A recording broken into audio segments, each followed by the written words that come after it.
It's amazing.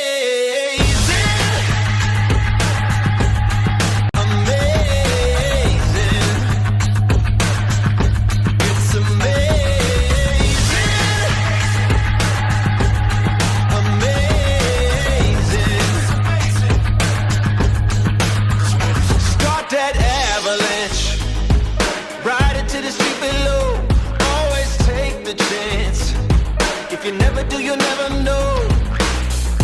Who cares if anyone's watching?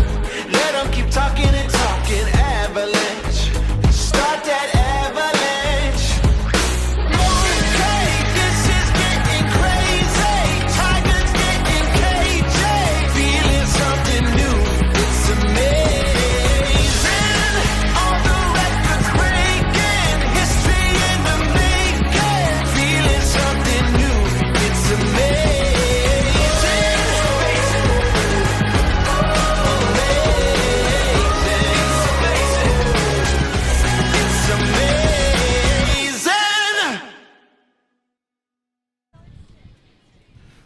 Well, hello, good afternoon, and welcome to the 2023 King of Darkness right here at the Isles of Lake Hancock in Horizon West.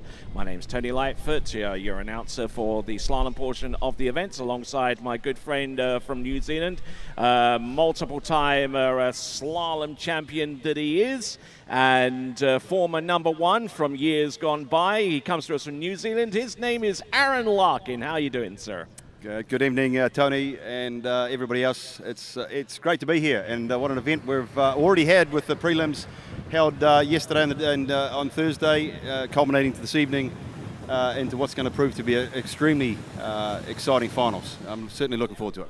Indeed, we're hinting at the slalom event at this time, but also we've got the nighttime jump event, and with the schedule that will be shown up on the screen for the benefit of our webcast viewers. We've got a show ski demonstration going on at this moment in time.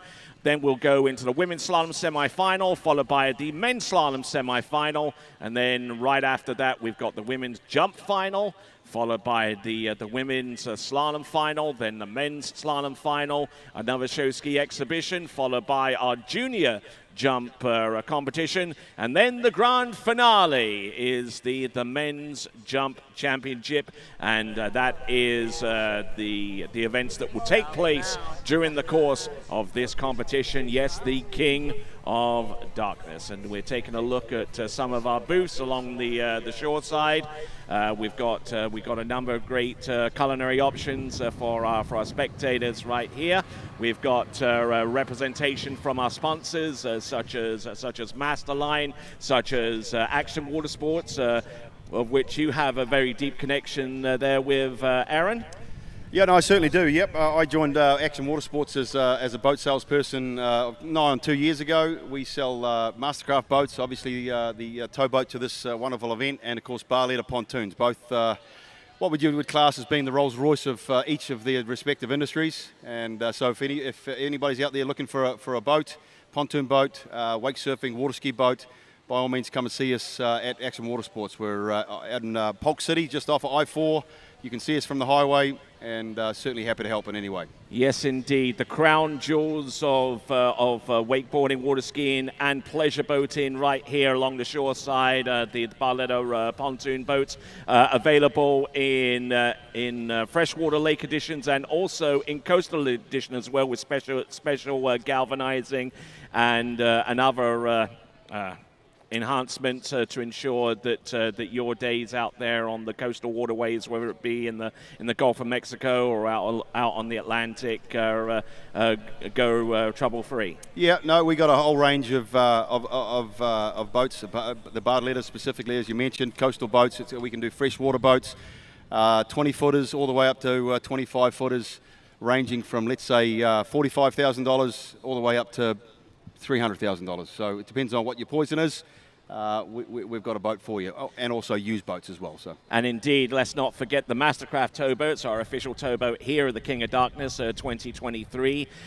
We've got the regular tournament Pro Stars, but we've also got a selection of their wakeboard boats here on site as well. And a point of fact, a little bit later on this evening, one of our good friends from a dealership in Orlando, actually a water sports dealership, will actually be taking delivery of a boat from Action Water Sports this very evening, the X-Star S. Yeah, we're pretty excited about this. He's a long-standing pillar of the industry. He's been around for a long time, and we couldn't be happier to welcome to the team. We won't divulge at this point who that's going to be, but we're certainly extremely happy to be having him on the team. And as you alluded to, the boats that we have down the end there, we've got an NXT 23, which is new for this year. That's adding to the lineup. The NXT 20s, NXT has a 20, 22, 23, 24, and also the new 21 as well. We've got an XT 22T down there for you to look at, and also that specific boat that we're going to be delivering this evening, the X-Star S. It's got the Piranha engine built by Elmore. It's a 6.2 litre supercharged engine with 640 horsepower. She's got more grunt than a pig farm, or more tow than a Roman sandal. Well, I tell you what, later on today we crowned a king in England, and this evening we will crown the King of Darkness among our women's and men's slalomers and our women's and men's jumpers. Stick around, folks. Our main events will be starting in the next few minutes here at the Isles of Lake Hancock, the home of the 2023 King of Darkness, and right here in Horizon West, and we will return right after these.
Well, good evening, ladies and gentlemen. It's almost getting around about that time. It's almost, 5 o'clock in the evening, and getting ready for our first event here at the King of Darkness 2023. Joining me here in the announcing spot is world-renowned slalom aficionado himself, coming to us originally out of New Zealand and working these days over at Action Watersports. His name is Aaron Larkin. How are you doing, sir?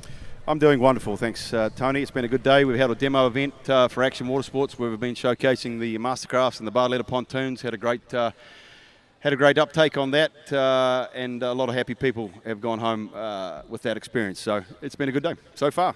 All right, then, let's take a look at the schedule once again, folks. We'll have our show ski demonstration on the water for about the next 20 or so minutes, and thrilling our crowd here on site with their exploits, followed by the women's slalom semi-final, followed by the men's jump semi-final, and then the women's jump final, I beg your pardon. Then we're going to women's slalom final, followed by the men's slalom final, another bout of show skiing, before we go into the junior jumpers and the grand finale, which is the men's jumping event.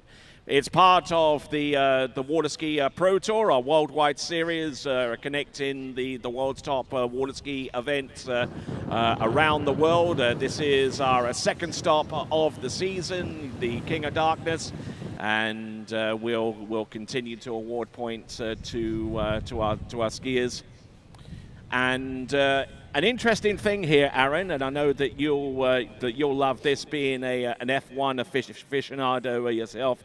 But in a similar vein, we've got the constructors brand championship among our water ski brands, and that takes place for the first time this season.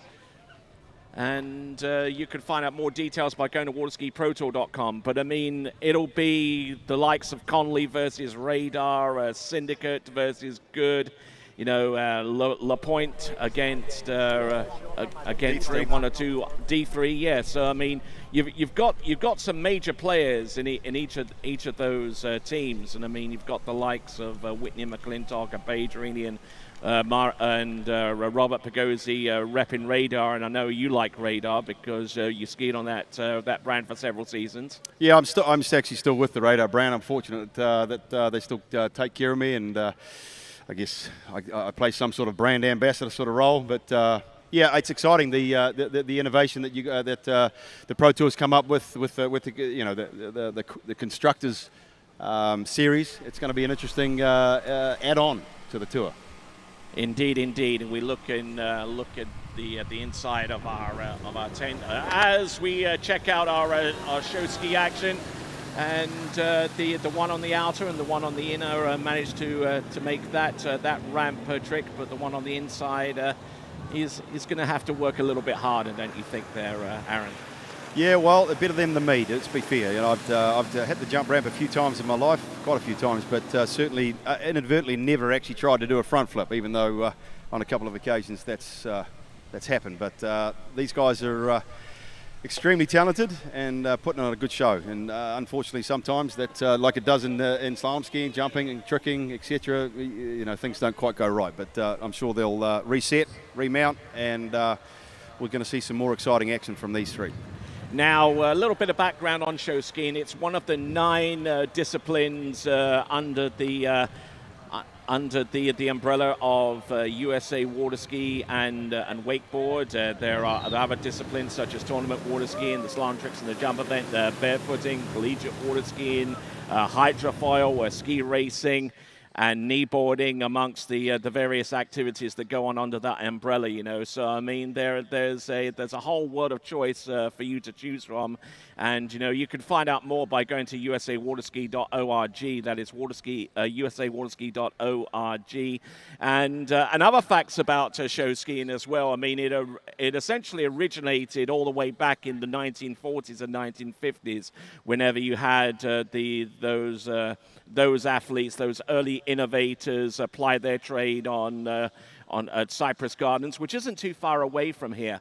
But the show skiing event has really come on in leaps and bounds over the last few seasons, and there have been some superb acrobatics and stunts and performances out in the water. As a matter of fact, within less than a year ago, the Waterski, the show ski world tournament took place actually at Cypress Gardens, in which the United States prevailed as the world team champions against a star-studded international field of competitors.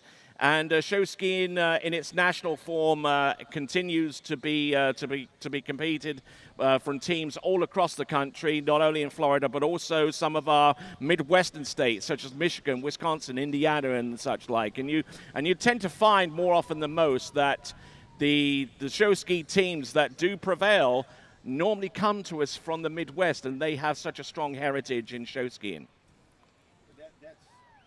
Yeah, you're absolutely correct there, Tony. The World Championships were held last year, and I'll be honest, I don't have a great knowledge of the show skiing. I fully respect and enjoy what they do.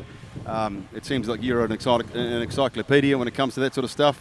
But I mean, they do a fantastic job, and certainly deserve all the accolades that come their way. And certainly the show skiers out there on a daily basis at various shows across the nation. We've got team members from the Sarasota Waterski Club applying their trade out here, and noticed that one of their representatives was here just eyeing in on their performances out there in the water. But I mean, show skiing comes in various forms. There's the barefooting. There are the ramp tricks, which you just seen just a few moments ago. A little bit of barefooting right there for our crowd's amusement out there. And we've also seen swivel skiing as well, and we'll also see a pyramid before the night is out, I believe. I like a good pyramid. But yeah, looking at the barefooting, I'm actually proud to say that a compatriot of mine, Mr. Ben de Groen, took out the Open Men's Trick World Championship title in Mulwala, Australia, a couple of months ago, and so congratulations to him. I know he's been working many years for that to happen, so for it to finally put that one in the books for him was a great achievement. So New Zealand, they're great at rugby, and they're not a half bad barefooting nation as well. Yeah, well, it would seem that. Yeah, when I was growing up, barefooting was a pretty popular sport. There wasn't a great deal of us skiers, even and barefooters, really. So for Ben to get to the top of the podium at the World Championships level is again, it's just a fantastic achievement, and congratulations. All right, here we go with some more freestyle jumping action. Here comes our show skier up and over. And just a straightforward ramp helicopter, and just nails the landing, and made even more difficult by the fact that a little bit of a breeze came through. That has been known to upset the aim of some of our jumpers out there, but our show skier are equal to the task. Yeah, it's the wind gusts, etc. Do wreak a bit of havoc to any jumper. It's fair to say. Again, I don't know much about the show skiing standpoint. I don't think it's going to affect this gentleman too much, but certainly later on with the long distance jumping, the boys to come. Yep, they're seasoned professionals, but they're certainly going to have an eye on this wind. And I think we just got a brief shot of our show skiers getting ready to construct the pyramid, which we should see in a few moments. But there we go, front flip. Easy as you like out there, and that's a little bit of a blind landing. I mean, you come off the ramp, you tuck over, and you don't know whether your skis are going to over rotate, under rotate, or land just perfectly. And for our show ski jumper out there, he was able to just nail that landing. Yeah, certainly, really well done that. Yep, and as you say, the over rotation would be the one thing that you're trying to avoid with the freestyle front flip. Yes, and one thing that you'll notice among our freestyle jumpers is their jump skis do tend to run a little bit shorter compared to our main event distance jumpers. The main event distance jumpers have skis over 80 inches long. These jump skis that our show skiers use are barely 70 inches long, but they use every inch of that jump ski to great effect with that back gainer there. Yeah, well, like you say, he's doing flips, and of course, so maneuverability is the name of the game when you're trying to do a backflip off the ramp. And as we'll see later on, for those people that are new to this game, the long distance jumping, they want as much surface area as they can. It increases speed into the base of the ramp, and then when they come off the top of the jump, the more, it's an airplane wing basically, the more air that they can hold underneath them, then of course the more lift and float and hold in the air they can have themselves travel down the lake.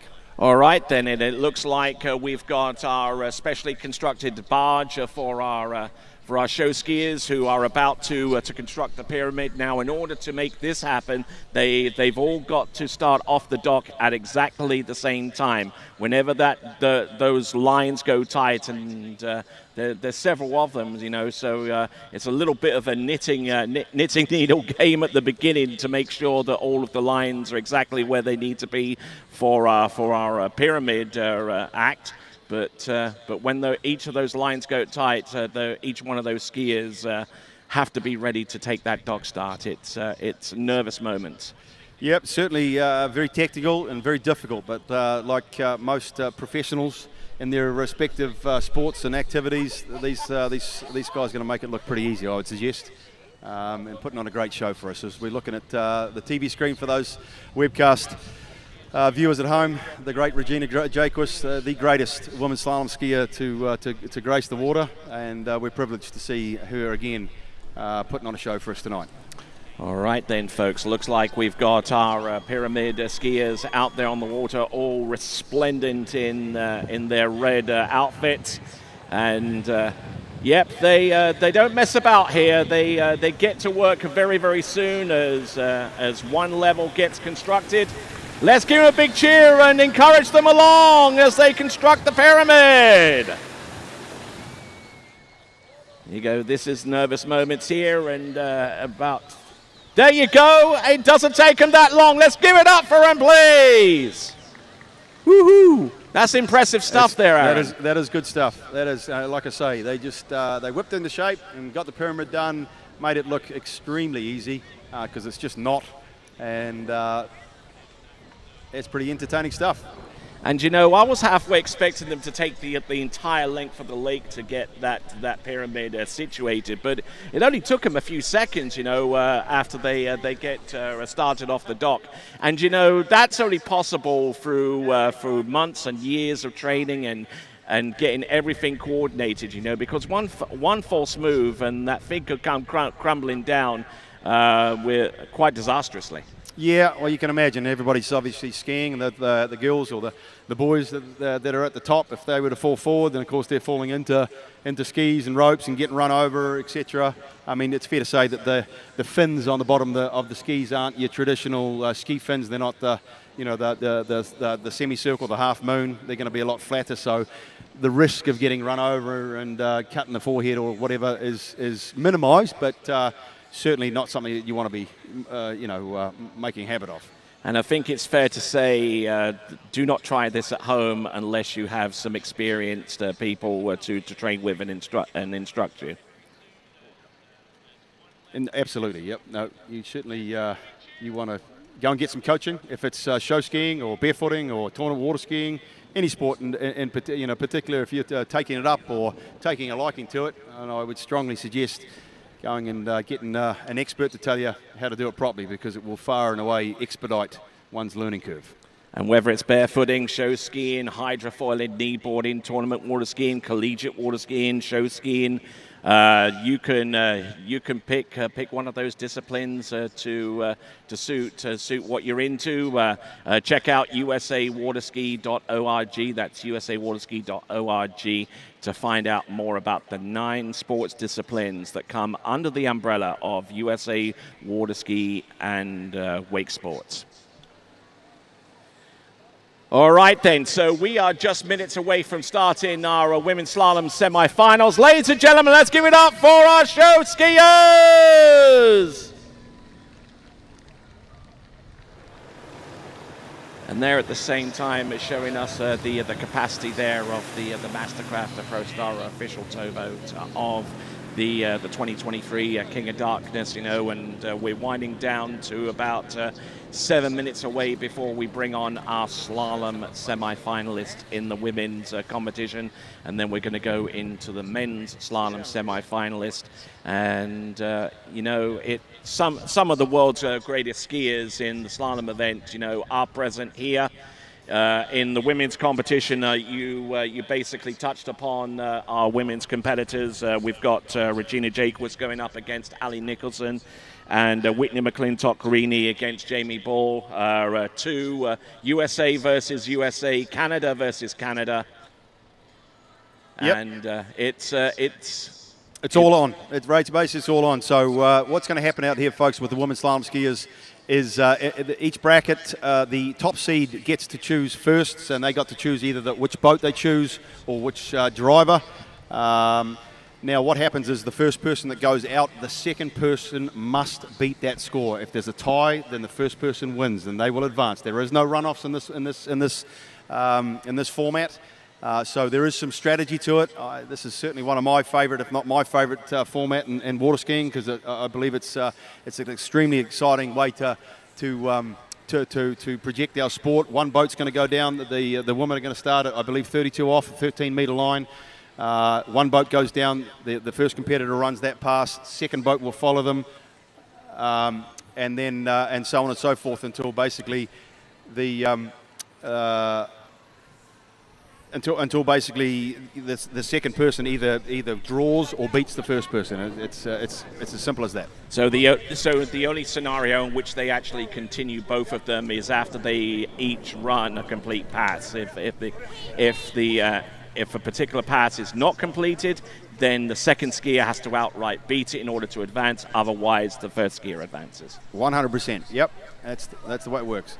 Indeed, indeed, and you know, it's going to be no matter what, it's going to be USA versus Canada in the women's slalom final, because you have a USA versus USA semi-final pairing, Canada versus Canada, but it's less clear-cut so far as the men's slalom competition is concerned. We'll have more details of that in a moment. But here we go, continuing on with our show skiing exhibition. This is the discipline of swivel skiing. Now, that ski continues to ride forward, but the binding has the ability to swivel 360 degrees. It's this is it's a particularly difficult discipline. As you can see, the swivel, she can do 360 degrees on a single ski on one leg, lifting the rope over the top of her head, doing 720s, 540s. Extremely difficult, and as I say, she's a professional in making it look effortless. Which is a real credit to her.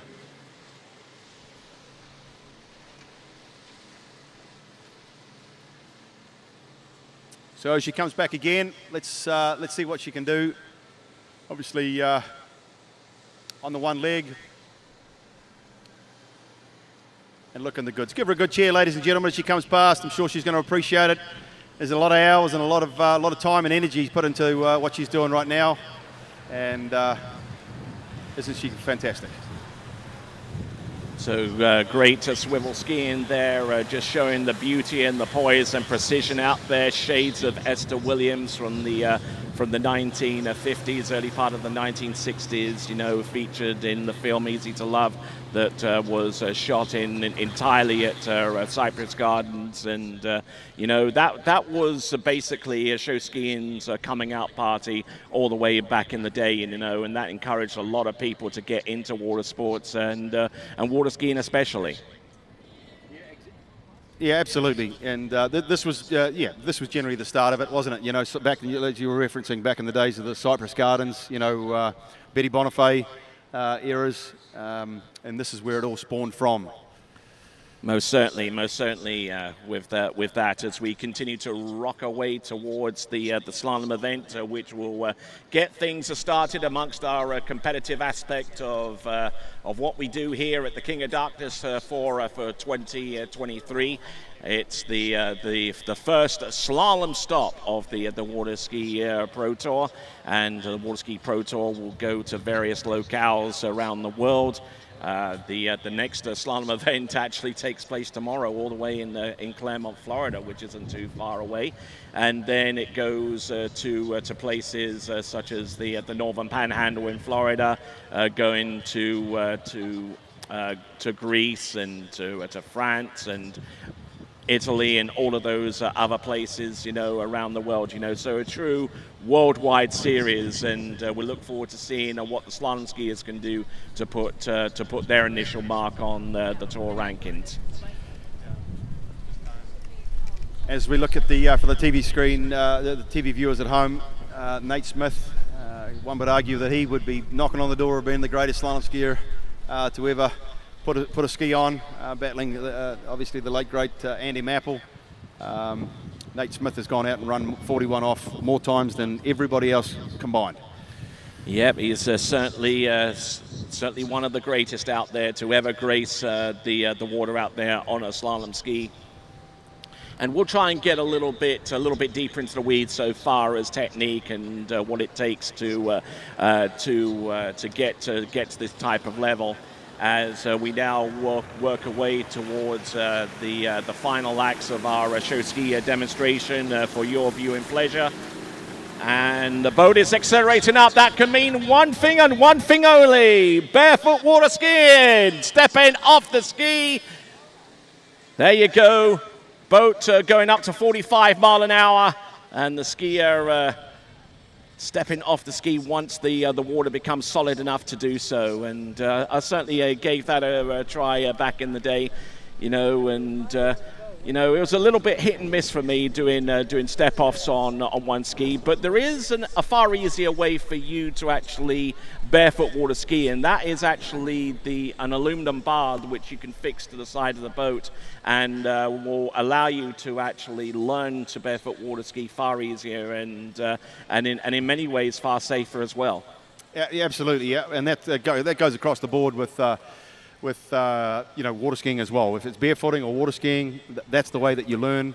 Certainly, there are other ways to learn, but that is the easiest because there's a solid structure that you can hold on to. You can maneuver your body around. Of course, when you're using a rope, there's only tension in the rope. That can go slack, and you can lose your balance far easier. So anybody wanting to learn either discipline, I would strongly suggest finding someone with a bar, and again, it'll expedite. Yes, and I know of many people that have tried to water ski. They go out onto open water with a boat, they get thrown the tow rope, and they say get after it. But if you spend a good few minutes at an establishment, at a place that offers instruction and uses the bar to help you get up on the water and ski, it is going to save you a lot of time down the road. You'll avoid all of those falls, you'll avoid potential injury, and you'll be up on the water and enjoying yourself in no time, thanks to a pretty stout piece of aluminum that is affixed to the port side of the towboat. Yeah, no doubt. It depends on where you come from, whether it's called aluminum or aluminium. And aluminum. You're very American. Yes. No, but you did right. It's only going to expedite one's fun. That's what the sport's all about. I mean, I can't. Obviously, I've been doing it since I was a kid, since I was 8 years old, and I can't speak more highly enough about the sport. A lot of fun. I know I'd rather be out there water skiing and getting, on the water when those days where it's 95 degrees out, and I left school, and all my buddies were running track and javelin and long jumps, and I was heading to the lake to go and do some swimming and do some water skiing. So there's a lot worse sports to get involved in. So a lot of ski schools out there. There's a lot of pros around this weekend, ladies and gentlemen. If you are interested in getting involved in this sport, by all means, you're welcome to come up and tap me on the shoulder. I'll put you in the right direction. There's a lot of pros out there. And all right then. So looks like we are getting ready for the women's slalom head-to-head. Okay, so Regina Jacques will go against Ali Nicholson in bracket number 1, and Whitney McClintock will go against Jamie Ball in bracket number 2. Once again, let us re-emphasize the rules, okay? The first skier goes out, clears the opening pass, and that forces the next skier to do the same. And we keep going on with the line length getting shorter. Now, if a skier does less than the full pass, it is up to the second skier to go out to actually exceed that score in order to advance through to the final round of the competition. It's as simple as that. The second skier must beat the first skier. The one boat will go down, and they'll run one particular pass. The next competitor will run the same pass. They'll shorten the rope, do the same again, and basically whatever the first skier gets, the second person must beat them. If they do not, and there's a tie, the first skier will advance. Now, we've just had the boat run up and down. It is the Mastercraft Pro Star tow boat, the legendary Mastercraft Pro Star. It's making the run up and down, and the reason why we do that before we take our first skier out is to give each skier equivalent conditions, and it's also worth noting that there's a lot of technical gadgetry in the boat. We've got the zero waft, we've got the shore path as well. So we need to make sure that those systems are in place and functioning within optimal limits. Yeah. So just to dissect that a little bit, the zero off is the speed control GPS system. If for the females, the boat goes at 34 miles an hour. So from one gate to the exit gates, the boat is timed. That actual time for 34 miles an hour is 16.95 seconds. The men go at 36 miles an hour or 58 kilometers an hour. The actual time for that is 16.08. And the zero off will keep that time within 1 or 2 100ths of a second. That's just remarkable, isn't it? It is really, and especially when you take and you'll see those people that are new to the sport, the aggression, the energy that goes in from a skier that's trying to pull the boat back. The engine's going to be accelerating to keep the same speed, and it's going to be working with the skier, so to speak. It's a really, it has revolutionised our sport. So everybody gets fair conditions, everybody gets the same times. You know, there's nothing to say that one skier might be, the boat is 1 or 2 100ths faster or slower than the competitor, but that is deemed as being fair. And it just takes one thing out of the equation whenever it comes to driving slalom. I mean, now the speed is taken care of. All you need to do is just to keep that boat straight. Sounds simple, right? Not quite. Yeah, no, it's not. But look, lights to the water, ladies and gentlemen. We've got our first competitor of the evening. It's Mr. Regina Jacques. She hails out of the Panhandle here in Florida. She is the greatest woman slalom skier to grace the waters, and she's going to be starting on the 13-meter line as she now turns in and goes through the gates. We'll say it constantly. This will be a warm-up pass for her, as you see. She's just going to be out there feeling the conditions, seeing what the wind's doing, because that does affect these skiers. Nice and easy as she rounds 4. She's going to get over to 5 and really making things look easy as you expect, and out the gate. So a nice opening pass for Regina. Oh yes, absolutely, on fire there with her opening pass. I mean, she normally goes in on 30 meters or 32 off every single time that she takes to the water in practice. Has actually been known to go out on 35 off or 12 meters. Now, we interchange a little bit between metric and feet and inches. Now, whenever we go to feet and inches, we express it by the amount of feet we take off the standard 75-foot line. So she went in at 32 off, right? 30 meters. Now, that's the equivalent of 43 feet, because if you have 75 feet and you take 32 away, you're left with 43 feet. Yes, and we understand. Yep, and obviously everybody is American, so we're going to talk in feet. So we're going to do that. So yes, you did right. So it is 37 feet from the center of the boat lane course to the outside of the buoy, and right now we're at the rope length is at a length of 43 feet. Yeah. So basically, there's 8 feet to spare. Now, in order for Ali Nicholson to advance, to actually keep this tie alive, she needs to score the 6 buoys on this same pass. Yep, she certainly does, and that's the idea of obviously Regina. She went first, and she's going to set the standard. But Ali, she's really come of age. she's now starting to make more and more finals, semi-finals, and put her name at the top of the list. I believe that she actually won her first the pro women's slalom title in Europe last year, if I'm not mistaken. I think it was the San Gervasio event. So yeah, congratulations to her. Obviously she's out there, she's got a game face on, she's up against the greatest, but that's not going to faze her. She's going to put the hammer down and try and do what she can to chase Regina down. Yes, and Ali Nicholson last season was on an absolute tear with several events taking place in Europe, in Greece, in Spain, in Italy, and racked up enough points. And Regina Jaquist wasn't able to actually go to a lot of those events, so she actually made up quite a few points between herself and Regina on the strength of her performances in Europe this past summer. But then when she came back, Regina Jaquist really got fired up and was in no mood to relinquish anything out there on the water. No, that's exactly it. Yeah, Regina, she's a fierce competitor, and she wouldn't have won that many tournaments and that many world titles without being that way inclined. She's a multiple-time world champion, as is, of course, Whitney McClintock, who's going to be up against Jamie Bull, who is the reigning world slalom champion. But we look 35 off coming in down the southern end of the lake, coming into what would be now a headwind. Regina Jaquist, 35 feet off the tow line. Working with 40 feet of line to get round a slalom course that is 37.5 feet in width. Here we go, 2.5 feet to spare on each turn. Here comes Regina Jaquist, 35 off, 40 feet of line, gets round all 6 buoys. Let's give it up for her, please! Yeah, nice passes. Again, as you would anticipate from Regina, her world record as it stands right now is 4 buoys on the 41 off line length. So that would mean she would run the next pass, the following pass, and 4 buoys on that pass, which is, taken from me, extremely short. Does that mean that the line length is actually shorter than the width of the course? By some, I want to say 4, maybe 5 feet. So she has to make that up with her body length and determined skiing.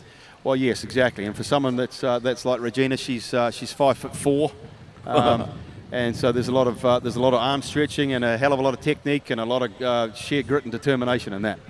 Most certainly.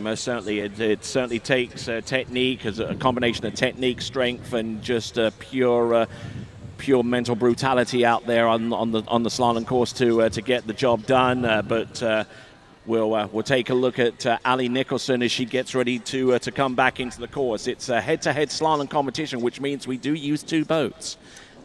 Yes, indeed. Yep, like I say, one boat follows the next, and Ali Nicholson, she's going to come in at 12 metres. Of course, Ali is representing the HO Syndicate Constructors event. Of course, Regina Jaquist is a long-time good skier.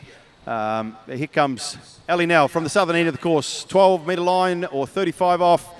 Again, she has to run this, given the fact that Regina has completed all 6, and I don't think this is going to be too much of an issue, but she's around 2 now, heading over to 3. She's looking the goods, nice and easy.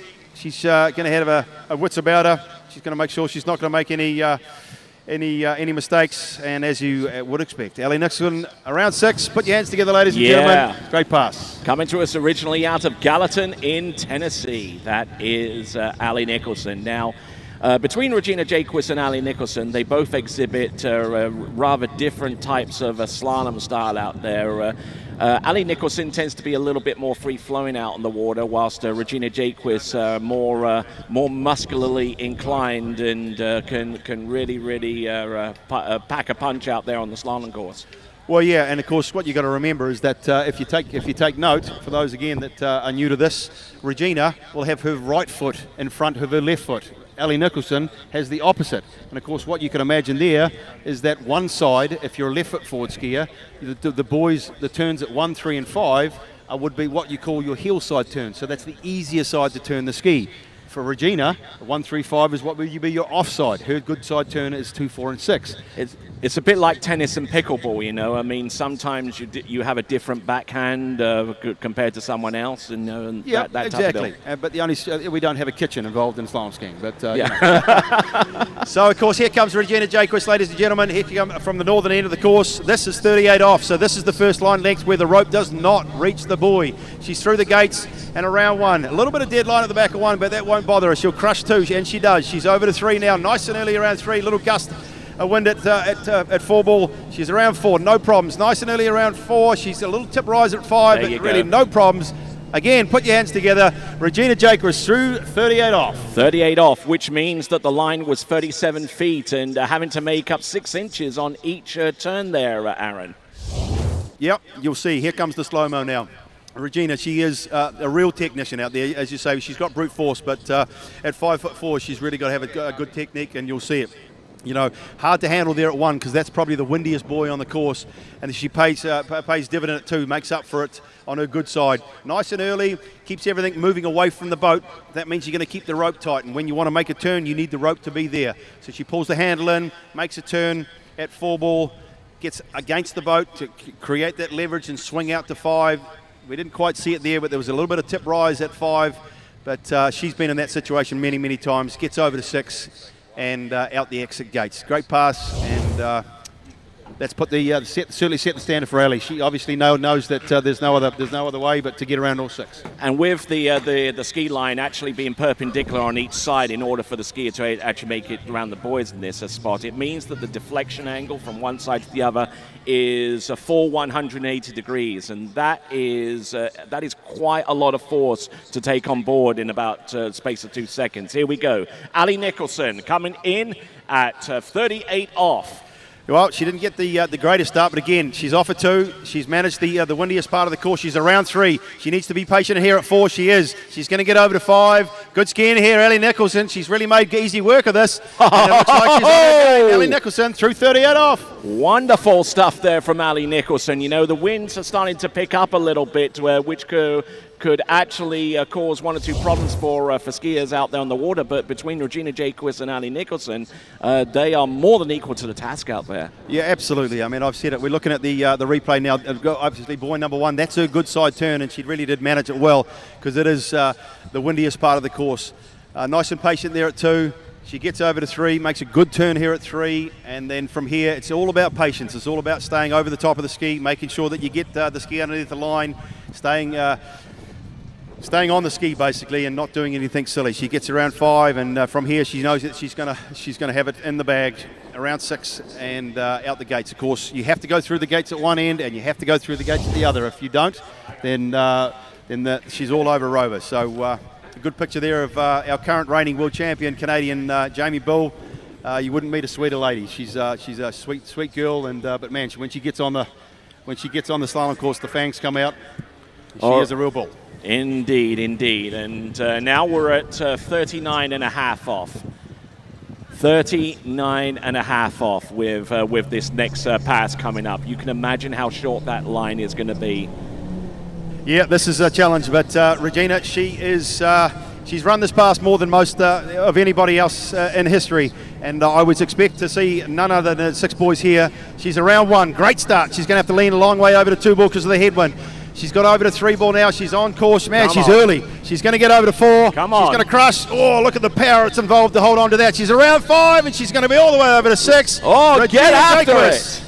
It's 6 balls at 39 off. Yes, and having to make up 2 feet. You heard that right. 2 feet on each turn, each side of the course. That's remarkable. It is, and it's a challenge, I can tell you. I mean, so for example, ladies and gentlemen, Regina, she's going to be pulling probably 4, 5, 6 Gs out there as she's coming into the first wake. As you can see, a great start. She really gets the ski around, and that's her offside. She comes to 2 ball. She's going to pay dividend and take advantage of that good side. And just look how early she is at 3. You can't see from the Mastercraft Pro Star, but she's early at 4 and really crushes the turn. She has the advantage of the headwind. It allows her to lean a little longer with the safety buffer with the wind keeping the rope tight. But she's going to get over to 6. and out the gates. Great skiing from Regina. That's put the gauntlet down for Ali.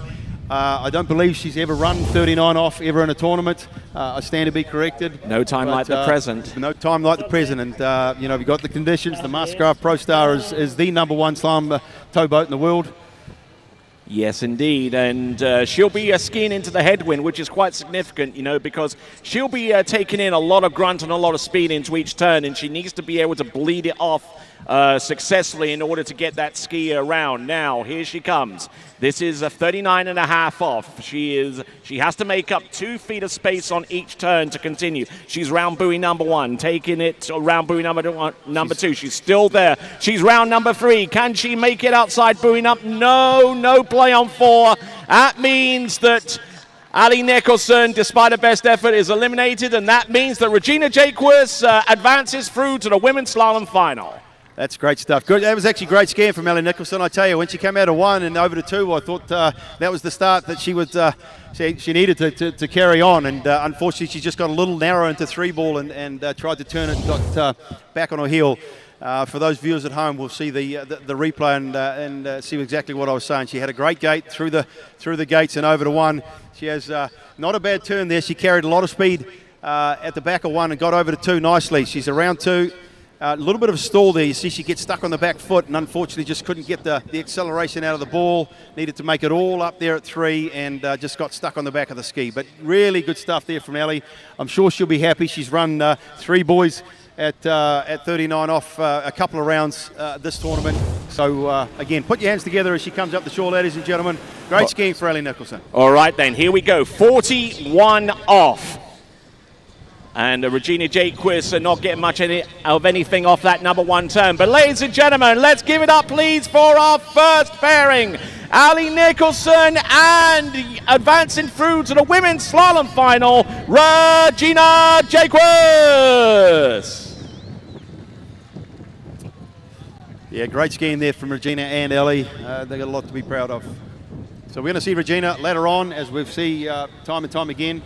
But our focus will now move on to the next bracket. Jamie Bull versus Whitney McClintock. So the 2022 2021 World Women's Slalom Champion versus the 2009 Women World Slalom Champion. She beat my wife actually to that World Championship. So and a very deserved winner of the World Championship in 2009. She skied great in Calgary in front of a home crowd, a lot of pressure, and she really came up with the goods. She's a hell of a competitor, as is Jamie, and this is going to be a hell of a matchup. I'm excited about this one.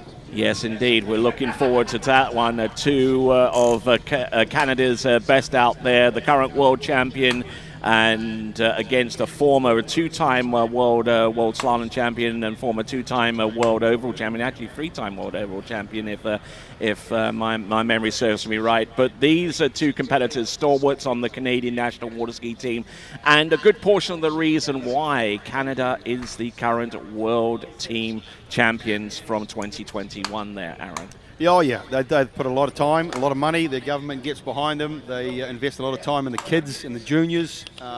Steve Bush, who was the former team manager of all of the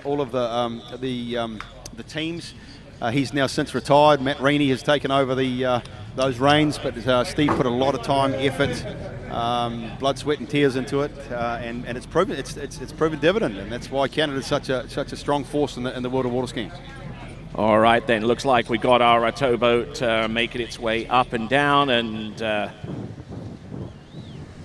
in that towboat right there is Jamie Bull. Now, this is actually rather interesting. Now, if that towboat is going to the end of the course with a skier there, now that could possibly mean that she wants to take a first pass from the opposite direction, whereas Whitney McClintock Reaney would probably want to start from the regular starting dock end. Yeah, absolutely. So what that means, ladies and gentlemen, is that the minimum start speed for the women in the semi-finals here is 32 off or 13 meters.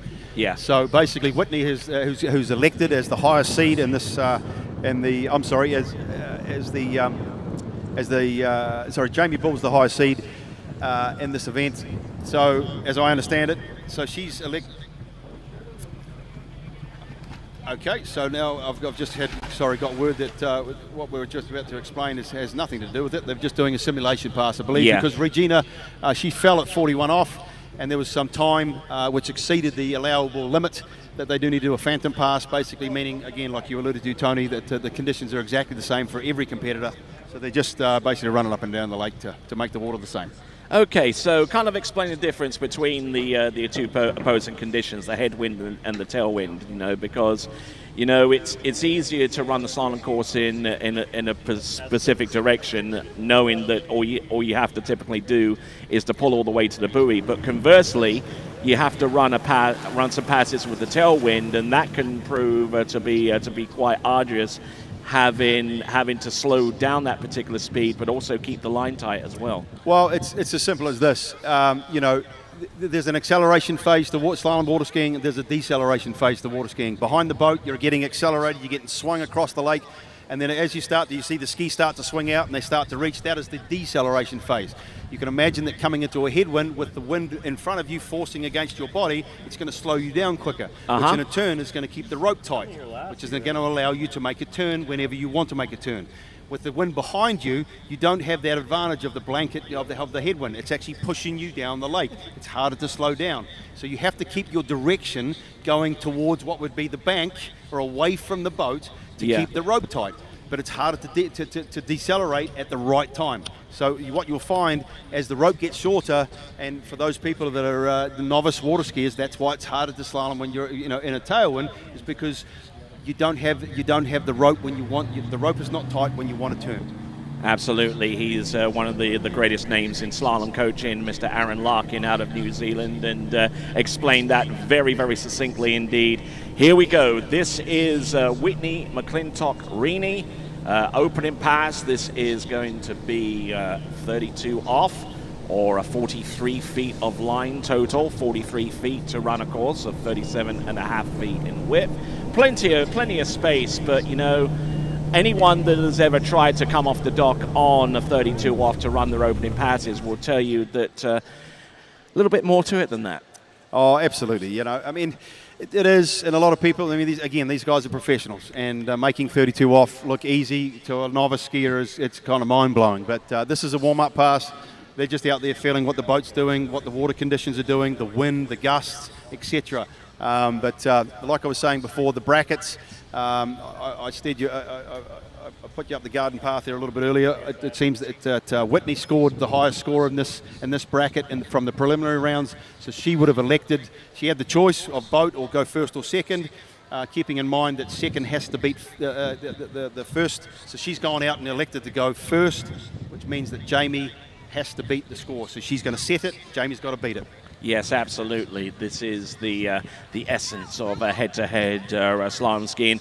Normal conventional competition slalom skiing normally has a competitor go out and run passes back to back to back to back, and then when the skier falls, then it's the turn of the next skier. That's generally how they run a typical AWSA and IWWF competition. But the head-to-head slalom format just ups the ante in that respect, as we see Jamie Ball, the current World Women's Slalom Champion out of North Bay in Ontario, Canada. She comes to us round buoy, almost overloaded off buoy number 3, but managing to stay in good shape off number 4. And after a little bit of a scary moment there on the opening pass there, Aaron, she comes through in the clutch with the opening run. Yeah, she had a little bit of a hiccup. It looks a little bit more dramatic than I would suggest that it really is out on the water. I've been in that situation many times, and she's just out there feeling conditions, and maybe she just got a little bit of a gust that came into buoy number 3. It dropped her inside shoulder. But interestingly enough, we have the same scenario in this bracket as we did the previous. With Whitney McClintock being a left foot forward skier, so the boys 1, 3, and 5 is her good side turn. Jamie Ball being right foot forward skier. 2, 4, and 6 are going to be the side that she's going to be able to manage and make up ground, so to speak. I wonder what the odds are of actually getting 2 separate pairings with left foot and right foot, and in each of those pairings. Well, yeah, I don't actually know, but it's an age-old argument between us water skiers. What is it best to have? Is it a left foot forward or a right foot forward? Because you got to remember, a left foot forward skier, their gate turn would be their offside turn, so it's a little bit harder to manage. But they've got three onside turns, so to speak, in the slalom course. Right foot forward skier, they have an easier way to be able to manage their gate turn, which is going to set them up for their offside turn into 1, 3, and 5.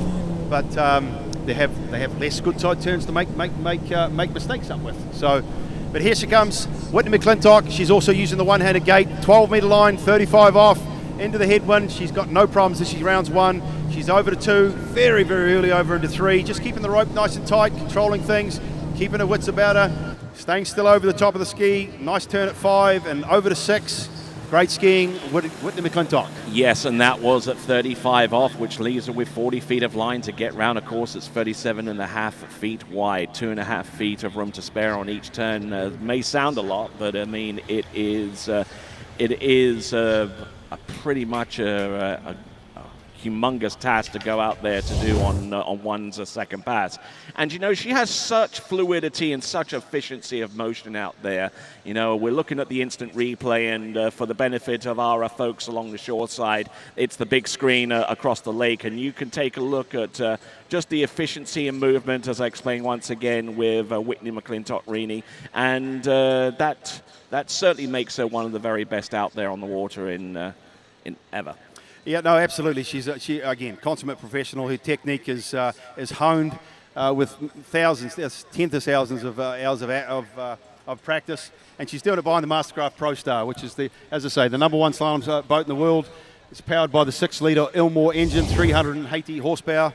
It's got more toe than a Roman sandal, that thing, and it's And if anybody's interested in more information on that boat, please come and see me or one of the other salespeople at Action Motorsports, based on I-4 out of Polk City. Welcome to have a look at all the boats that are online, the Barletta pontoons, etc. Jump up on them. We ask people if you're going to get them, maybe you could take your shoes off and don't take any drinks on the boats, but we encourage you to certainly take a look at them. But Jamie Bull now. End of the course, 12-metre line, of course, 35 off. Again, she has to run it. Tennessee's the second seed, and I wouldn't see any reason why she wouldn't be. She's over 4 ball now, crushes that turn, stays nice and balanced, looking sensational. Jamie Bull, and she's not going to give up without a fight. Absolutely, and Jamie Bull, the technique there exhibited by her actually has a little bit of root in snow skiing. I mean, you can see her body position and her knee bend and her ankle bend. Very, very similar to what one would use, in the deep powder skiing, in Canada or in the Rockies or that type of stuff. And there's good reason for that, because she is one of those outdoorsy types. She skis during the summer and then takes a complete break from the sport during the winter to go cross-country snow skiing. And you can definitely see some similarities between the two as we look at her exiting 3 into 4 on the instant replay. Well, one of the big things that you'll see from all of these professional water skiers is look at the upper torso. Like from the hips up, there's very, very little movement, and that's basically, if there's little movement within the upper torso and the shoulders, there's 2 things that move in water skiing. One's your shoulders, and one's the ski. If the shoulders are moving, the ski isn't, and that's not what we want. We want the ski to be able to swing from underneath the shoulders. So we need to keep the shoulders still so that the ski can start swinging from underneath. It's a pendulum. That's as simple as it gets. Yes, indeed. The fluid pendulum motion that slalom skiers search for constantly, as we see Whitney McClintock-Rini out of Canada. Look at her go. Originally out of Pulisic in Ontario, but now making her home in the Winter Garden area of Central Florida. And oh, look at that. That is 38 off. I mean, and she made that look like 32 off. I mean, it's just remarkable stuff. Yeah, no, it is. And what you'll find is a lot of these girls will and the skiers will start to really come of age, if you like, at the 38 off pass, because that's where the load of the boat really starts to sling them out from one side of the boat to the other. So we see Whitney, for those at home, on the replay now. She's come off a 2 ball, great turn at 2, skiing on that Radar Vapor ski. She's obviously in the constructors the team event, skiing for the Radar team. Round 4 ball, nice and stacked. As I say, chest stays really still, and over to 6. Keeping that rope nice and tight. So 38 off, again, rope doesn't reach the buoys. That's really where it starts to get challenging for these athletes.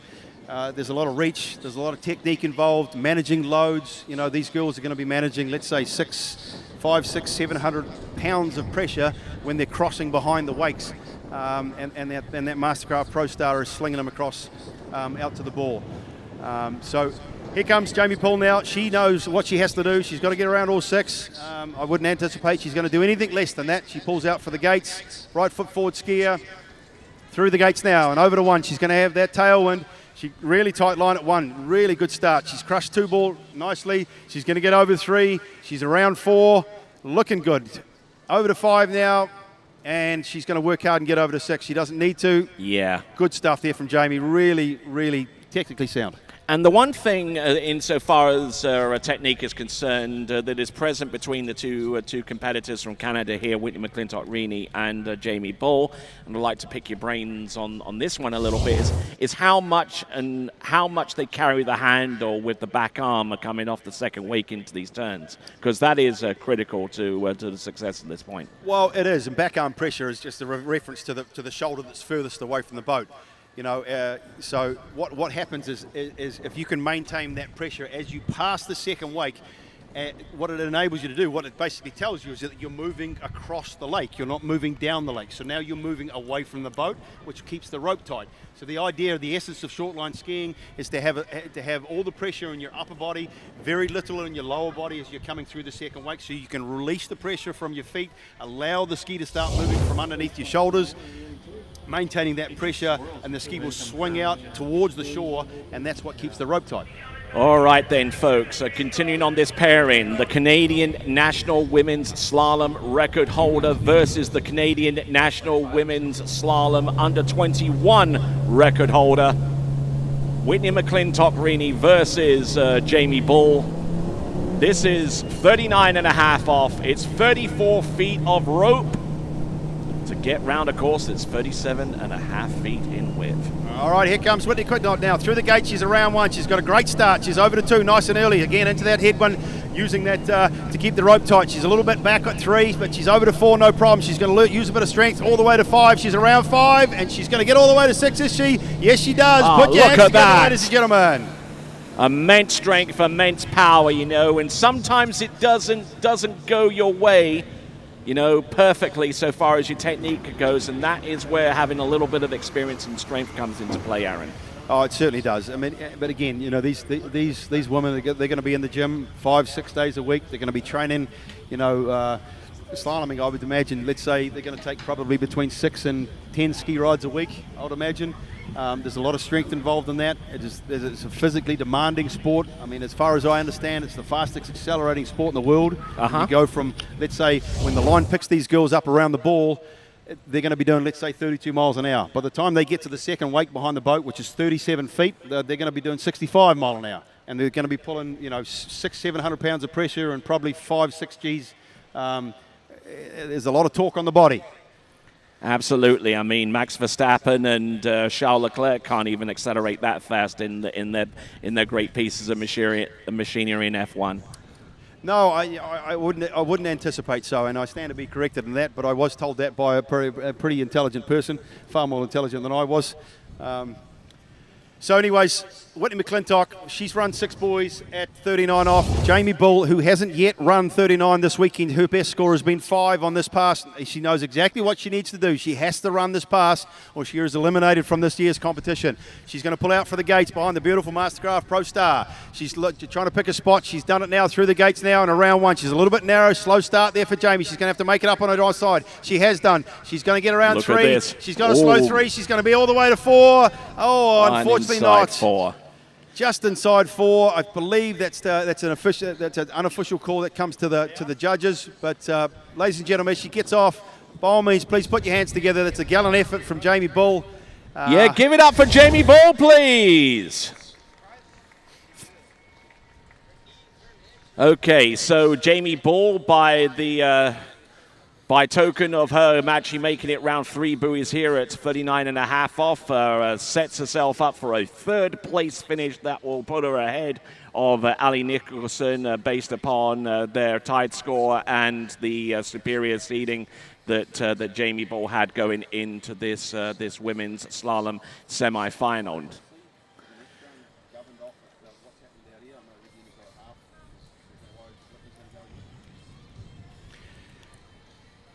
Yep, so I guess we're going to wait to leave with, as you see at home, that the Mastercraft Pro Star, Whitney McClintock, is about to come in at 41 off.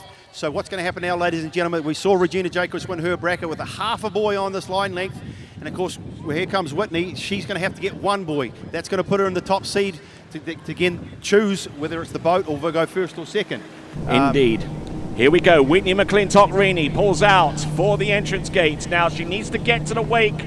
Oh, and it's half a buoy there. So now you go back to the previous score, and Regina Jacquis has the higher seed, which means Regina Jacquis has the choice of boat or going first or second.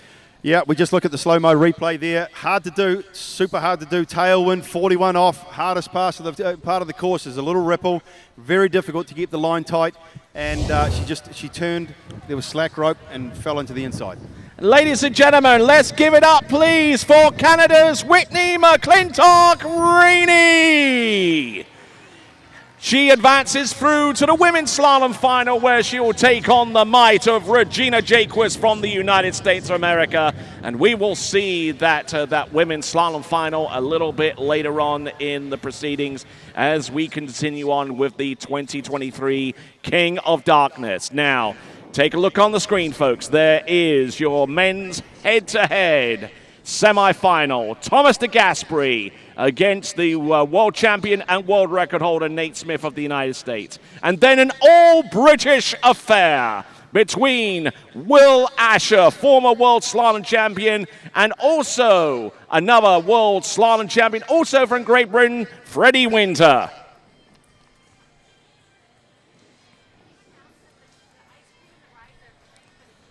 Just here we go. We've got confirmation of the women's head-to-head with the results in the semifinals. Looking on the screen right now, Regina Jacquis advances ahead of Ali Nicholson. Whitney McClintock-Rini advances over Jamie Ball. So it's Whitney McClintock-Rini will take it on Regina Jacquis on the slalom final. So I've just had confirmation, boys and girls, that this is pretty exciting stuff. That all of the rides, all of the events and all the rides down the end are completely free, along with the ice cream. Ice cream and rides are completely free. And if there's an ice cream, then I'm definitely qualifying for under 5. I'm off then. All right then, so we go on to the men's slalom semi-final, pairing number 1, our first competitor out. Our competitors about to take to the water, Thomas de Gasperi, many-time world slalom champion from Trento in Italia, against a multiple-time world slalom champion from McCordsville in Indiana in the United States, Nate Smith. Yeah, and you know what? This is an interesting situation here because Nate Smith is definitely the top seed, and at last night's draw, again, these people had the choice. Nate had the choice to either choose the boat or the driver or to go first or second, and he's chosen to go second. So he must beat the 2-time world champion, the big, tall Italian stallion, Thomas de Gasperi, who's on the course now, starting at what is the shorter 35 off line length. And this, again, will be a warm-up pass for Thomas. Yeah. Personal best of 5 boys at 41 off. Big tall fella.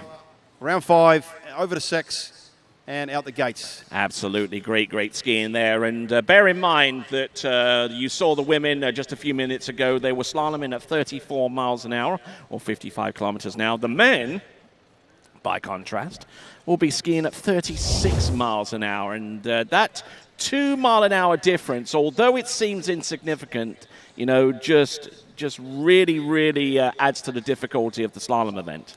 Well, it just expedites the speed. You know, it's tenfold. You know, so 2 mile an hour is probably, you know, as I say, for the woman, they were probably doing 65 mile an hour at the second wake. I'd suggest, the men are probably doing somewhere between 70, 72 miles an hour. So there's probably a 6 mile an hour difference, I would suggest. Yep, certainly. It just ratchets up the difficulty a little bit more. And even 36 sounds a little slow, especially when you're out on the country road or trying to cruise up and down the turnpike. I don't think you could even. That's the minimum speed, isn't it, on the turnpike these days? Yeah, exactly. Yeah, for some people it is anyway. Yep. So for those at home just looking at the telecast, we're looking at Will Asher there, the 3-time world champion. But here he comes now, the reigning world champion and world record holder, Mr. Nate Smith, hailing out of Indiana. Has a house which is probably about 5 minutes down the road from here. And this guy makes this sport look incredibly easy. He is unbelievably talented. He's got the real makeup to be a top slalom skier, tall and light. I mean, this kid, he needs to run around the shower to get wet, but he's got a lot of power and made 12 meters or 35 off look extremely easy. Yes, always imitated, never duplicated. There, Nate Smith, multiple-time world slalom champion. I mean, he's won the title on so many occasions. Won his first world slalom title way back in 2013. Defended it in 2015, and for a couple of seasons afterwards, it got a little bit difficult for him to get the title back. Freddie Winter scored the World Championship title in 2017, and then Joel Howley of New Zealand 2019. But he's Australian, mate. Joel Howley is from Australia. Yeah, from Australia. I do beg your pardon. Yep, that was in Malaysia. Yeah, that was in Malaysia. And then back in 2021, Nate Smith got on to winning ways with the World Championship. Yeah, and just to follow on, obviously this is the second Slalom Pro Tour stop of the year. First one was down in Melbourne, Australia, the Moomba Masters. Held downtown. So basically, for those that watch the Australian Tennis Open, if you're seeing a sky view of the stadium, there's a river that runs adjacent to that. That is where the Moomba Masters is held. And Nate Smith was the first person ever to run 41 off on that lake. And take it from me, that is no mean feat. That is a very difficult place to slalom. But Thomas de Gasperi now, first off the dock, 38 off now. Again, this is somewhat of a warm-up pass, if you can believe that. He's around 2. He's over to 3. Big, tall fella. He's got an interesting style. Some would say a little bit ragged. Saying that with all the due respect. He's a hell of a slalom skier, but he does a lot of moving on the ski. He likes to move back and forth. And as I was alluding to before, with the with keeping your chest up and keeping that solid, he does that, but he just allows his body to move forward. So he's not necessarily moving his shoulders forward to stay balanced. As you can see on the replay for those at home, really powerful.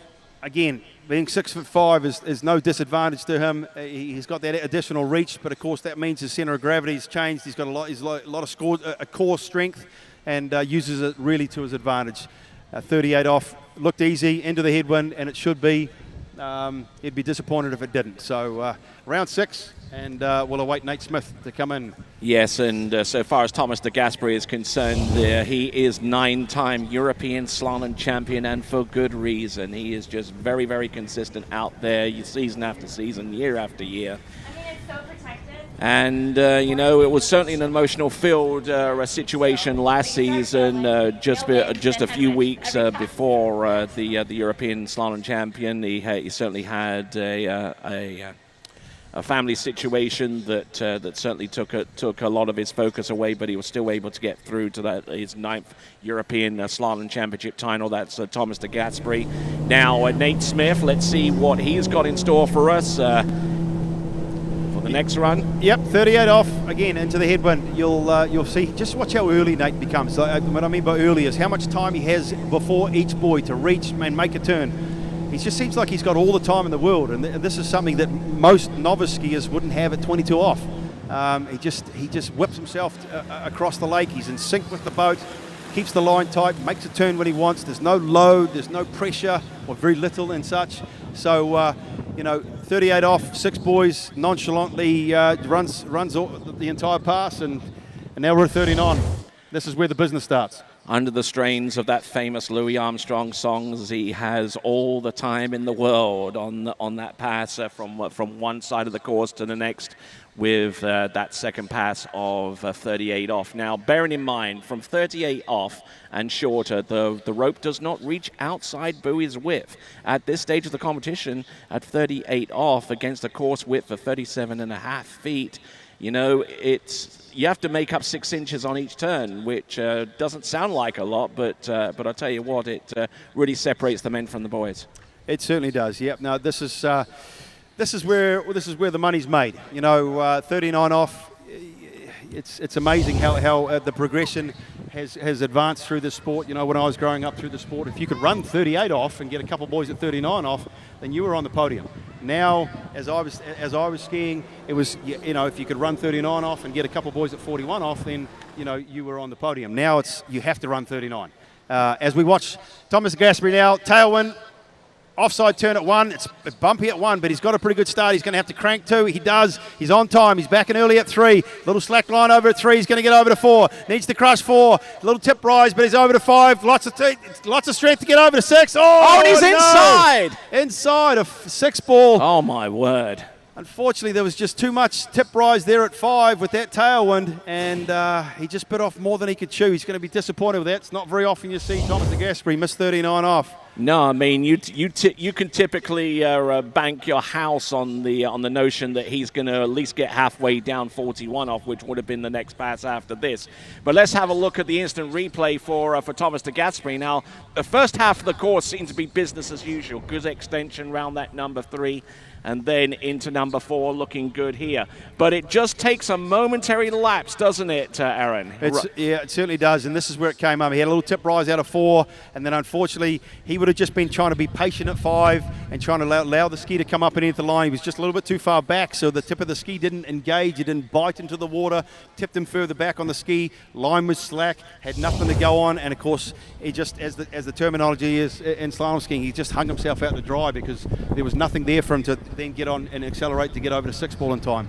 All right, then. So what does that mean for Nate Smith? He's basically got to get that ski outside 6. He has to get 5 1/4. I don't think that we're going to see any problems from Nate. This is an easy pass for him. I hate to say it. I mean, it's unbelievable to say. But anything can happen. But Nate Smith now, he's around 1. What a super start. He's over to 2, early out of 2 ball. So early at 3 ball, a bit of a wind gust at 3, but it's not bothering him. He's around 4, over to 5, nice and patient around 5. You can see it all the way over to 6. Look at that. That's it. That is course management, ladies and gentlemen. He knew he had to get over to 5. He just calmly made this turn at 5, took up the slack rope, and then buried the shoulder, which is not what you'll see Nate Smith do very often, and then get himself over to 6. Great skiing, Nate Smith. Just proving the true champion that he is. But you knew that as he came into number 5, he was going to ease up a little bit just to make sure that he got that ski around and gave himself enough room just to get that ski outside buoy number 6. But, you know, he had more than enough room. I mean, he actually ran the pass, and now he's going to try the next line length, which is going to be 41 off, or 34 feet of line to get round all 6 of these buoys. And looking at the instant replay once again, good, just sucked up the slack there off number 4, around number 4, easily gets around number 5, and then he just drives that left shoulder closer into the water in order to ski all the way round the 6 buoys. And Nate Smith advances through to the men's slalom final. He won't.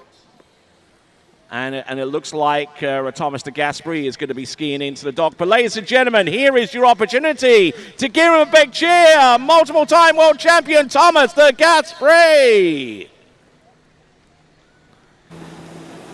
Now, as he skis back to the dock, and Nate Smith has got a bit of a decision to make whether he will ski to the dock himself or whether he'll try 41 off, knowing that the 2 skiers in the second pairing are definitely more than capable of running through that pass and then some.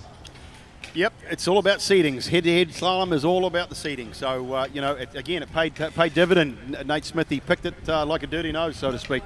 He had the chance to go first or second. He backed himself, knowing the fact that he had to beat Thomas's score. He went second. Thomas ran 5, knew the score to beat, went out and did it. So it's excellent stuff there from Nate, and I'd imagine that he's going to be coming back in at 41 off. and getting the score that he needs to put himself at the higher setting.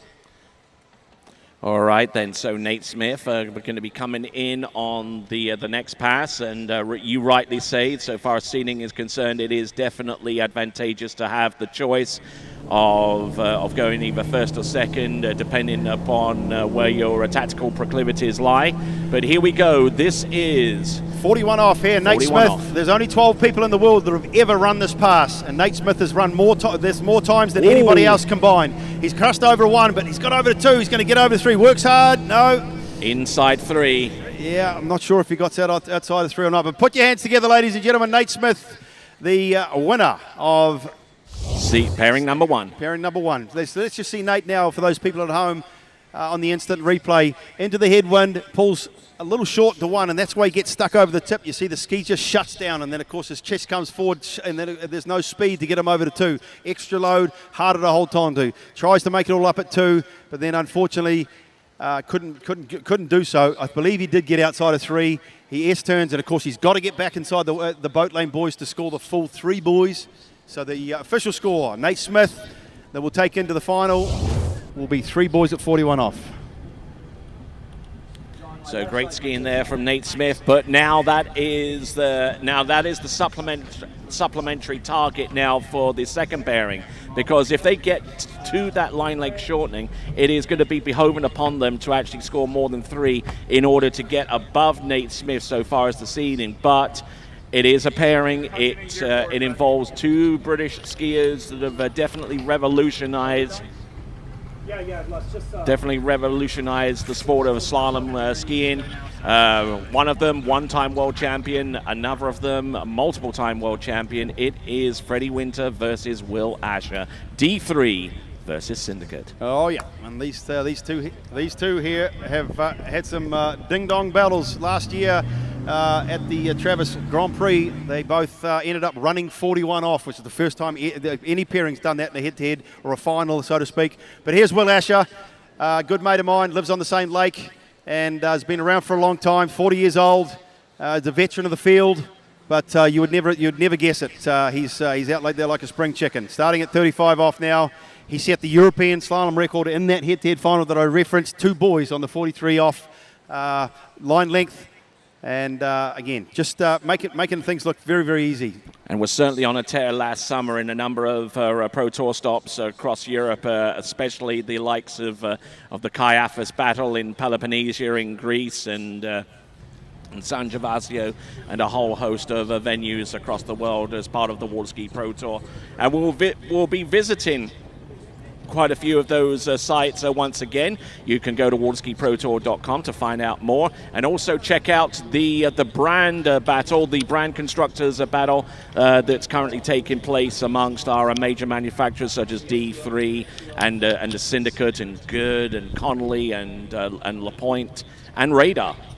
Yeah, absolutely. So, all right, all attention now, that falls on to Freddie Winter of Great Britain. He is he would be the up-and-coming slalom skier out of Great Britain. I mean, even though he's a world champion, but he's up against Will Asher. I've known Freddie since he was a kid. I used to coach him in London when he was 8 years old, and I got a lot of time for Freddie. He's a great man. Yes. And what a talent. And, man, is this guy a competitor. His life is water skiing, and he has one focus and one focus only right now, and that's to get past Will Asher. But here he is now, 35 off, 12-metre line.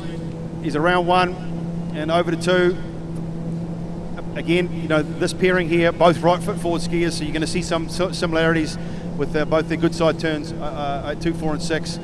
Round 5 and over to 6. And as the gust, we can see the wind, I believe, is actually starting to change a little bit more from the east or the southeast, which is just slightly different than what we had it from a little bit more from the northeast. So that's going to play, you know, there's going to be more of a crosswind than head-tail. And that's going to be certainly on the minds of these skiers. How do you adapt to that on the fly there, Aaron? You know, I mean, when the wind starts to gust from one direction and then slowly switches to the other. It's called practice.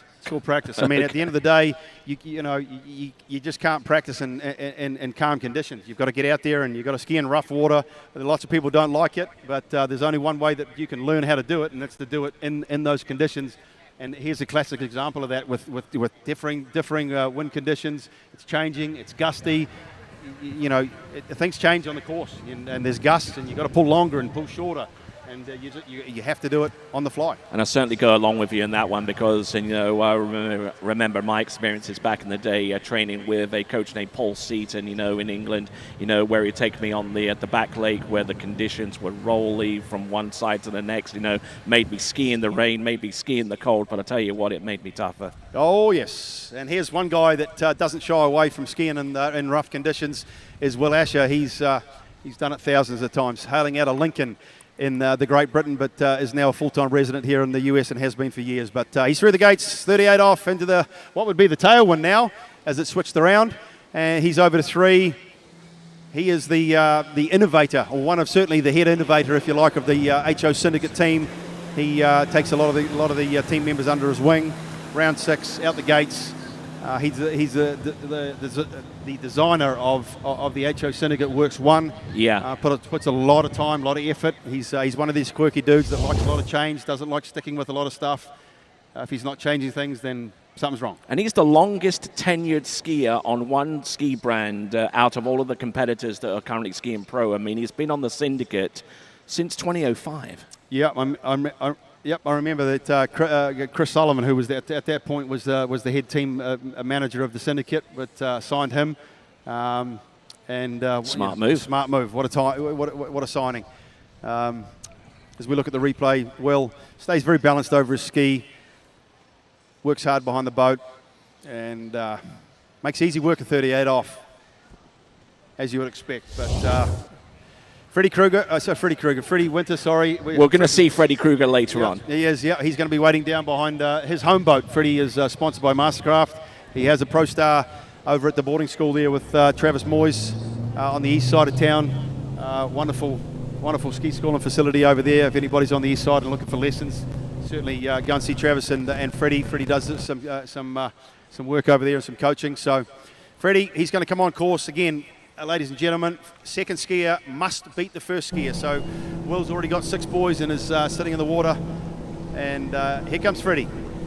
And here yes indeed, coming into the course, he's wrapped his left shoulder up with a KT tape. That kind of gives you a little bit of an indication of the forces and the amount of strain that the skiers actually impart upon their body, out in the slalom course.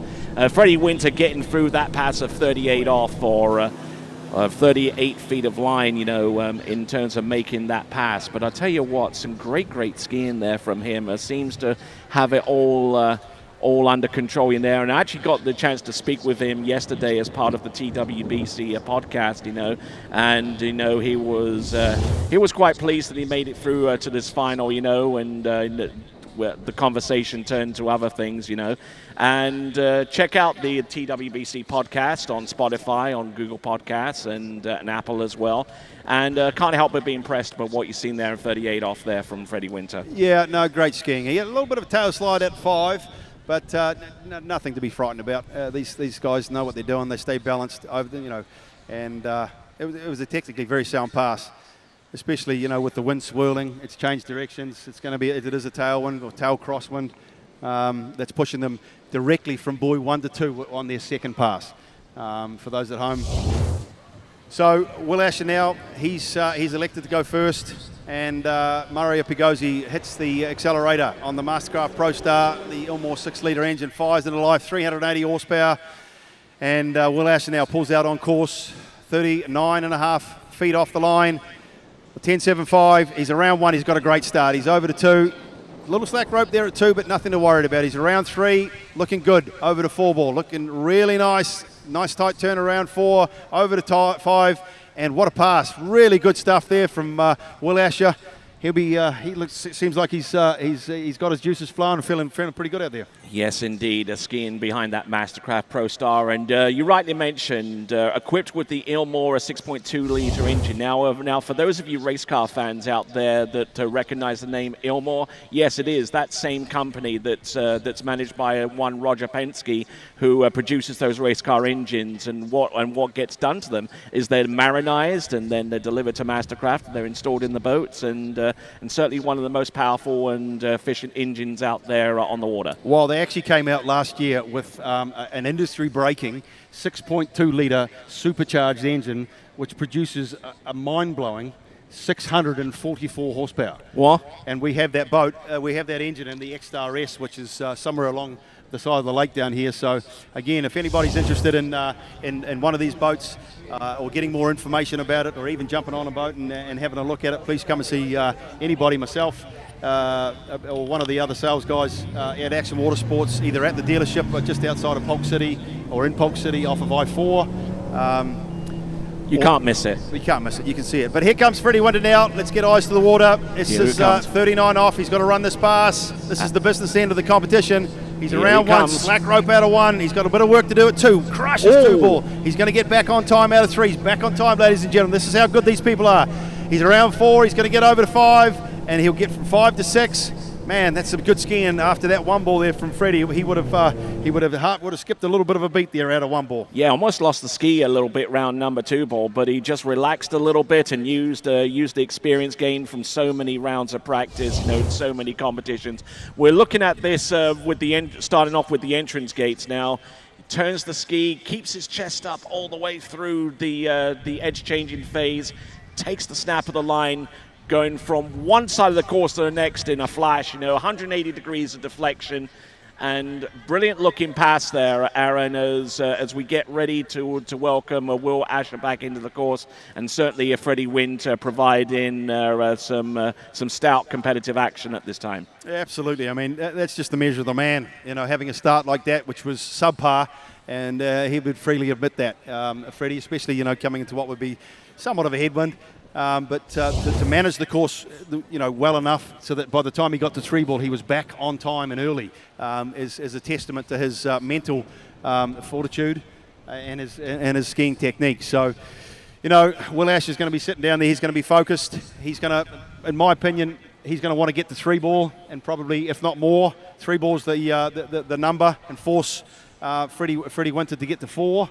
But here he comes, eyes to the southern end of the lake, ladies and gentlemen. Will Asher, the reigning European slalom record holder, pulls out for the gates now, 41 off. Obviously needs a good start, a bit of a tailwind. He's around 1, he's got a great start. He's going to get over to 2. He's crushed 2 ball, ladies and gentlemen. He's on time. He's around 3. He's going to get over to 4. Can he get a good turn at 4? Tailwind at 4. He's going to get to 5. Oh, he stood up at 5. That's great skiing, Will Asher.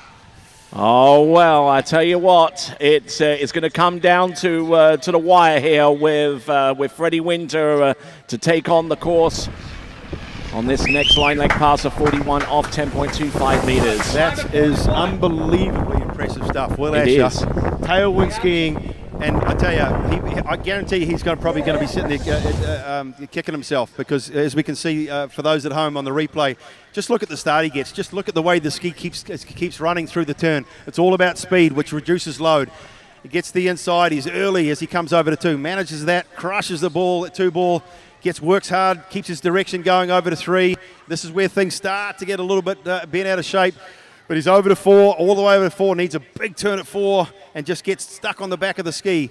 And then from there, all he's worried about is getting around 5, the S turn, getting the line tight right here, and he'll get back inside the boat lane boys for a full score of 5. Incredible skiing. And what this will mean is that whoever comes out of this second bracket will have choice in the final, whether it be boat or first to second out. That's correct. You're 100% correct there, Tony. Yep. So 5. What it means obviously now is that Freddie Winter, going second, has to make sure that he gets a piece of 6. I mean, and that is just no mean feat, I tell you. I mean, I spent years trying to perfect the sport, and I could never get past 3 ball. So here we are in a slalom semi-final, and the guy's got to get to 6 ball in the semi-finals alone. So, but he can do it, and he's done it many times before.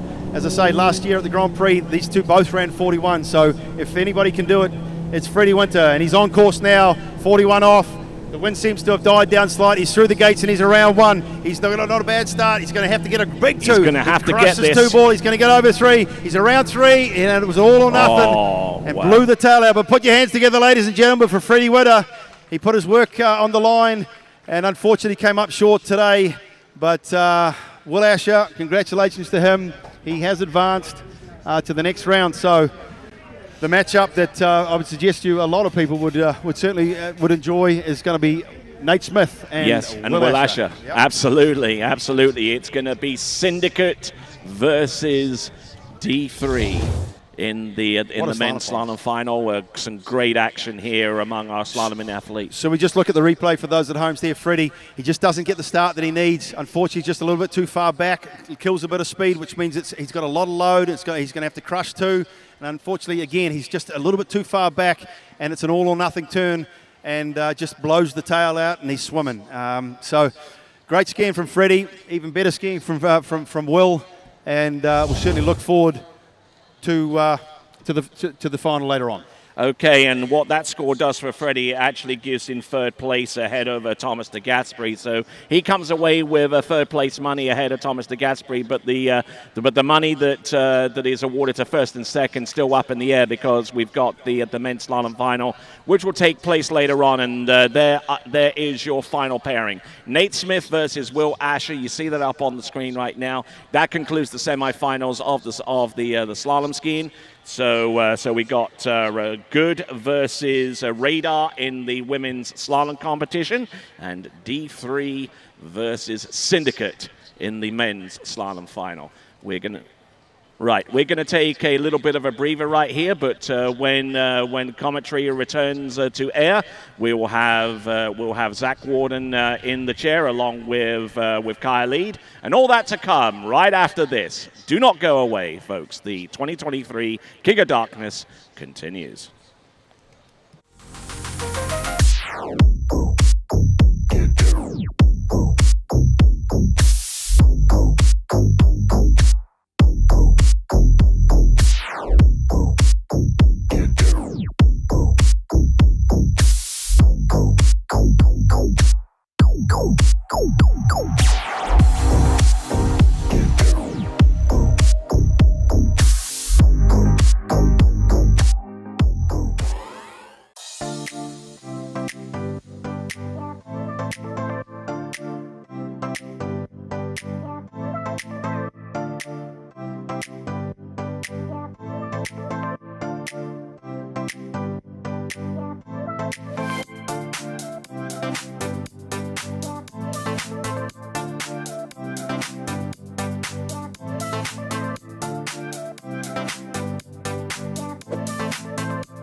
All right, ladies and gentlemen, a little technical difficulties here, just getting on the mic here.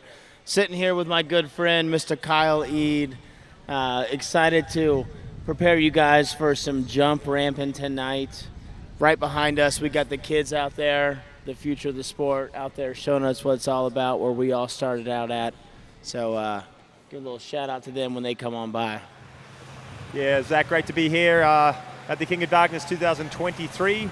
Saw some great slalom action out there earlier, and we'll be back with some more here pretty soon after the women's jump. Just some young skiers out there showing some toe hold tricks. The water skiing is a family sport. These guys start young, and it's a great sort of family sport. Get everybody involved. Spend a lot of time out on the water. And this is Allegay coming in on her toe run.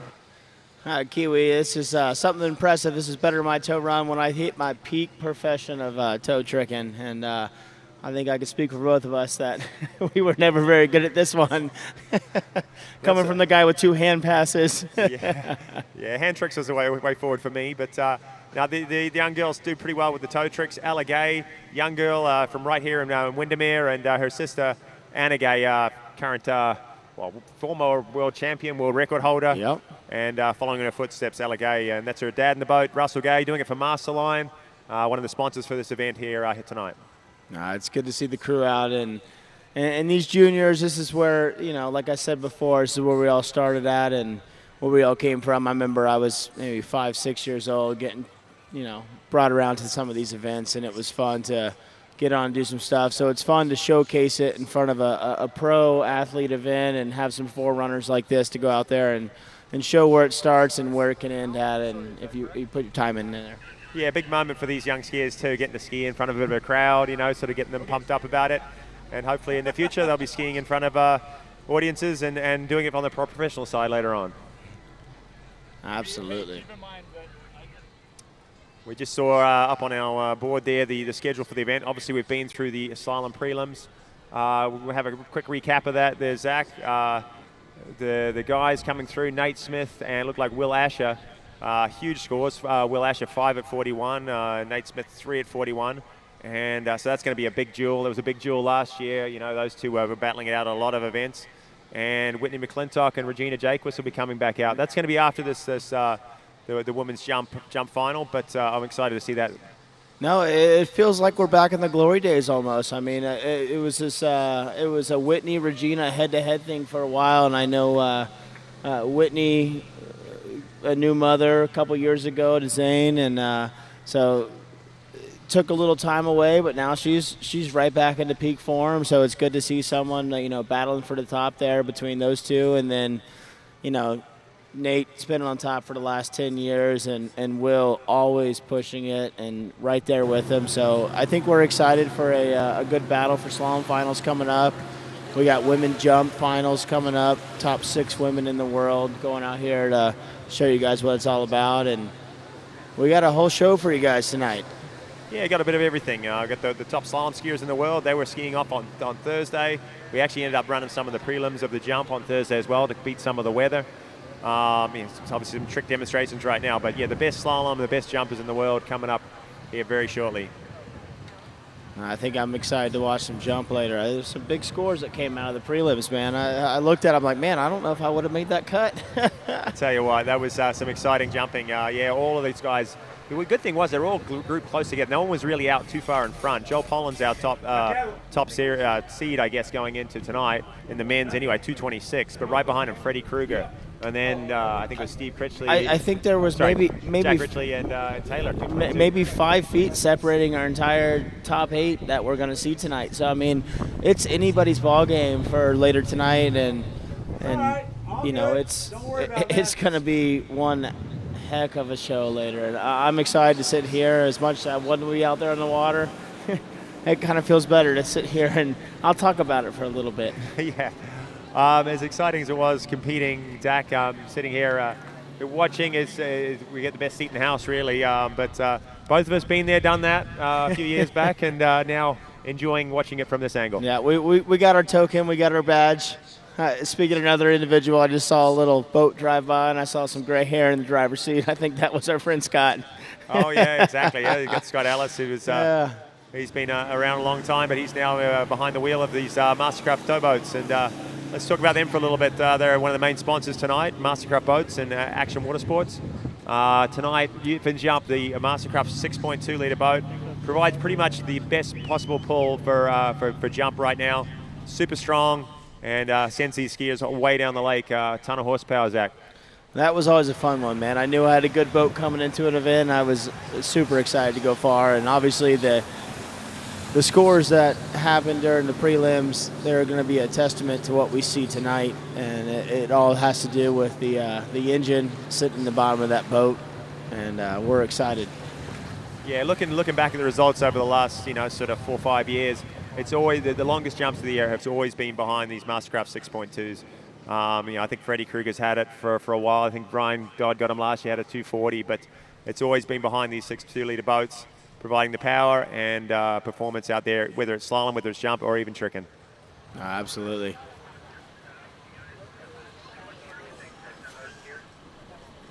Going down to the dock there, we can see our first skier. She is just getting ready, Agustina Varis. There it is, the running order for tonight. Agustina Varis, Regina Jaquist, Valentina Gonzalez, Janina Bonneman, Sasha Danishevskaya, and our top seed, Hannah Streltsova, posting a big 186 in the prelims, Zach. She's big on jumps, form. Man. I ran into her earlier on the side, and I was, damn, it's good to see you back, man. I mean, that's a very credible jump. 186 is huge. That usually takes it down, and that was only the prelims. And I know the blood's going to be flowing a lot more today. It's going to be way more stoked up. I'm excited if we can start pushing that deep 80s threshold there.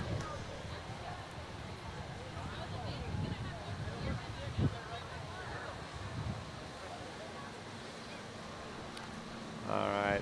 And of course, Zach, you mentioned the prelims, guys just kind of getting a bit of a feel for the side out here, taking it a little bit easier, making sure they earn their spot. But jumping is an adrenaline-fueled sport, right? Oh, it's when it comes to the final, there's no holding back. You get the crowd behind you. So guys on the bank here, we need you guys to sort of speak up. We need you guys to cheer, get these guys fired up. You'll get them cutting later, getting right into it, and getting bigger distances for you here tonight. Oh man, I was a sucker for some fan favorites, man. I hear the crowd, and I was like, I got to bring it down for the crowd. So for all you guys out there listening and hanging out on the banks here, we got a good crew showing up. The louder you get, I promise you, these jumpers will go later, go harder, go further, and you guys will be in for a show. And as our last couple of trickers out there just finishing up their demonstration, you can see the other boats out there just changing out the course. We had a bit of a course change as well, pulling a few buoys out from the slalom event and switching gears up for jumping. For those of you who don't know, in women's jump, the boat speed is going to be set at 33 mile an hour, 54K. But the jumpers will be going back and forth across the wakes and almost double that speed as they hit into that ramp. 5.5 foot ramp is what we're utilizing tonight for the women. And sending themselves as far down as 180, 190 feet down the lake, hopefully tonight. So that's what we got in store for us here coming up shortly. No, we're definitely in for a treat, Kiwi. I'm excited for this one. I think I feel a little headwind coming down this way. I was nervous about the weather a little bit, and I don't want to talk about it too much because it might go away. But well, no, let's talk about it, Zach, because that's going to be the thing that's going to be interesting tonight. Obviously, the weather's been variable lately, and the organisers have done a great job planning out the schedule for this event. But outdoor sport, you can't plan for everything. Wind's been switching back and forth a little bit, but if it holds, if it stays round to a headwind, which the jumpers love, it's kind of like a plane taking off, right, Zach? You want to hit that headwind. They want that float, and if it stays this direction, we're going to get some big jumps. But it's been switching back and forth. I heard some of the slalom skiers saying it was tailwind on both ends. And, absolutely. It's one of these unique sites where you almost get the Big Lake Hancock, which sits just to our west, our east. It almost wraps around that entire lake, and you'll actually see the wind coming down from the north side of the lake and the south side of the lake, and you get this dual effect of wind, which can be tricky because there's no way for us to train in that. Usually we could train in a headwind, we could train in a tailwind, but you can't very often train in both at the same time. Oh, exactly. And it's it's up and down. You can see some little dark swirls coming in.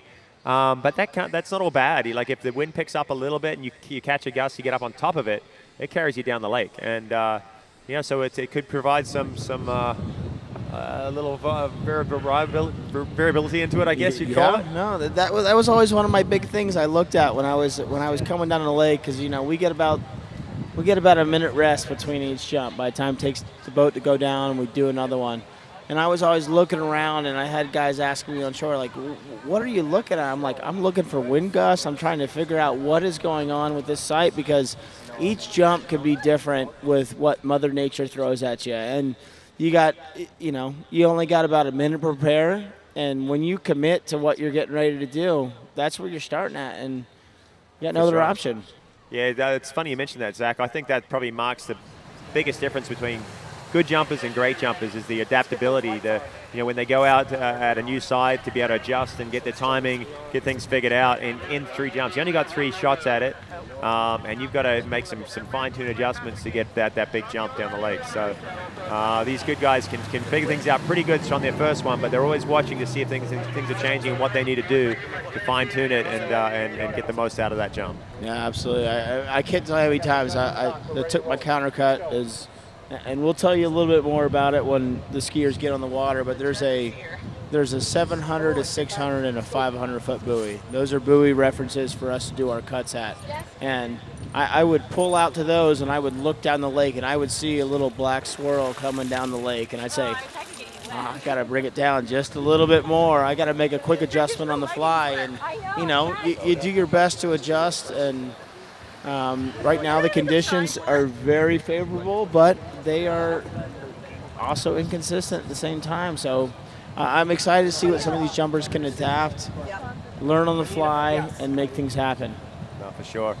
Well, the beauty of it for tonight is the women are going to be a little bit of advantage. They're going to be able to see what's going on. But give it a couple of hours, we're going to bring our men out in the dark, and they won't be able to see some of those changing conditions. They'll have to sort of go by feel out there, a little bit of braille jumping, but to make those adjustments. But yeah, difficult sport, dangerous sport. Turn the lights off. It makes it extreme. Everything goes faster, a lot faster. But here we go. Here's your start list tonight. We got Agustina Veras, Regina Jaquez, Valentina Gonzalez, Gina Bontaman, Sasa Dekashan, and Hannah Stratsova there. Zach, I'll help you with the pronunciation I was again. looking at you over here waiting to save me, man. But yeah, they get difficult down the end there. Yeah. Hello. All right, so the boat running up and down the lake, doing a few timing passes, get conditions set. Drivers getting their feel out there and making sure they've got their lines down the lake. And we'll have our first skier on the water here momentarily.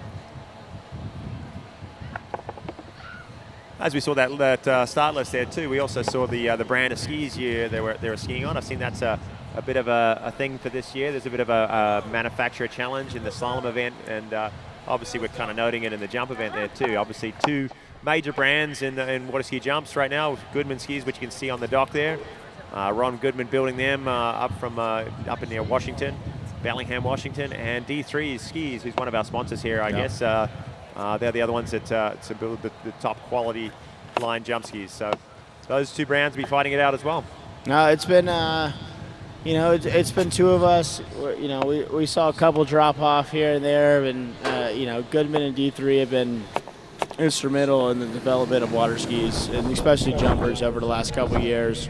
But I do want to talk to the idea of the slalom ski head-to-head division, because I mean there's some more slalom skis out there. There's 7 different competitors that are really fighting for these team spots. It's almost like a little fantasy football, but with some slalom ski, and I kind of enjoy it, man. It's fun to put it into a team aspect and get you back to those collegiate days where it's all about team. Even though we're individual skiers, you got to do something good for your team. So it's good to see that. It's definitely going to be interesting watching that pan out, especially in the slalom, like you said, over the last, over this season. So.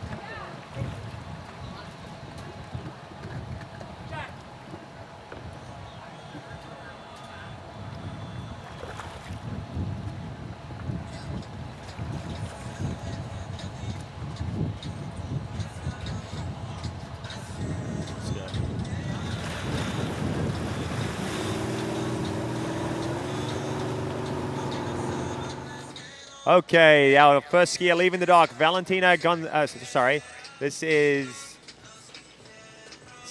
Varas, leaving the dock first, doing it for Chile. And her intro song there coming in She is heading down the lake, spin around for jump number 1. All these jumpers are going to get 3 attempts at the jump ramp. And she is just getting her arm in the arm sling. One of the things we'll talk about too, Zach, the arm sling.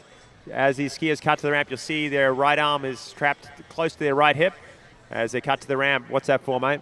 Well, there's so much leverage, and you'll see it here in a second when they turn towards the ramp. There's so much leverage against their body that there's no way to physically hold your arms closer to your body and not get tipped over, essentially. So what it does is there's a sling with an armhole around it, and they'll put their hand down in there.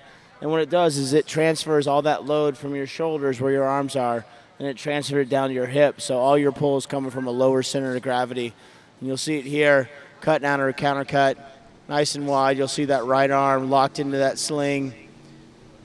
Looking over, big cut coming in, and we'll get this one out of the way quick. Ladies and gentlemen, that was a pass. And we do have 3 attempts, Kyle.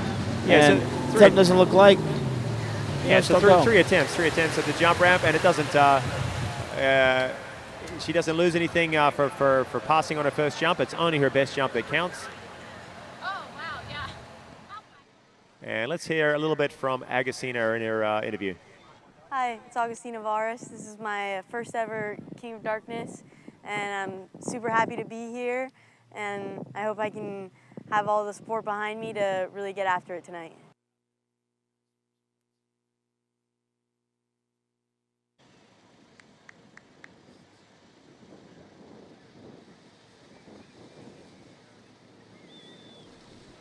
Okay, Agostina heading back down. She's had a pass on jump number 1. Obviously didn't like the setup, didn't like what she saw there. So she's a little bit of a different boat. She came down a little bit later than some of the other competitors. She got a round in yesterday, kind of a practice round. The other girls jumped on Thursday. She hasn't had quite as much experience, but they included her into the format.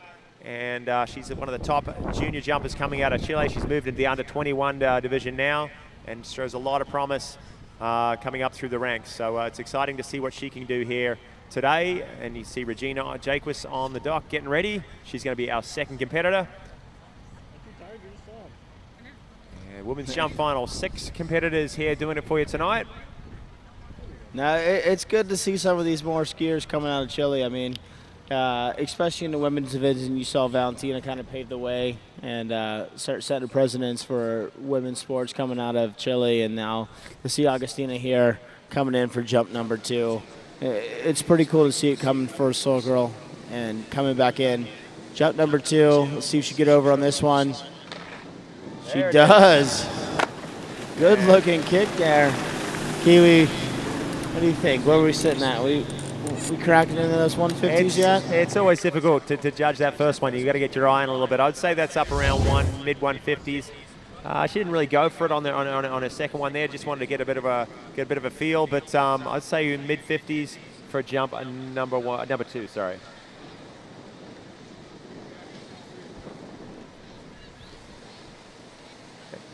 All right, I can see a good buddy of mine, Pipe, down there, showing her some instructions. I definitely saw them bring it down, drive through the ramp a little bit. Pipe and Tony, a staple out of Chile.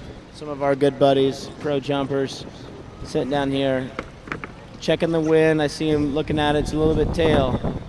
But I think she's got room to move it down a little bit, get that right ski all the way around the turn and drive down into the base. Is pretty much what I think I saw from the hand signals. Yeah, we're still waiting for a distance on jumper number 2 there. Here it comes on our board, 159. We weren't far off there, Zach, on our first one. 159, so there's the benchmark. The first skier out, 159. She's got 1 jump left, 48.4 meters. Speaking about, the skiers come out of Chile, it's basically the Miranda family. They've built a lake down there. They've got a great junior program going. There's a ton of Chilean skiers coming through in the juniors and under 21 ranks, so kudos to them. They've been around a long time, and we'll actually see one of them out later. Tony Miranda will be in the men's jump, so that'll be exciting. Here comes Agostina for jump number 3, her third and final. Let's see what she can do. Can she turn it up a little bit as she comes in? Beautiful lift.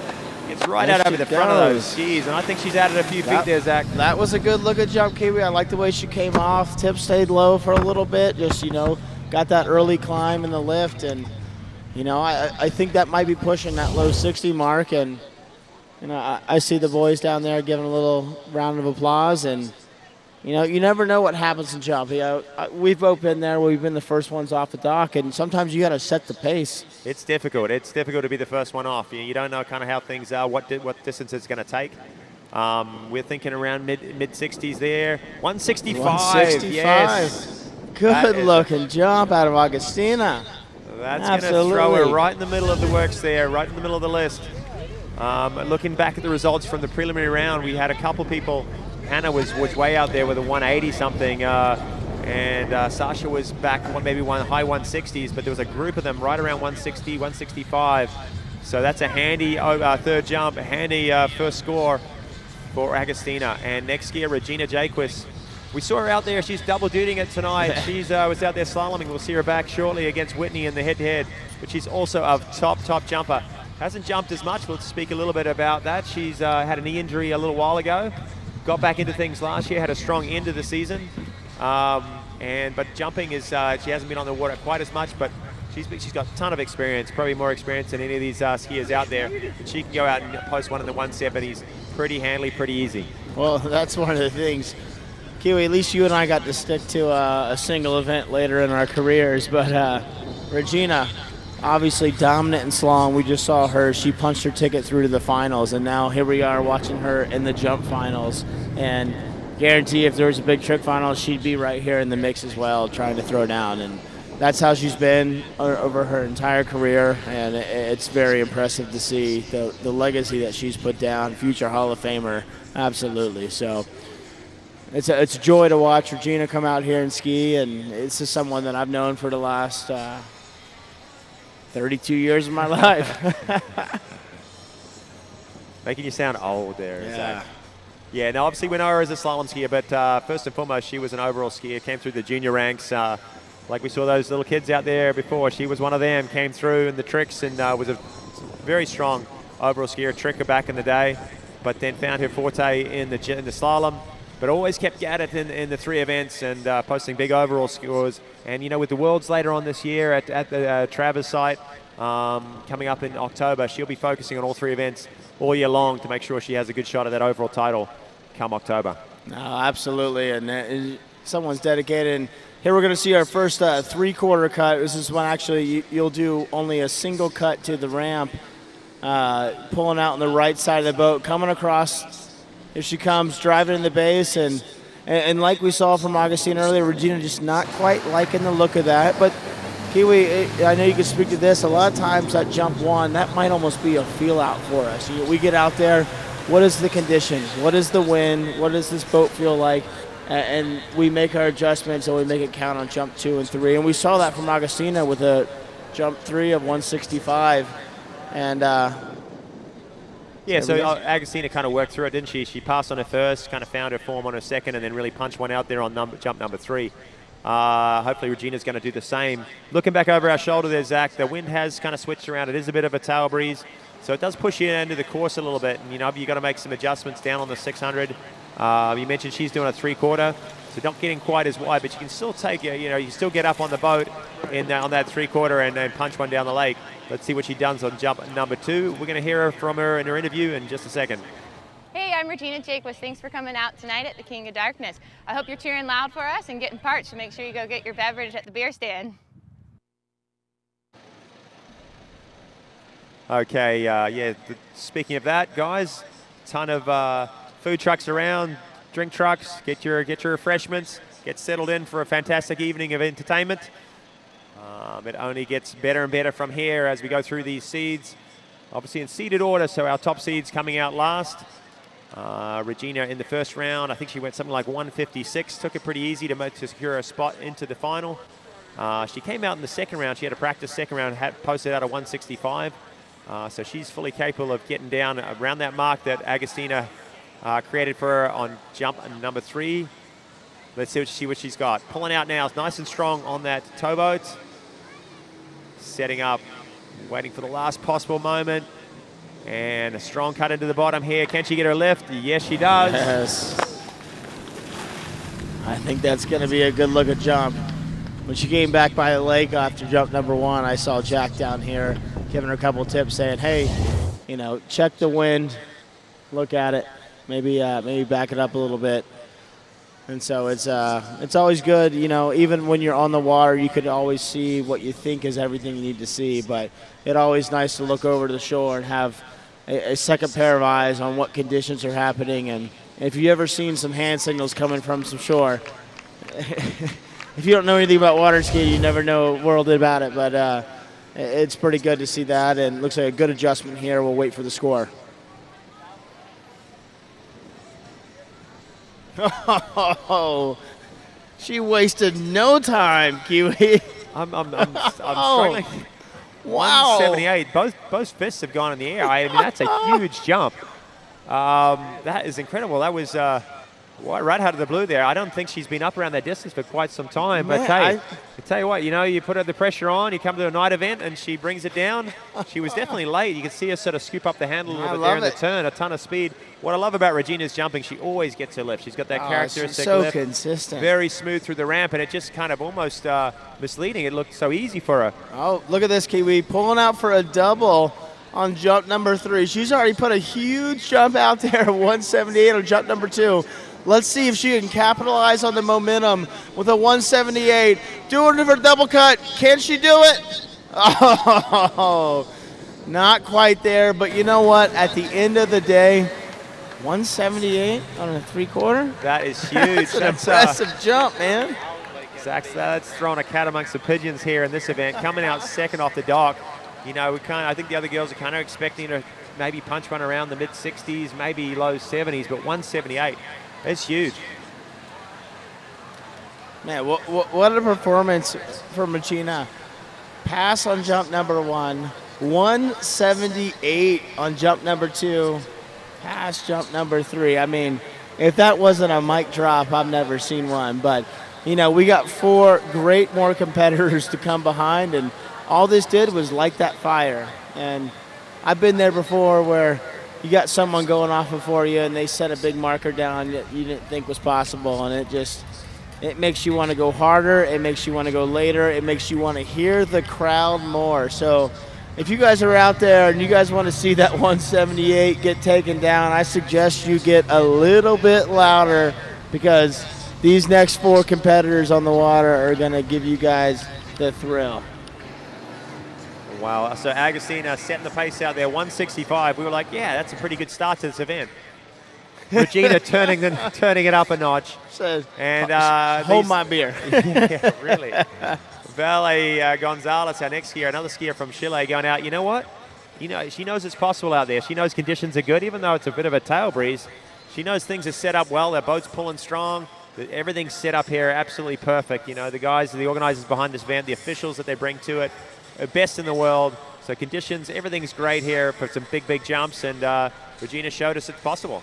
Now, I think if we're starting off with jumps already in the 60s and the 70s, I think that's just a testament to what we're getting ready to see. And here we got Val starting off. She's got that speed suit on, and right into the double cut, cutting around about 10 feet in front of that 600-foot buoy, nice and wide against that Mastercraft, that 6.2 liter. Here she goes. Big turn coming into the base. And nice looking opening jump. That's our first competitor that we've seen take jump number 1. That's got to speak to the confidence that she's got going in. She's dialed in. Now, Valley's been around for a while. She's a former under-21 world jump champion. I think she did that 2019 up in Canada. So she's got a lot of experience. But she's going to need I think quite a hefty PB to take this event out, or to get in front of Regina tonight. I think her personal best somewhere around the high 160s, maybe right around 51 meters. Yep. And to get up around 54 meters, that is going to require a huge cut from Valet. She's going to have to turn it up a lot here on jumps 2 and 3. All right, let's take a moment and hear from Valet. Hey guys, I'm Valentina Gonzalez. I'm from Chile, and I hope you guys enjoy the show. Get some food, get some drinks, and just cheer for us. Valet Gonzalez coming in with a 156 on jump number 1. So a good opening jump. The other 2 skiers passed. She showed us that she's got the sight figured out, and a handy opening jump, but needs a lot more. Another 20 feet, in fact, on jumps 2 and 3. Yeah, no, but something speaks to it. Getting over on jump number 1, that was always, a big thing of ours is let me get to this event, let me get over on jump 1, and then I'll make my adjustments from here. So here's where the real testament will come. Can she bring it down the course a little bit? Coming in, jump number 2, Valentina from Chile. Good looking lift, had a little more speed on that. I think that might crack her into the 60s a little bit, but I don't know if it's going to be quite enough for that 70. I think that's 178. I'm still That's a big jump. It's huge. But another very nice jump. Technically very, very sound. But Valet maybe sometimes need to just amp it up a touch, bring it down the lake a little bit. The beauty of this side is you can look across the lake there and see that dock that the skiers are skiing at and see how close they are to it. And the closer they get to it, the later they are and how much harder and how much more speed they got to take across the wakes into the bottom to get there. As you can see there, she makes it on the ramp pretty easily on jump number 2. Beautiful ramp work and flight through the air, but just maybe not quite the heat that we saw Regina take.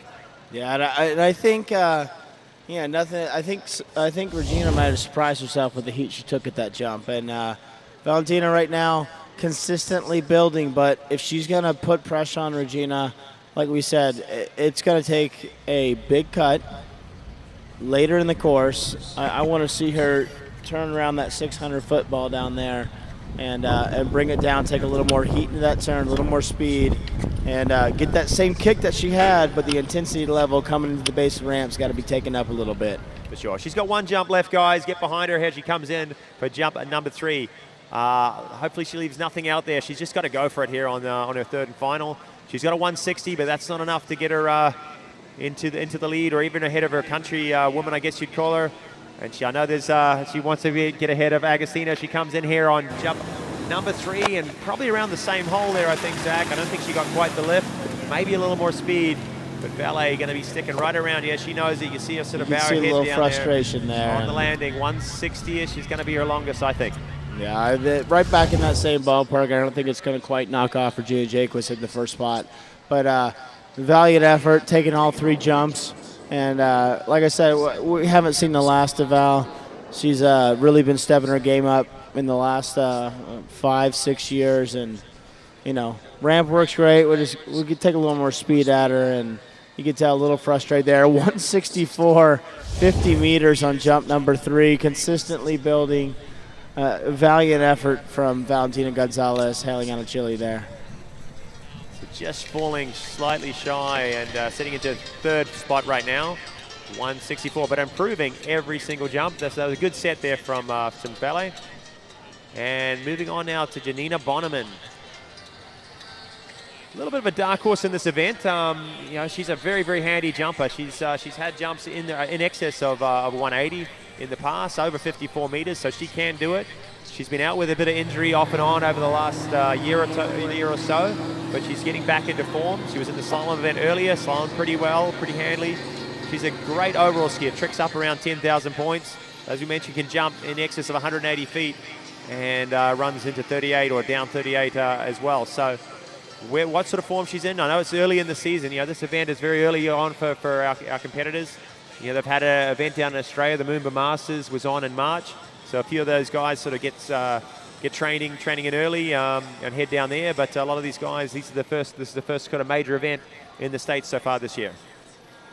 No, it's a good kickoff to the season. Like I said, Moomba is usually our first one to get going on, which is always tough for us here in the U.S. We have to brave the cold, which is usually only like 70 degrees. Get ready, but this is fun to kick off our U.S. tour here in what is the mecca of water skiing in Central Florida. And I see Gina lining up on the right side of the boat. Looks like we're going to see the same approach that Regina Jacquez took just 2 skiers ago with that 3/4 cut. And if you want to see airform, ladies and gentlemen, watch this jumper right here. Some of the prettiest airform. I'm jealous of it. Oh, Zach, you had some pretty good airform in your time, mate. Well, I was a little hunched over, and my speed suit a little baggier than hers was. So Janina, yeah, choosing to do the three-quarter cut, but geez, it worked for Regina, didn't it? So maybe it will also for Janina. She also doing a two-handed turn there, so you can tell just kind of a bit more progressive, not getting her skis around quite as much in the turn, really trying to load into the bottom and get that beautiful ramp work. She's not a big girl, not a lot of weight behind her, but technique is perfect. Technique comes into play when stature is not on your size or mass in motion is not necessarily there. That's what you and I got away with it. You throw 200 pounds at it, you're good, but when you're a soaking wet buck 20, technique is what it's all about, and Gina is a perfection of that. So it'll be good to see her coming back in. Jump number 2, 153 on jump number 1. So here we go. Another jumper off on jump number 1, making adjustments. She's felt the course. She's felt the wind. She's ready to play ball now. Okay, Janina choosing another three-quarter cut. Coming back in here, jump number 2. Hopefully here she can adjust her timing, bring it down a fair ways on that 600-foot buoy. She's 600 feet from the jump, and that gives her a timing mark. Yeah, she's up wider on the boat. You can see her take a bit more speed into her turn. Hopefully a lot more heat into the bottom. That looks better, and off the top of the ramp. So, yeah, handy second jump. She's added some distance, and maybe in front of got in front of our 2 Chilean skiers. All right, quick replay here. I love the way she comes across second wake, right ski loaded, off the top of the ramp, chest over the front of the skis, pressing down the lake. I mean, that looks fun. I wish my landings went that smooth. But here we go. Let's take a quick word from Janina. Hello, I'm Janina. I'm from Germany, and I'm very happy to be here. I hope you guys are enjoying the show, and let's cheer up and pump up the crowd so we can jump far. Have fun. All right, Janina there. She's seemed very happy to be here, didn't she? And just as we saw her interview there, the distance flashed up 166, just squeaking her ahead of both Agostina and Valet. So she's in second spot right now. And just from pure technique there, you see her have some pull off the top of the ramp on that second one. No, everything was textbook about that, but I think what it's going to take to reach that 178 that Regina set out there is everything's got to be amplified a little bit more. A little bit later in the course, a little more speed, a little more grunt, and and there to go. And look at it right here, coming out on a double cut, jump number 3, ladies and gentlemen. If you guys are in the crowd and you guys want to see a big jump, here's your moment to capitalize on that. Let's get behind her, coming in, jump number 3. Oh man. Unfortunately for Janina, didn't quite get her timing. It does make it difficult when you do 2 3/4 and then switch up gears for a double on your last one. That's your only shot at it. Had she chosen to do a double a bit earlier, maybe she would have figured out that timing and added a little bit more distance. But I think she's pretty happy with that. She slotted herself into second spot. There's only 2 remaining. She's got a chance at a podium here tonight. Yeah, no, absolutely. It's one slip up away from at least getting a bronze medal put on that, and good effort going out there and trying to throw down a double on the last one. And like you said, Kiwi, the timing deal, that is tough. And I never was good at 3/4, but you throw me in to do a 3/4 and a double in the same set, it ain't gonna happen. All right, our next skier off the dock, Sasha Danishevskaya. She jumped in the preliminary rounds. Let's see what she, I think it was 169. So, yeah, pretty handy jumper. She has a personal best up over 180 feet. I'll just find the results here. Yeah, the 169, I believe, in the preliminary rounds. She is actually our current world overall champion as well. She picked that up back in 2021. So a handy skier in all 3 events. But tonight, it's about jumping. Tonight, she wants to take the title here at the King of Darkness 2023. She's got some good accolades, but a jump title, I think she's missing that one in her back pocket. So she's going to have to turn it up a lot to catch Regina, 178, and she knows Hannah is on the dock, eyeing up at 180 or more here tonight. And that wind, look at that wind, Zach. It's spun around a little bit. We got a little bit of a head breeze coming in. I think that's going to favor these last 2 competitors. Oh man, that's the luck of the draw on something like that. It's always something when you're watching the wind and That's where a big deal comes in, observing your surroundings coming down the lake. And, it was very easily a tailwind on Janina's last jump, and now here we are turning around for a headwind, and hopefully she can make that adjustment on jump number 1 and take advantage. And if I know Sasha, she knows this site. She skis here quite a lot, and she's going straight into a double, and she knows her spots here. Pulling out wide on the towboat here, right up in front of the boat as she slows the skis down, and trying to get those skis right around 90 degrees to the boat, taking a big whip into the bottom and big jump on jump number 1. Jump number 1. I'm excited to see the distance on that one because she took an aggressive turn, good speed, and then right off the bat. We saw some of these other skiers kind of work their way into the course, feel it out a little bit. Sasha, I think, was the first one that we saw that's take aggressive, no holds bar, right off on jump number 1. Yeah, so like you say, I mean, some of the competitors come out with a bit of a feeler on their jump number 1, but when you've got the site figured, you got to go for it. You got to use every opportunity you can for a big jump. There we go. 171, Zach. 171 on jump number 1. By far our biggest opening jump. So here we go. Let's get it for words from Sasha real quick. Hi, my name is Sasha Daniszewska. Thank you all for coming and supporting this event. I hope you have fun. Don't forget to cheer and support us so we can go further. All right, Zach, did you get that pronunciation that time? Nope, I'm going to still defer to you on this one. But look at that. Jump number 1, a 171. She's sitting 7 feet behind our leader, Regina Jaguis. By far our biggest opening jump. So, if that's a testament what we're getting ready to see on jump 2 and jump 3, I think we're in for a show here. Here she comes, coming out. Oh, she can definitely smell it out here tonight. She knows she's capable of getting over the 180s and putting some pressure on our final competitor to come after her. She's chasing 178. Let's get behind her, ladies and gentlemen. As she comes in, jump number 2. Waiting as late as she dares here. Cutting as hard as she can into the bottom. And good lift again. Another beautiful jump, but she slaps her leg. She knows. I think that headwind caught up with her a little bit on that counter cut, slowed her down just a little bit. Technically, a beautiful looking jump. I'm going to say that's in the mid to upper 60s. I don't think that's quite that 170 that she put out on jump number 1. And you can tell the frustration when she lands. I think what it's going to take on jump number 3 is a late turn on the 6 and more speed in that turn. Be aggressive. Trust the process. That's a big part of jumping is just trusting the process, what we've all been trained to do. And 176. Oh, my God.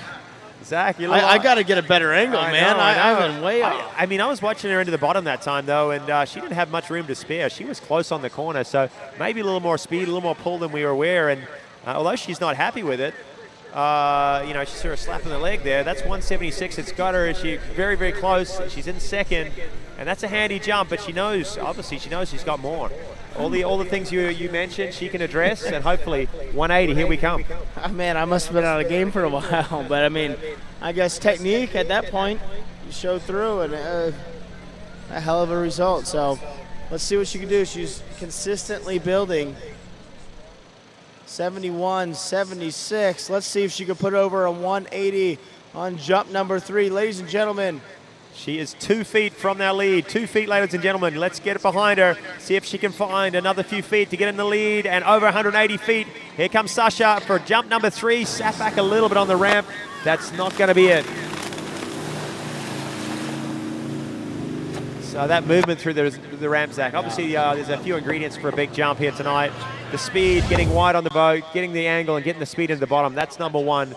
But the ramp work, the kick off the top of the jump, that's number 2, and that wasn't it, was it? No, that wasn't quite there. And I think what it was, I think she took that late approach that she wanted that was going to take her over 180. But when you only have milliseconds to spare from the second wake of the boat to the ramp, there's a lot of things going through her head. I think she got a little tense with those arms. And the tendency is to just sit back just a little bit, and you'll see those skis come up right away. Close on the corner again in our replay. And that's a scary corner to look at. And we've all been up on it, and when it comes like that, it's tough to relax and trust the process. But, ladies and gentlemen, what an effort from Alexandra I'm not going to Dennis say it. I'm sure I'm saying it wrong too. But, 176. 176. What an effort. But that last cut, though, Zach, that was the one, I think. She had some heat on that one. She was going for it. But you see that often. The big cuts, you get a little tight, you see that corner coming at you, and you tighten up just a little bit, and then you don't get your extension through the jump, and you lose it all right there and there. But you only got a fraction of a moment, and it's hard to take that confidence and ski all the way through when you're so close to the corner and come barreling in there. And it's your last attempt, the pressure's on, all that sort of stuff. So these athletes they train hard, but to do it all in that on that third and final jump is tough to do.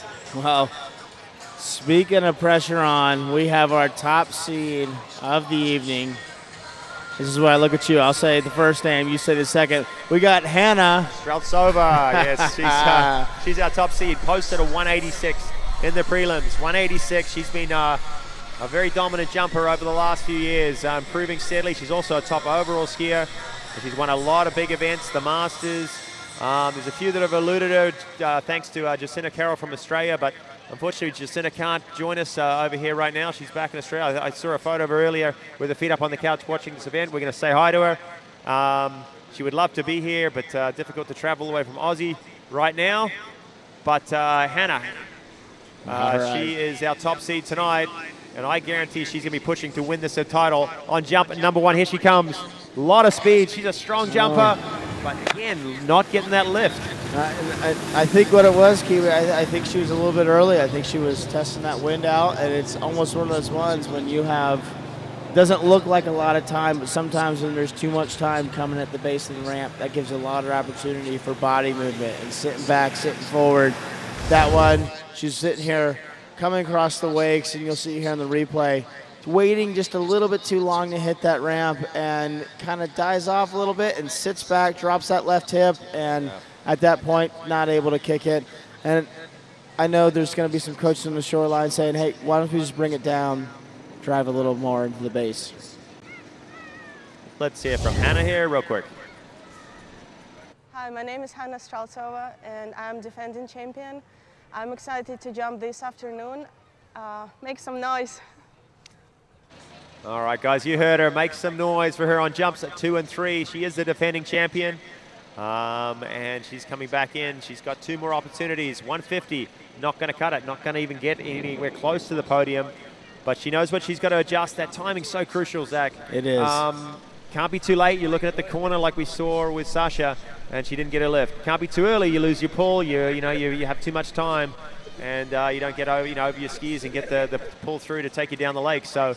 It's inches, isn't it? It's only inches out there. It is, man, and when you're hitting the ramp at 60+ miles an hour, it is so tough to judge that.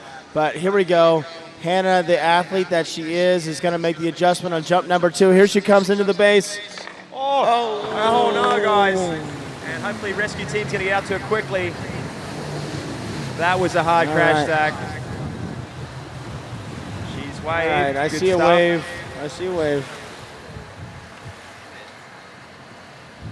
Ooh, Kiwi, that's never what we want to see. And so, they're getting to her quickly, but she seems like she's okay. She waved pretty quick. I saw a hand up pretty quick, and the way she went in the water, the way she rotated out the front, which you never want to see, I think she went in at a pretty. Let's watch this replay here real quick. I think thought she was pretty late here. Watch her drop her shoulder right at the turn. She started hard there and then got to the ramp maybe earlier than she thought. She pre-kicked for sure, right in front of the ramp, stood up. And unfortunately, she went in pretty fortunate. Yeah, you can't go in better than that. On the back of her skis, knees and ankles pretty much out of the way. Still a hard crash. That's coming into the water at 60+ mile an hour. From some 30 feet up in the air. So, guys, let's give her a little bit of a round of applause. Let's see if we can get her feeling good out there. She's got one more jump to come, and hopefully she's got her bearings. She can put her skis back on for you guys and get jump number 3 and hopefully take out this title here. Kiwi, I did not see that one.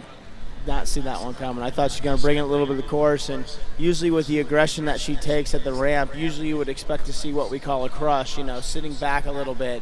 But I think she got there a little bit early, got a little excited almost, and unfortunately those are results. That's That's the NASCAR moment that you get when you come to water ski jumping. So glad that she's sitting back there. We're going to see her on the back of the boat.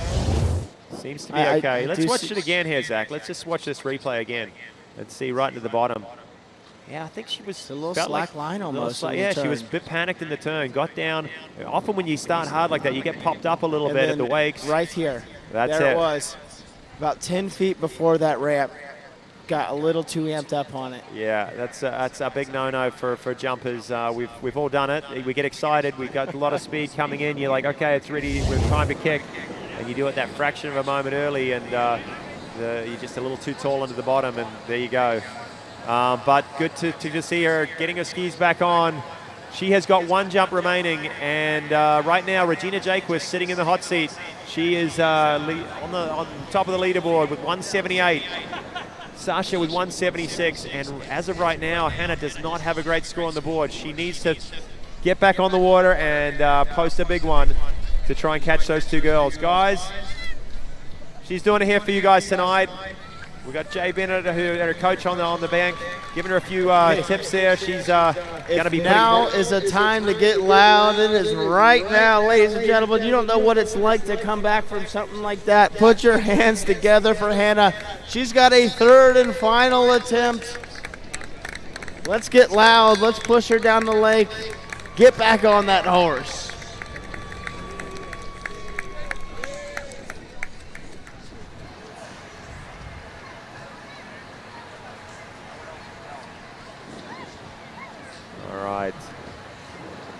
And they're getting the soap out of her bindings. They've got these skiers have got very, very tight rubber bindings, but they need soap to get in. And then they've got to get rid of that soap so their foot stays in there.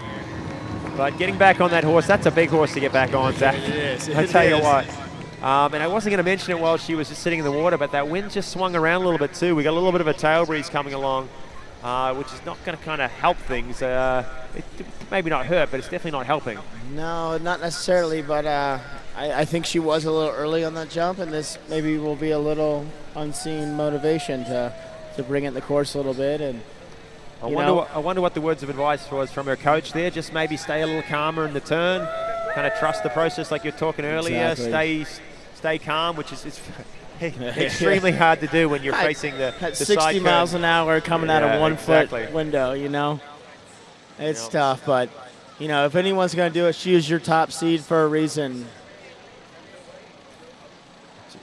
Just coming down, and there's our lead score, 178 feet. And it's Regina Jaquist. We saw her as our second competitor off. And this is the third and final jump for Hannah. The third jump, the last jump for this final of a women's jump here at the 2023 King of Darkness. Can she do it?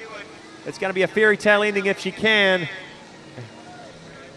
Coming in, jump number 3. Up, off. It's a tough one to pick, but I don't think that's 178, Zach. A big round of applause for Hannah, though, to get back up there. The fact that we got over the ramp, ladies and gentlemen, put your hands together for Hannah. Jump number 3. Here we go, replay. And you know what? This is what I expected off of jump number 1. I know we were a little early. This is a nice, consistent jump for Hannah, something she's used to making.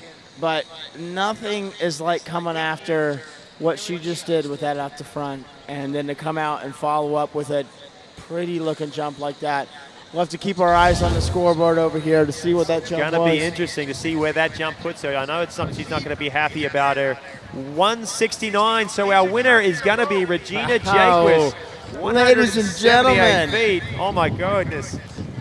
Wow. We knew she was going to come here as a slalom skier and hopefully take that event out. She's going to be battling Whitney here shortly, but she come out and killed it in the jump event too.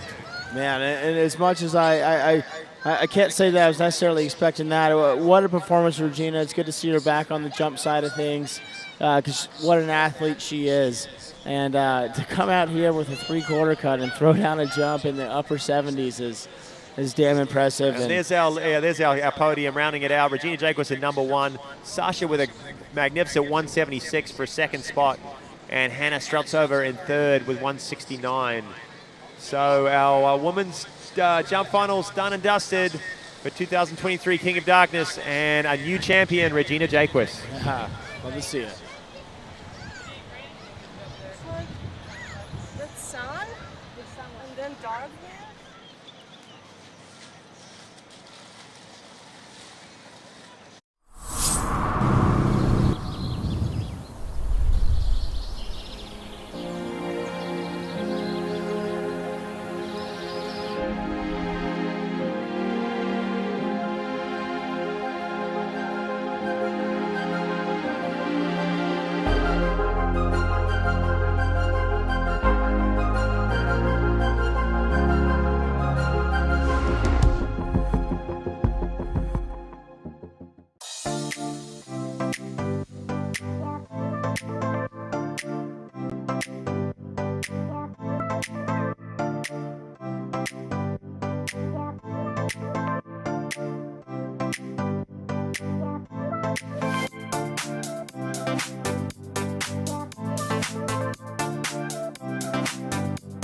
Well, good evening, ladies and gentlemen, and welcome back again to the 2023 King of Darkness right here at the Arts of Lake Hancock here in Horizon West. My name's Tony Lightfoot, and sitting next to me is Kyle Eade. How are you doing this evening, sir? Oh, I'm doing great, mate. I've just enjoyed a super women's jump final. We had it all, didn't we? We had some massive jumps, some surprises, and then a little bit of a crash at the end. Luckily, Hannah's going to be all right. She seemed like she handled that well, and what an event. But we're going to be switching gears now into back to the slalom. We've got the women's slalom final and the men's slalom final head-to-head. And there on our screen, that's Regina Jaquist. She's happy, but you know what? She's forgetting about jump right now. She's got to switch gears and get out there on the slalom ski in just a minute. So she has got a lot of work to do tonight. It's almost like a triathlon transition, isn't it? From the what is it, the swim to the run into the cycle. You know, you don't have an awful lot of time to catch your breath in between. And with Regina Jaquist, multiple-time world champion and absolutely superb athlete, you know, in every sense of the word. And now jumping is in a rear-view mirror. It's time to swerve the light fantastic on the slalom course. Yeah, well, definitely that was probably a little bit of a surprise for her tonight. But she's always had the ability, but she just hadn't been putting the focus into her jumping as of late, focusing on slalom.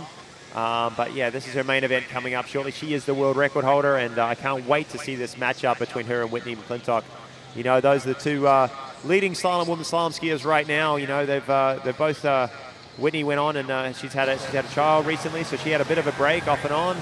Regina had a bit of an injury, and while they were a little bit out of action, we had a few other ones coming through. Jamie Bull, Ellie Nicholson, some other top contenders come through and take some events out.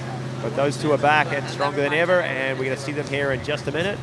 And also in the men's, could you ask for a better matchup than Nate Smith and Will Asher? Yeah, absolutely. Two transcendent slalom skiers in the men's final, getting ready to go at it. In the meantime, our crowd are being entertained by some trick skiing out the water, courtesy of Ella Gay, and being brought to you by Masterline Tow Ropes. Here is the women's slalom head-to-head up on the screen right now. Regina Jaquist going up against Whitney McClintock-Reedy. And how many times have we seen that final matchup? Yeah, it's always an interesting one. Both these girls running 39. Pretty much every round they've been out on the water and, getting ones, twos at 41. And that's what it's going to take tonight. And you can see the order. Regina is actually going to go out first. So, fortunately for Regina, she was the top seed from the preliminary round, so she gets kind of the choice on whether to go first or second, and the second one has to beat the first in this format tonight. So based upon that, I mean, if you're in this situation and you had the choice, would you choose a specific boat, or would you go for the first or second? It's a tough one, but you'll pretty much find most of these skiers choose to go first because they know if they can set out a big score, it's tough for the next one to actually beat them. If they tie, the first one who went out actually leads. So most of them will choose to go first. But there's something to be said to come out afterwards and try and pick it up, especially if you wanted to pick a boat or a drivers too. So. There's definitely strategies to it, but Regina, she's chosen to go out first, and Whitney's going to have to go out there and beat her. These girls are going to start at 13 meters, I believe, 32 off in this final matchup, this head-to-head. One girl will go down, run her first pass, wait down the end while the next second girl will come right back after her. And joining us tonight, Ellie Nicholson. Hey, we saw you out there earlier. How did it feel? Some good slalom? Yeah, I mean, conditions were kind of tough earlier. It was definitely windy. I still think it's pretty gusty, but some great skiing in the first round, and I think this is going to be a very interesting final with both of these matchups. Definitely. Well, we did mention your name just a second ago. We see the Regina and Whitney have been on the top of the sport for a long time, but girls like yourself and Jamie Bull making headway the last few years. But these girls just so consistent at 39, running it so often. What's it going to take for you guys to kind of break through? Yeah, I mean, I think just trying to get the starts and get the little bit more experience, a little bit, they've been in the game for a long time. So just kind of earning the confidence and the spot, and I'm happy to be in the game tonight. So, I think that, I don't know, it's hard to go up against their experience. All right, then, insofar as that is concerned, as we get ready to reintroduce Regina Jaquith and Whitney McClintock-Rini, I mean, if you had to pick a couple of aspects of each person slalom skiing that you or those in the crowd need to focus in on and see if they're performing at optimal levels or they need a little bit of work, what would it be? Two things to look out for on Regina Jaquith. Regina Jaquith is a fighter. I mean, you can never count her out. She is so strong, and I mean, I have seen her run some passes where you would have thought that she was done 3 times. She is an incredible athlete. She's an incredible fighter, and she is super strong. All right, then, as we continue to see Ella Gay out in the water, providing us with a trick ski demonstration, brought to you courtesy of Masterline tow ropes, world championship level tow lines. The only tow rope manufacturer to own all 6 of the current world tournament records. So check out Masterline, masterlineusa.com. Now, let's not forget Whitney McClintock-Rini. 1 or 2 points that you'll be looking out for her. I don't know. I mean, they're both just so consistent. I think Whitney's got the fight in her. She's going to be going out second. She's going to have the score in mind, and I think that's going to give her a little bit more fight and the goal to get there. Excellent stuff. And Kyle, I mean, is there something along the same lines, the same question? I mean, is there something that kind of stands out for you so far as Regina Jaquith and indeed Whitney McClintock are concerned? It's going to be it's a hard one to pick. Both have been on top of the sport for so long. What's interesting is they both do it totally different ways. I think Whitney flows a little bit more. She's a taller skier. Things. And Regina is a fighter. She's a little more compact, a stronger skier. So both totally different techniques, styles out there, and different foot forward too, which it comes into play here. When we get to 41, who's going to get that big 1 ball, get across the 2? That's Whitney. She can get out of 1 pretty much every time. But if Regina gets a decent start, she can turn 2 and get to 3. So I'm not sure what it's going to come to, but there's a few differences in there that it's going to be interesting to see how it plays out. All right, then, and also both of those competitors each have different gate shots. A conventional gate shot for Regina Jaquith, a one-handed gate shot for Whitney McClintock-Rini. So that's something to look out for as well as we continue on towards the women's slalom final in 2-night proceedings. So a lot of great skiing there. We're just seeing the tail end of Ella Gay, who competed for the United States in the under-14s at the Pan American Waterski Championships, which took place in the latter part of last calendar year, and continues to do great things on the United States junior waterski team, and we'll be looking to try and put a few more tricks in her repertoire, and also look for some good scores in the other events as they transpire. So there we go. That's the Mastercraft Pro Star towboat, 6.2 liter engine contained underneath the engine cover there. More than enough power for you folks out there to feast upon whenever you're out there on the water. And you can find out more by going to mastercraftboats.com, or check out actually your local dealership, which in this area is Action Watersports, a full-service dealership for Mastercraft towboats, and also has a pro shop that's decked out with ropes, handles, gloves. You name it, they got it. And you should check those guys out just outside Polk City. If you're traveling on I-4 between here and Tampa, you absolutely cannot miss it. So check out actionwatersports.com and check out the Mastercraft towboats, as well as the other fine products of Action Watersports. And Carl, I mean, we're just absolutely buzzing and giddy with excitement coming up with the women's slalom final, and I'm sure you are as well. I'm sure, Ali, you wouldn't have minded being a part of this proceedings, but it's the first tournament of the season. You've got many more to go. You've got the European leg, which you absolutely relished the last season. So Greece and Italy and France and other countries in Europe in your immediate future. But you've also got some competitions in this part of the world, one to qualify for one major tournament come up, and you've got others as well before you jet off to the sunny climes of Europe. yeah, and then you can never forget Worlds at the end of the season right here in Florida. So it's going to be a big season. It's going to be a long season.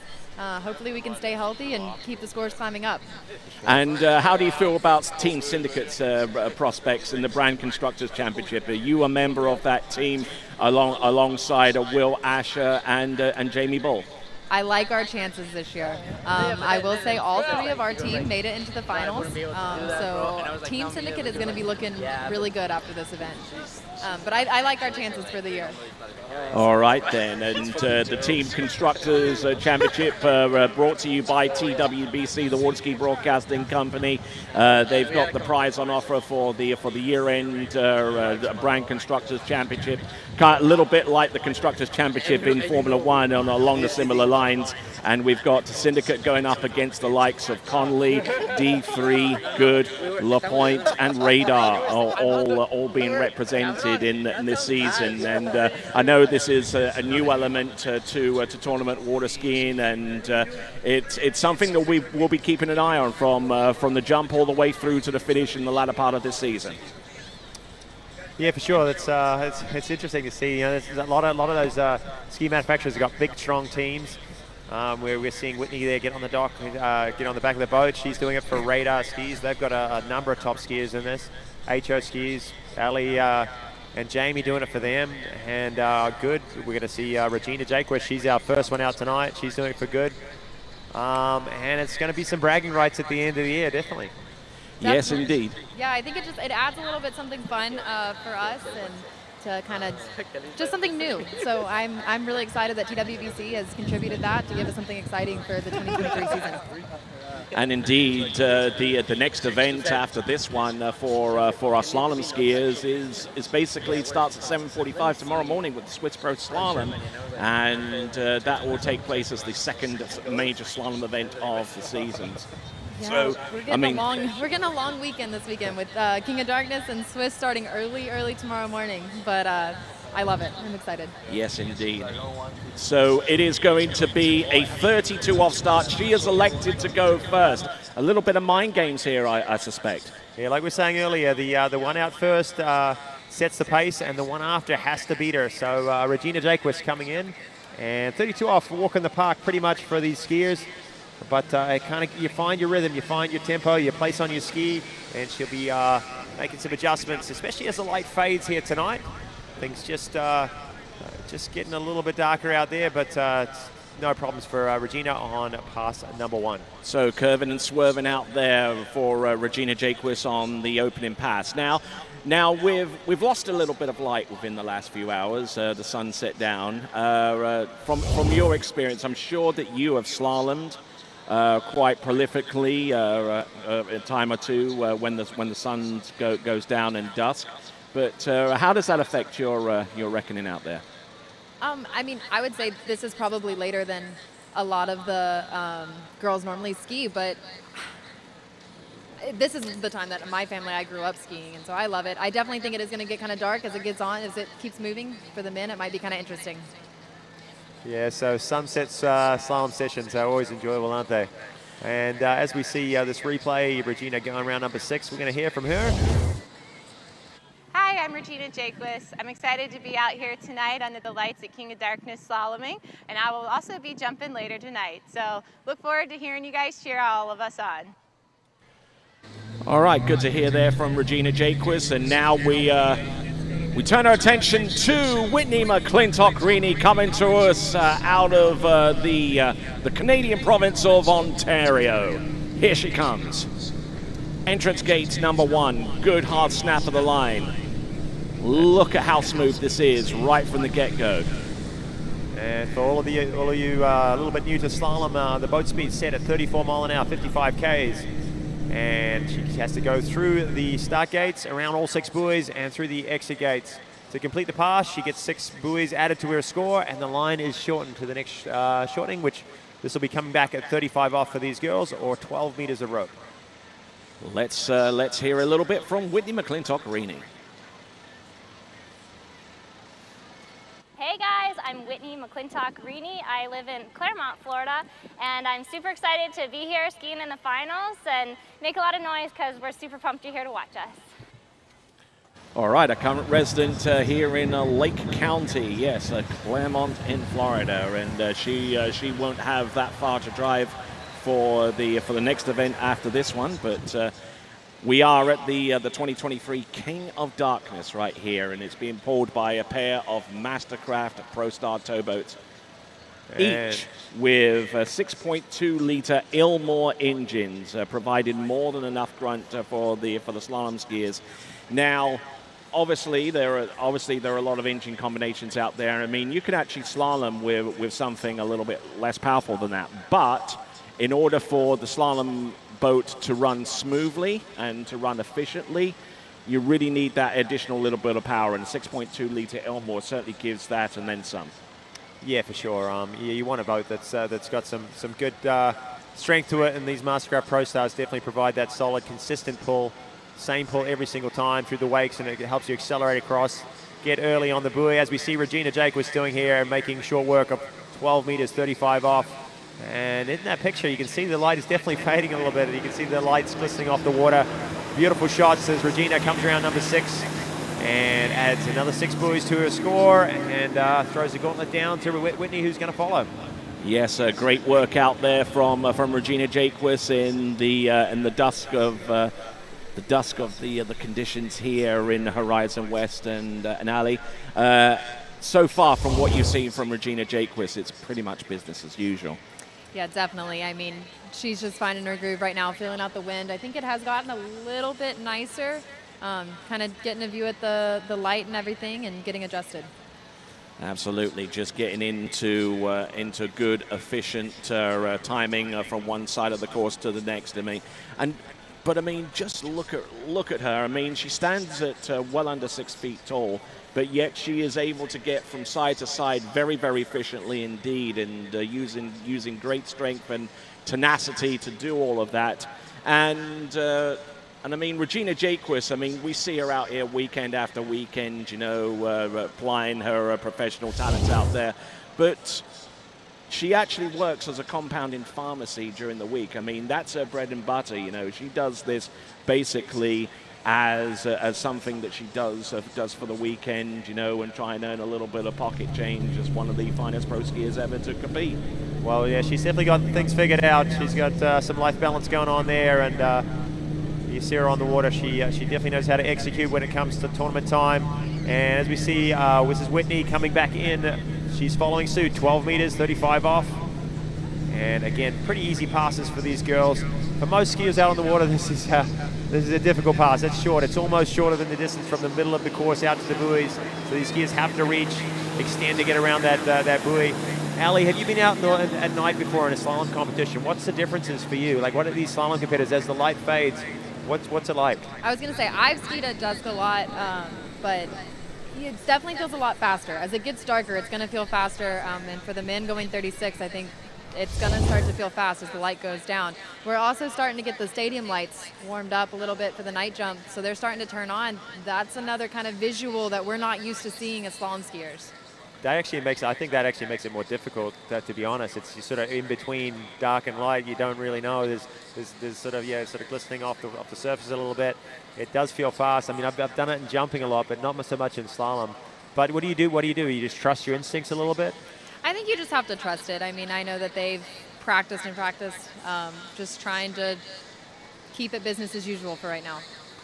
All right, and there we go. That's Whitney McClintock-Rini riding the radar. Now I do see Whitney elected to put on her heater top this time. She must have gotten a little cold as the sun went down.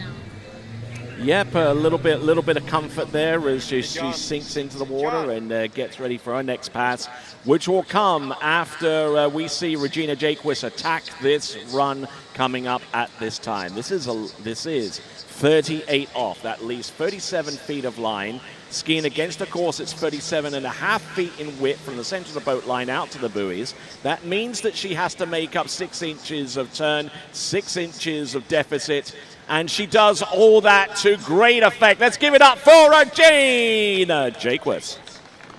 Well, I was going to say, as you came into the course here, this is where things get interesting. Things gets difficult, but it didn't look too difficult for her, did it? She ran that with ease, just stayed right on top of her ski, kept things moving through the course. And a very, very clean 6 buoys at 11.25, 38 off for Regina Jaquist.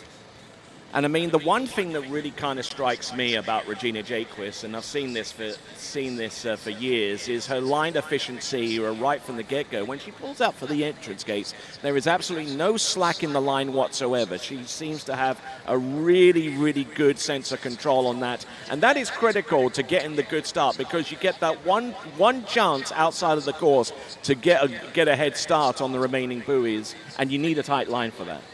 Yeah, and the gate is one of the most challenging things to master as a skier. I mean, speaking from experience, I think if you can kind of lock that down and make it solid and consistent every time, and I think Regina has really good control there with her line and gate turn-in. Advantages, right and left.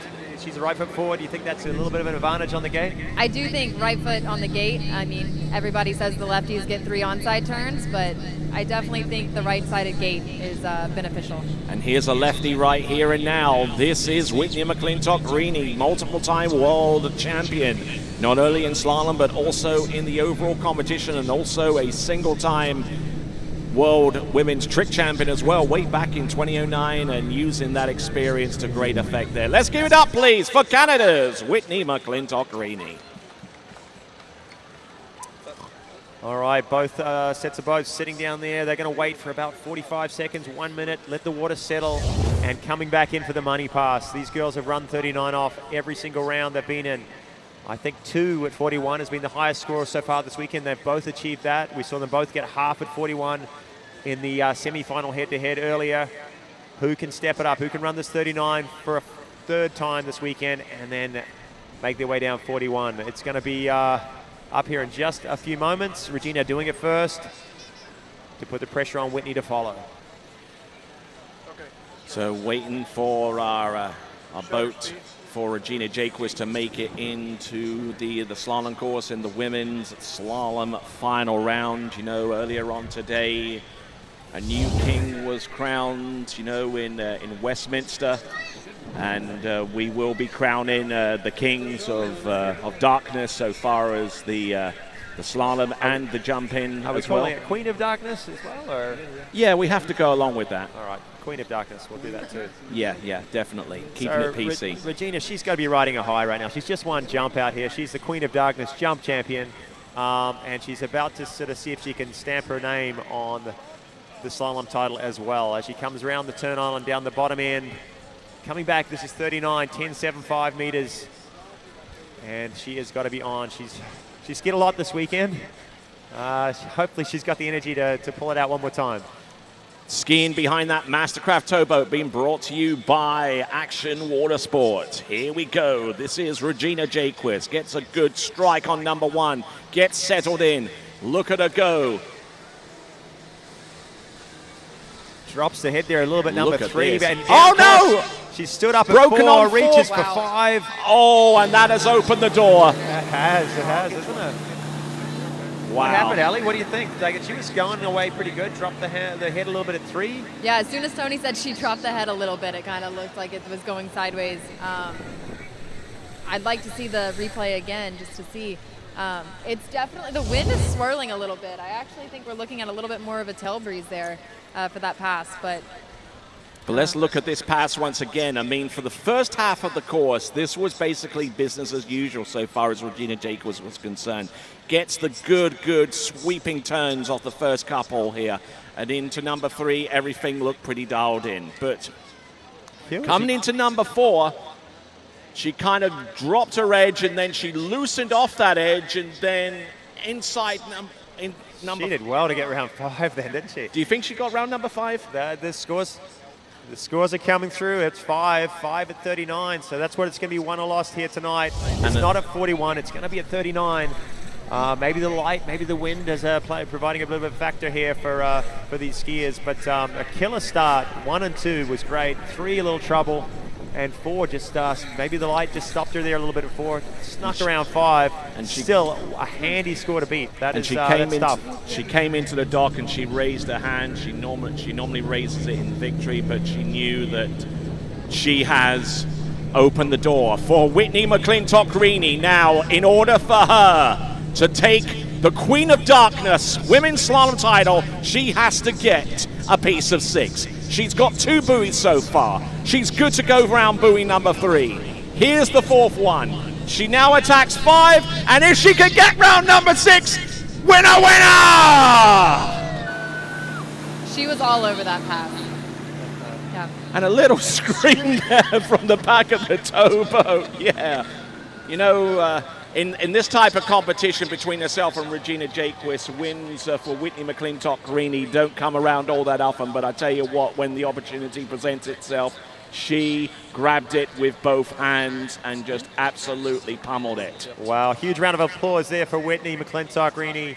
Yeah, she was all over the start of that, wasn't she, Ellie? She ripped number 1 ball, went hard at it. 2-4 was maybe a little bit of a pause, but she knew she had to just get to 5, turn 5 hard, and score the full 6 buoys to take the title, and she's done that. Congrats to Whitney. Regina, she's had a win and jump, a second. Pretty good night for her too. I think she'll still be on kind of cloud 9. I think she's still living on that jump win a little bit. I mean, she's probably disappointed that she left the door open there, but I think she'll still go home happy tonight. Well, it looks like the ski is off for Whitney McClintock-Greeny, so she had the option to actually continue on to 41 off, but I think that she'll take the win, return home to Claremont in Lake County and celebrate a famous victory, and get ready and waiting for tomorrow morning for the next event. So Whitney McClintock-Greeny, very well done to her. Thank you very much, Ali Nicholson, for your insight.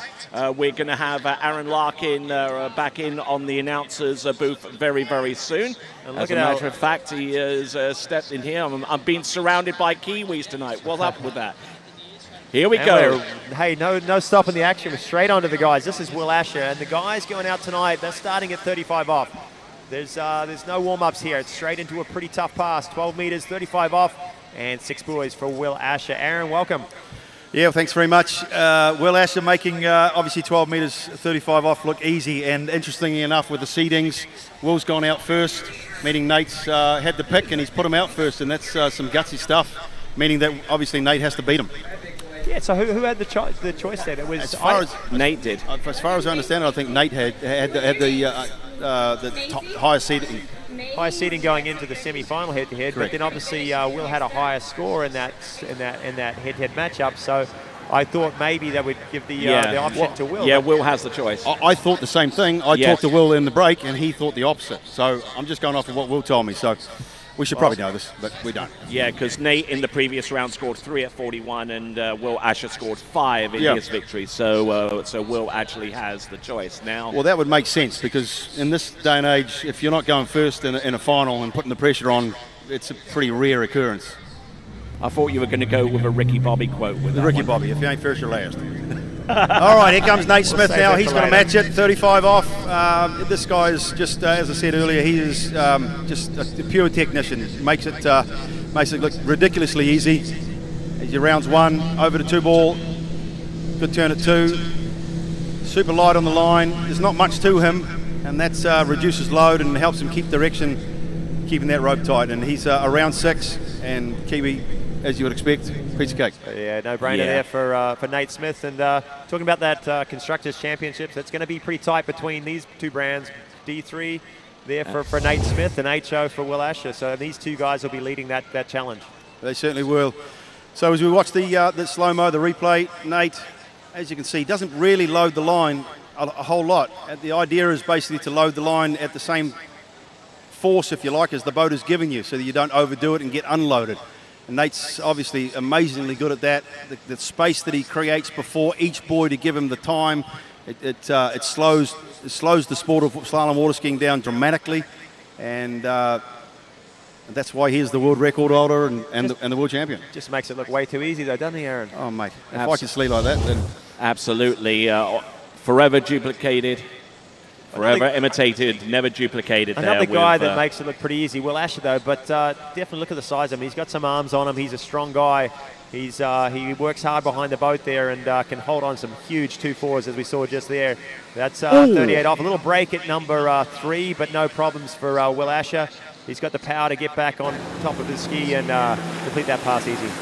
You know, I've been watching Will for years. I competed against him for years, and more often than not, if Will's skiing great, I've noticed in the earlier rounds he'll make a bobble like that, and it sort of makes your heart jump a bit. But and then he goes on to run an insane score and kick butt. But yes, so yeah, Will had a huge year last year. He's, you know, the guy's been around a long time. He's, I think he's right on 40 years old. He's been doing a long, long time, but he really turned things up a notch last year. Won a ton of events. Fair to say that Nate was out with injury at a few of those events, but he took the Pro Waterski title to a tour title. But he was running 41 a ton last year, and really putting a lot of pressure on Nate at the events that Nate took. I think he ran it 3 times. He ran it 3 times officially in Pro Tour stops or tournaments, which is really something. Just a remarkable record of excellence there, courtesy of Will Asher. He's been doing it for so long. You know, he was originally a world-class jumper. You know, way back in the day, and then he turned his attention to slalom skiing. You know, and he won the bronze in the World Championship titles in 2003 in Claremont, and then two seasons later won the world title and followed it up 2 more times. So let's have a look and see. Here comes Nate Smith into the course here. A multiple-time world champion himself. Takes a good hard snap off buoy number 2. Just look at this. This is how slalom skiing was meant to be. Easy, free-flowing, powerful, precise, and a 6 buoy count. Yeah, it's great skiing there from Nate Smith. Of course, I heard you alluding to how the dusk is starting to settle in there earlier, Kiwi.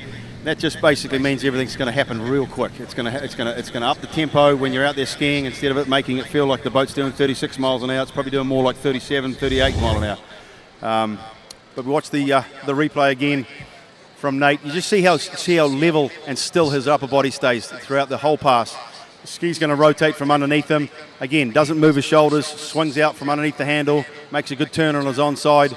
Shoulder stays still again. That's how he's creating the leverage behind the boat. As I alluded to before, 2 things move in skiing. One's your shoulders, one's your feet. They won't move at the same tempo. So if your feet are moving, it means your shoulders are staying still, and that's the ideal technique, if you like, through the course. So for those out there that are looking at these pro skiers and wondering what the techniques are, then that is certainly a big key. It's certainly not just grunt and pure brute force out there. There's got to be some purpose and some technique behind that. As we have a look at 10.75 meters off 39. Oh, he's back. He's down course and he's inside buoy number 3. That's a shock right there for Will Asher. That was a strange number 1. He didn't look comfortable at all at number 1, and then stood up at number 2. We actually saw Regina do that a little bit, you know, on her 39. Aaron, I mean, I've jumped at night a ton. We do a lot of events at night and jumping. Not as many in slalom. In your career, did you slalom much at night? We're going to look at the replay here first, probably. Will Asher coming into number 1, had that same bobble around 3 at 38, dropped the shoulder, kind of fell over, and then I was expecting a huge 2-ball, and he didn't get it there.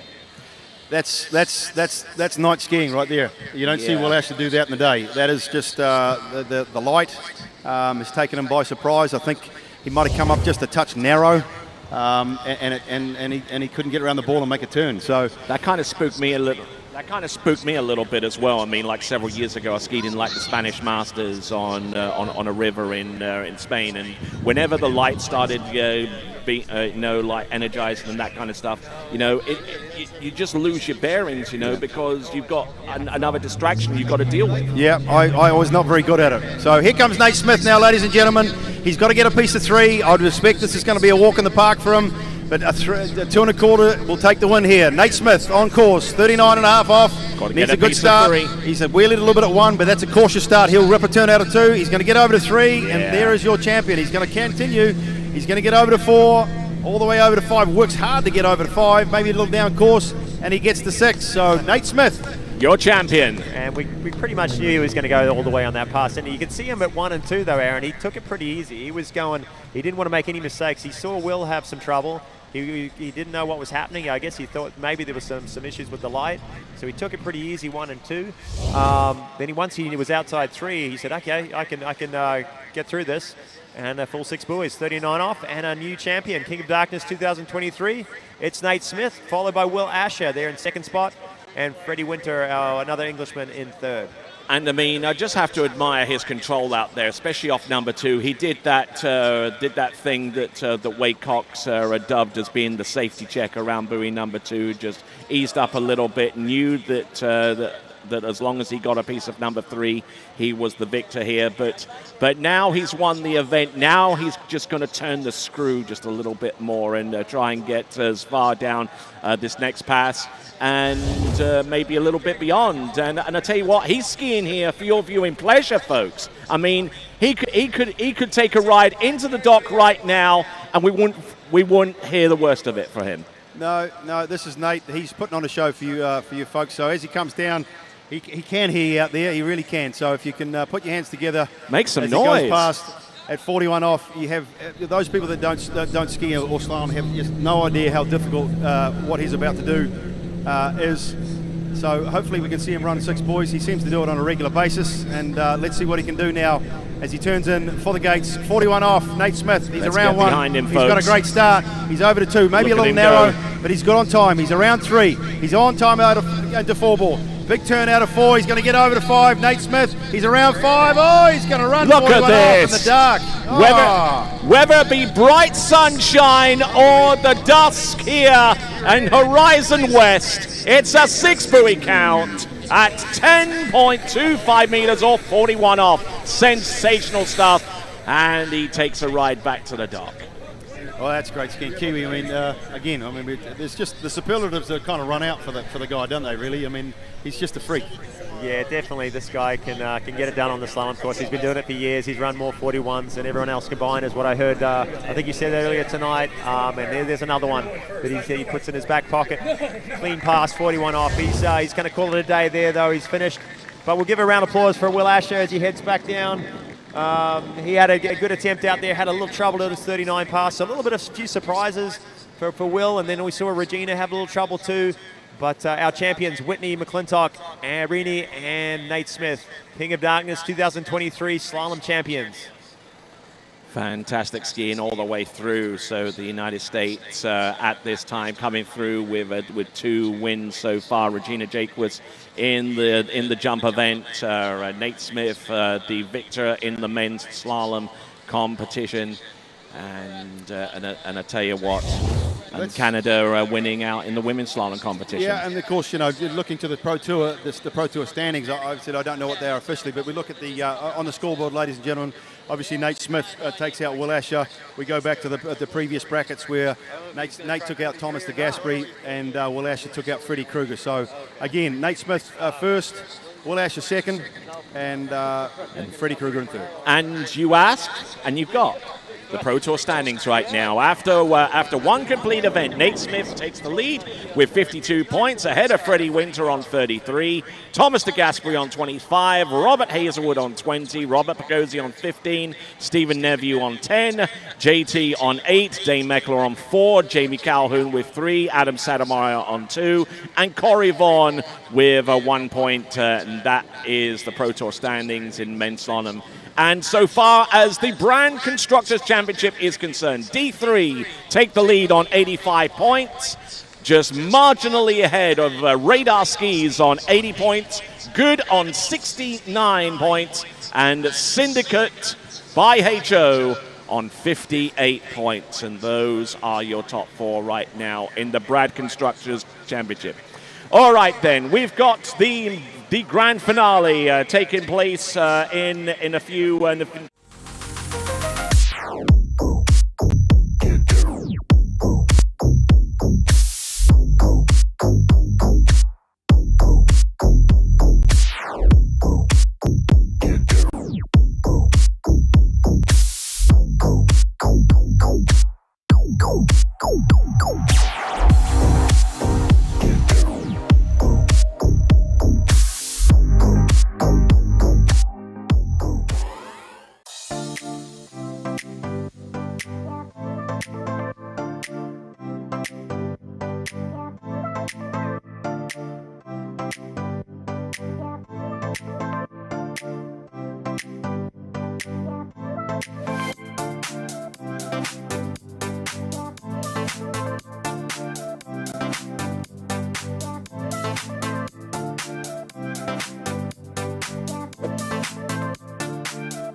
All right then, folks, continuing on with the action out on the water in this, the 2023 King of Darkness right here at the Isles of Lake Hancock in Horizon West. Now, being joined here by Kim Walker. She represents the Sarasota Skiers show water ski team. And how are you doing this evening? I'm great, thank you. How are you?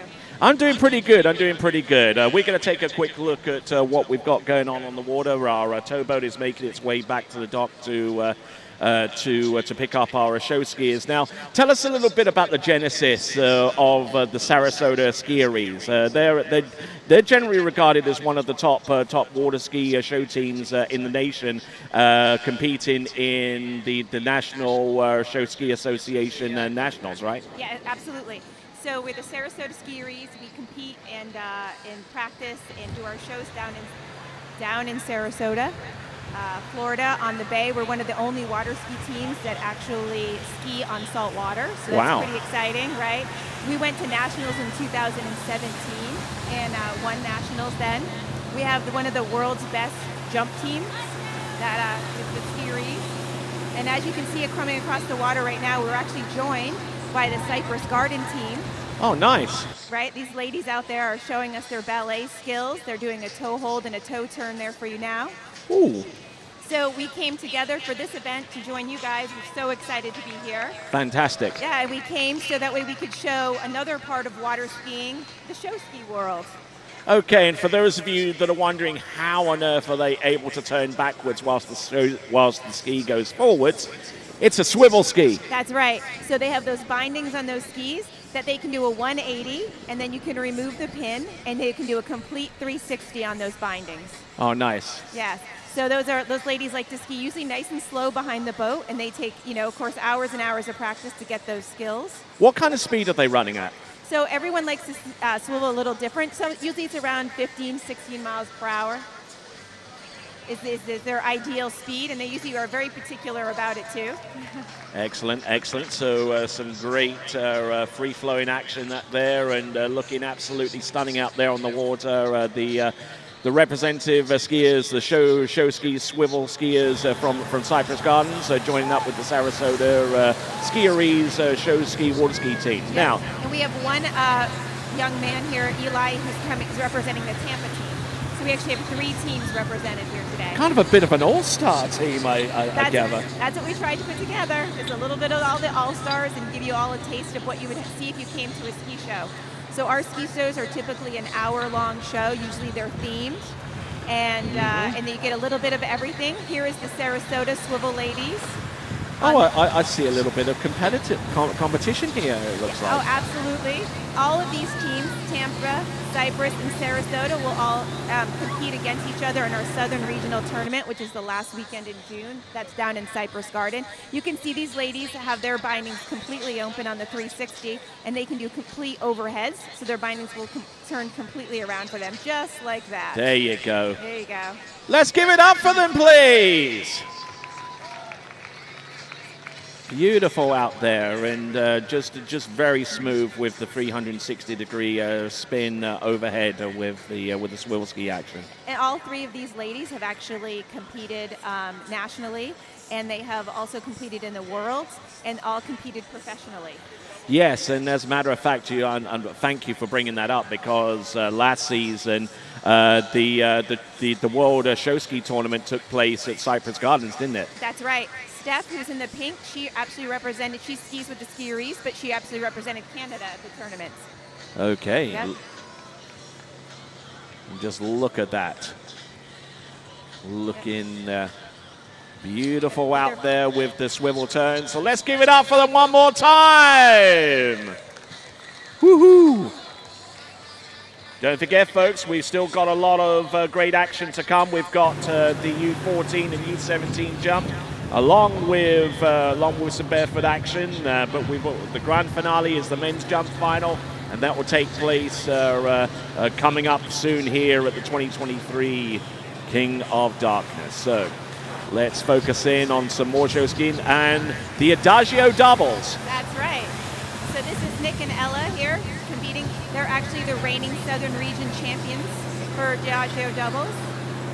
Oh, look at that. Look at the poise and precision there.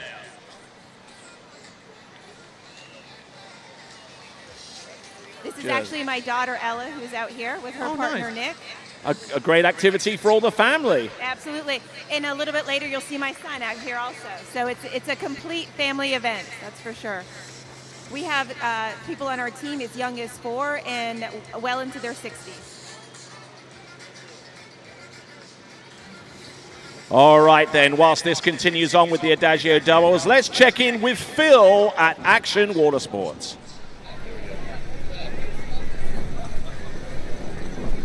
Bill Porter taking delivery of a brand new Mastercraft X-Star S. A shake of the hand with representatives from Action Watersports, among them Aaron Larkin and Freddie Kruger, and our good folks there from Action Watersports, along with Bill Porter, taking possession of that towboat. Check out Action Watersports by going to actionwatersports.com or visit them at their facility right off I-4.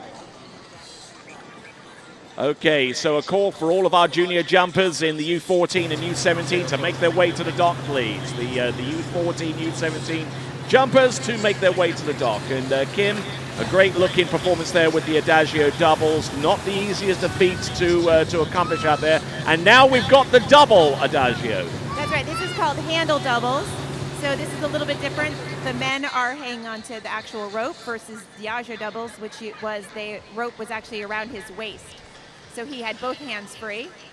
This is where the girls have to do the work. Ooh. Right, and the guys had to hold on to the rope. This is usually the first act that people get into when they get into water skiing. It's one of the easier acts to do. I tell you what, Kim. Get the little kids into it. I tell you what, Kim, my back just tightened up and looking at that. Oh. I'm also not volunteering to go out there. I'll sit up here and with you in the booth. Okay, well, actually, that brings me on to another point: the conditioning necessary to make this happen. I mean, what kind of time are they spending in like the gym and CrossFit and all that kind of stuff? I think everyone's a little bit individualized on that, right? Some of them are, take it very seriously, and then other people not so much. They're conditioned for down here in Florida, which is great because we get to ski all year long. So we're originally from Massachusetts. We only get to ski 3 months of the year, but down here, since we moved to Florida, it's great. So as long as you can keep skiing, you don't necessarily have to go to the gym. This is a great workout for sure.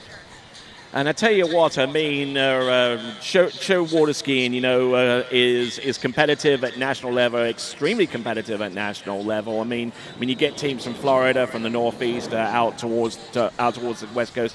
But the powerhouses are generally found in the Midwest, especially in the likes of Michigan and in Wisconsin. Multiple-time world champions of the Rock Aqua Jays. Yes. And it's no surprise, because show skiing really gained in popularity with the advent of the Tommy Bartlett Water Ski Show and others in that area. Yeah, absolutely. Everyone thinks of Florida when they think of water skiing because we have the most professional shows down here with used to be SeaWorld used to have a show here, and also Legoland continues to have a show here. So, and we had the Cypress Gardens, but actually it is Wisconsin. That is the water ski capital. They have the largest teams out there. Some of the teams are 200 plus skiing members. And tell us what they're doing right now, because I believe they were on shoe skis. Shoe skis? Yep. Tell me more. Right. So they're very small skis. They're just a little bit bigger than your feet. So it's like a little bit different than barefoot, which we saw earlier in the show, and hopefully we'll see it again. Do these guys just have? There you go. There you go. Yep. Perfect little view of their little shoe skis. There we go. Just a little piece of wood and just screw a binding down there, and you got yourself some shoe skis. That's right. That's all they are. Yep. And it's a really good teaching tool for barefoot water skiing because for those that want to do barefoot turns front to backs and back to fronts, you want to try and reduce the boat speed a little bit to make it a little bit easier, and usually show skis will actually kind of aid you a little bit in that regard. Yeah, absolutely. It's a good way to get started. All right then. So Kim here from the Sarasota Skieries, and we've got some jumping. Yeah, so you have to check out this group right here. So these are actually 4 ladies. You're going to see go over the jump together. So I know you've seen some jumping earlier by ladies, which was really impressive. We loved watching it. That long distance jumping, we were really impressed. So what we do is a little different. We do more of like a trick style jumping, which you'll see.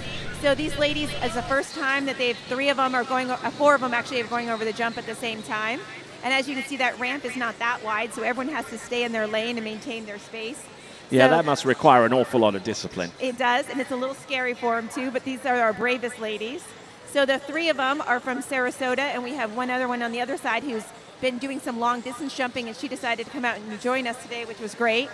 Nice. So anyway, so they practiced earlier and they were able to land it, so we'll put it in the show. Okay, let's get behind them, Let's folks, see. as they hit the ramp 4 abreast. Here they come, up and over. Yay! Get after it! And you can see those ladies celebrating for sure. So that's the big difference, I think, in show skiing and versus a 3 event. We're here literally for the show. We have costumes and music. And, Andy, the replay, this is great. Oh, and not all landing at the same time with the same level of technique, but I mean, as long as you got the handle and can ski it away. Good enough. Absolutely. That's what's so great about show skiing is we love to see their excitement and their enthusiasm. It's all for the crowd. All right then. So continuing to move right along, we've spoken a little bit about show skiing, and it's one of the 9 sport disciplines under the umbrella of USA Waterski and Wake Sport. There are other sports disciplines as well: barefoot water skiing, ski racing, adaptive water skiing, collegiate water skiing, show skiing, tournament water skiing, hydrofoil, kneeboard, and I'm struggling to name the others, but suffice to say, if you go to usawaterski.org and find out a little bit more about the sports disciplines, I'm sure that there is something there for you to grasp at with both hands and to participate in. So usawaterski.org. Yeah, and there's something for everyone out there, like you mentioned. There is something for everyone. Our show skiing, like I said, we have grandparents skiing with their grandkids, with their fathers and daughters and mothers and daughters and sons, and you name it. We have people from the age of 4 all the way up into their 70s with the show ski. And there's something for everyone to do on a show ski team, whether it's announcing like myself or whether it's sewing costumes or running the music. There's something for everybody. Driving a boat, spotting. Yeah, I'd love to do some announcing. Do I have to wear a sequin suit? Yes. Yeah, okay. Which is the best part, right? Yeah, I guess. I think so. I think coming up next is going to be our guys jump, which will be full of tricks, hopefully. Yes, indeed. They'll have helicopters and backflips and front flips and all of that kind of stuff, and the complexity of the tricks in show ski jumping is actually mind-boggling. Not only do some of these jumpers actually hit the ramp on 2 skis and perform their tricks, there are some that will actually hit the ramp on 1 ski and perform these moves. But for the time being, at least, we got our jumpers. They'll be taking to the jump and hitting it 3 abreast and performing some tricks here for your viewing pleasure. Right, and if they go by what's written on the schedule here, it looks like we're going to have a 2-boat pattern here, and our second boat should be 1 ski. Did you say 1 ski? Yeah, 1 ski. So I was hoping for 1 ski. Yeah. So this is our 2 ski jumpers that are coming out right now. This is a combination between Cypress Garden and Nick Lime in there with Sarasota. And then the second boat, I believe, is going to be coming up with Eli. Eli's the ripe old age of 14. And he's going to come out here on his 1 ski. Okie dokie. Look forward to that as we see our flotilla of Mastercraft towboats, courtesy of Action Water Sports, are plowing up the lake here at the Isles of Lake Hancock here in Horizon West. Be sure you folks alongside you partake in the various culinary delights here along the shoreline as we see triple front flip. Oh, we've lost one, but give it up for the 2 that made it away. And you know what? I don't think the guy that's in the water is quite done yet. I think a sense of embarrassment is probably setting in, and we're going to pick him up to see if he can spare his blushes. Right, and he did actually lose a ski. You can see that floating in the water, so he'll have to stop and get that ski on first before they pick him back up. All right, here we go. Here comes Eli. This guy is age 14, believe it or not. Here he comes. What does he have? Turns into the jump. And it's a gainer. Lands and rides that one out. Beautifully executed. And you know, with the gainer, it's a backflip, and you actually do have opportunity to spot the landing with the skis coming into land. You know, so that's the one thing you've got going with that particular jump. But I tell you what, the element of danger associated with a gainer cannot be understated. No, I know, that was great. Eli's an amazing skier. He's based a pyramid earlier. He's a barefooter. He did the shoe skis, and he's a jumper. So he's definitely going places. We're going to see a lot more of him, I'm sure. All right, Len. Looks like we've got our jump towboats getting ready to pick up our first few skiers in the U14 and U17 jump in final.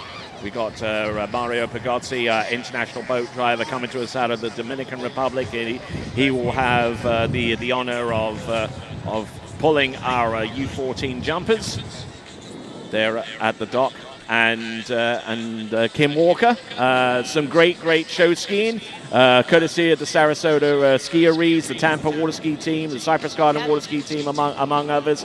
We thank you for coming on out, for showing us your talents and keeping our good folks here entertained and getting them ready for the jump finals that will take place in the next few minutes. Yeah, thank you so much. It was great having you. We came out here, just to let you know, that was the future of jump. And Jack Traverse's ski school that invited us to come out and put all this together for us. So we would like to thank them for that, because that was really great to try to combine the two worlds of show skiing and 3-event skiing. So hopefully we can do more of this in the future, because we've had a great time getting to see everybody. Excellent stuff. Thank you very much, Kim. And we'll return to more action here at the 2023. Well, hang on. Looks like we got a bit of a surprise here. We've got a pyramid being constructed right here. Look at this. Can they make the pyramid stick before the jump? Just about. Ladies and gentlemen, let's give it up, please. Woohoo! That looks majestic. You see what I did there with the majestic thing and the King of Darkness and whatever else happened today. But there you go, some great skiing courtesy of our show skiers, and I tell you what, we've got the under 14 and under 17 boys jumping final, and then we've got the grand finale, the men's jump final, all that to come. We're in the midst of a course change, and once we get done with that, we'll bring the next portion of our action to take to the water. All right then, folks. So stick around, folks. We got more to come here at the 2023 King of Darkness here at the Isles of Lake Hancock in Horizon West.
All right, welcome back, everybody. We are just getting ready for the final event of the evening. It is the men's jump final. We've got a few juniors going to show us what their stuff here pretty shortly, Zach, but we're getting excited. This is the ultimate event of the gladiators of the ramp, I guess you'd call them. Going to battle it out there. The top 8 men battling the jump. 6-foot ramp, yes, 35 miles per hour. The boat will be going, and we're looking for some huge jumps here this evening.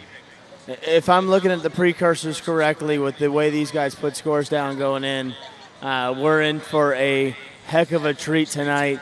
And before we get started with them, though, we're going to have some of the top junior skiers in the world. This is where we all started at. We got the under-14 division, the under-17 division. And trust me, ladies and gentlemen, these are going to be household names by the time they're done tonight, because with the lineage that a couple of these kids got, and with the coaches that these kids got, it's going to be something special to watch tonight, and we're excited for it. Yeah, definitely. Water skiing is a sport for all ages, all abilities. You know, we in a lot of the tournaments around here, and these record tournaments you see all around Florida, you see kids of 5 years old up to adults or up to 75 years old. So yeah, there's one little guy about to jump here pretty shortly. Rich Kruger is his name. I'm looking forward to seeing what he can come up with. He's 8 years old. Tiny little guy, but he takes a rip at the jump ramp and flies in excess of 80 feet or so. So I feel like that's my new spirit animal, Kiwi. I'm just going to go with Ridge and ride that one.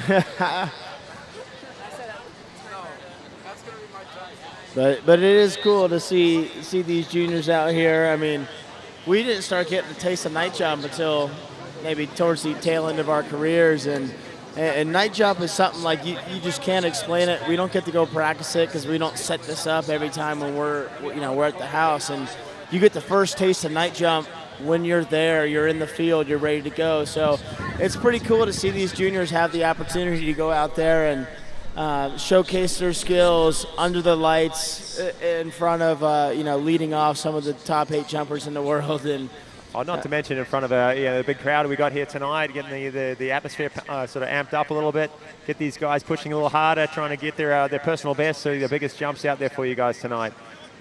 That'll be happening momentarily. We're going to do some introductions here pretty shortly as well.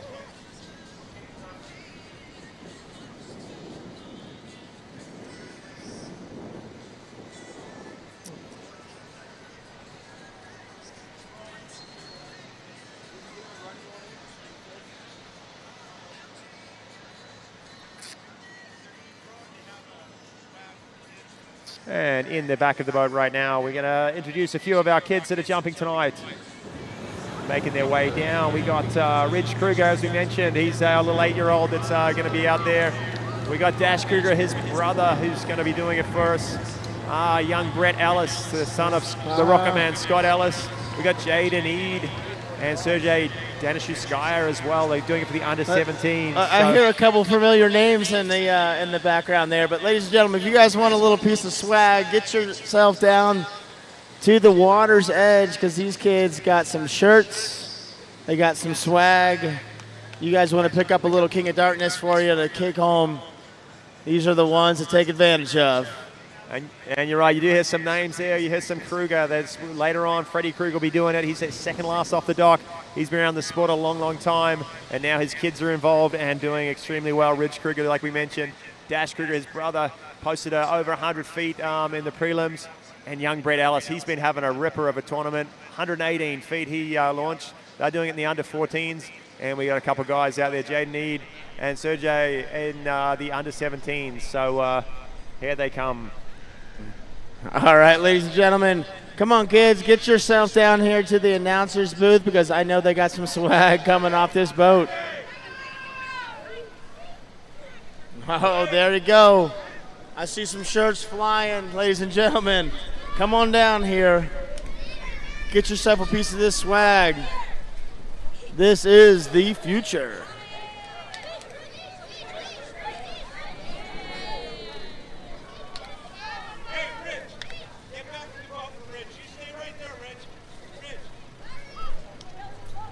All right, and our first competitor is going to be Ridge Kruger. He's under 14, he's 8 years old. Personal best 82 feet I saw in the preliminary rounds. He's going to make his way down and get himself ready. Dash Kruger's our next skier. He's going to be riding from 106 feet. Brett Ellis, 118. And Sergey is our next guy, under 17. He's going to be doing it out there, followed by Jaden Eade. So those guys are running down there to get ready. And while they get ready, we'll make some more introductions into the men's jump field. You can see them on your screen if you're watching this webcast at home. There's our top 8 men's jumpers. And these guys will be charging hard tonight, searching for the big money. There's 30 grand online available up for grabs this evening between these events. And the prestige of winning the King of Darkness 2023. This is the who's of jumping right here. It's a whole new crowd. There's a couple veterans sitting there in the boat, but it's good to see a whole new face for the event. Ladies and gentlemen, these guys all pushing it up over 215 feet in the prelims, and that was just a warm-up. We got Mario behind the wheel. I see Emil. I see Jack. I see Taylor, Dorian. I think what we're going to do here, Zach, is as they come into the beach here, we're going to do some introductions as they step out of the boat in order of the seed tonight. They're going to hold off on throwing a few T-shirts out. Oh, Steve, they're jumpers. They can't contain themselves. All right, so ladies and gentlemen, we'll make some introductions. The first skier is going to be Rodrigo Miranda. He's going to be first off the dock tonight. Rodrigo, step out of the boat for us.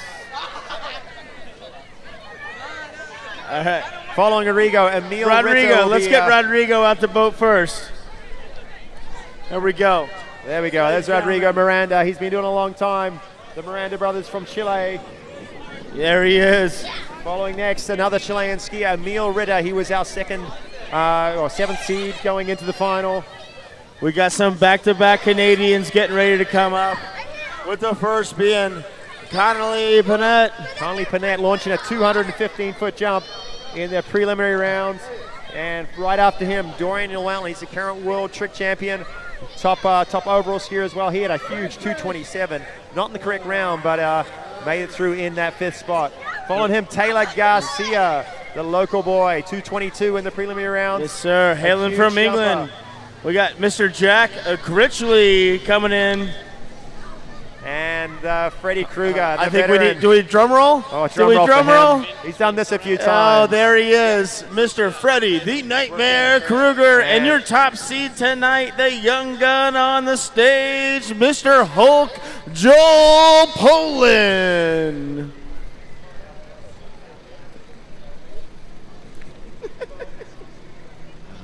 All right, guys. So there's our field. It's set. We're going to enjoy some junior jumping here pretty shortly, followed by our men's jump final. And these guys psyching themselves up. So this sport of water ski jumping is extreme, to say the least. 70 mile an hour, these guys are winging it into the jump ramp. The jump ramp's 6 foot high. They're cutting as late as possible and then booting it off the top of the ramp, 230 plus feet. Kiwi, and they're doing it at night. What's up, Zach? I love you to death, but if I could grab my crowd and everyone stand on their feet. Oh, it's time. I got a special song for y'all.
Alrighty, Zach, I can feel the atmosphere building. You get excited for tonight?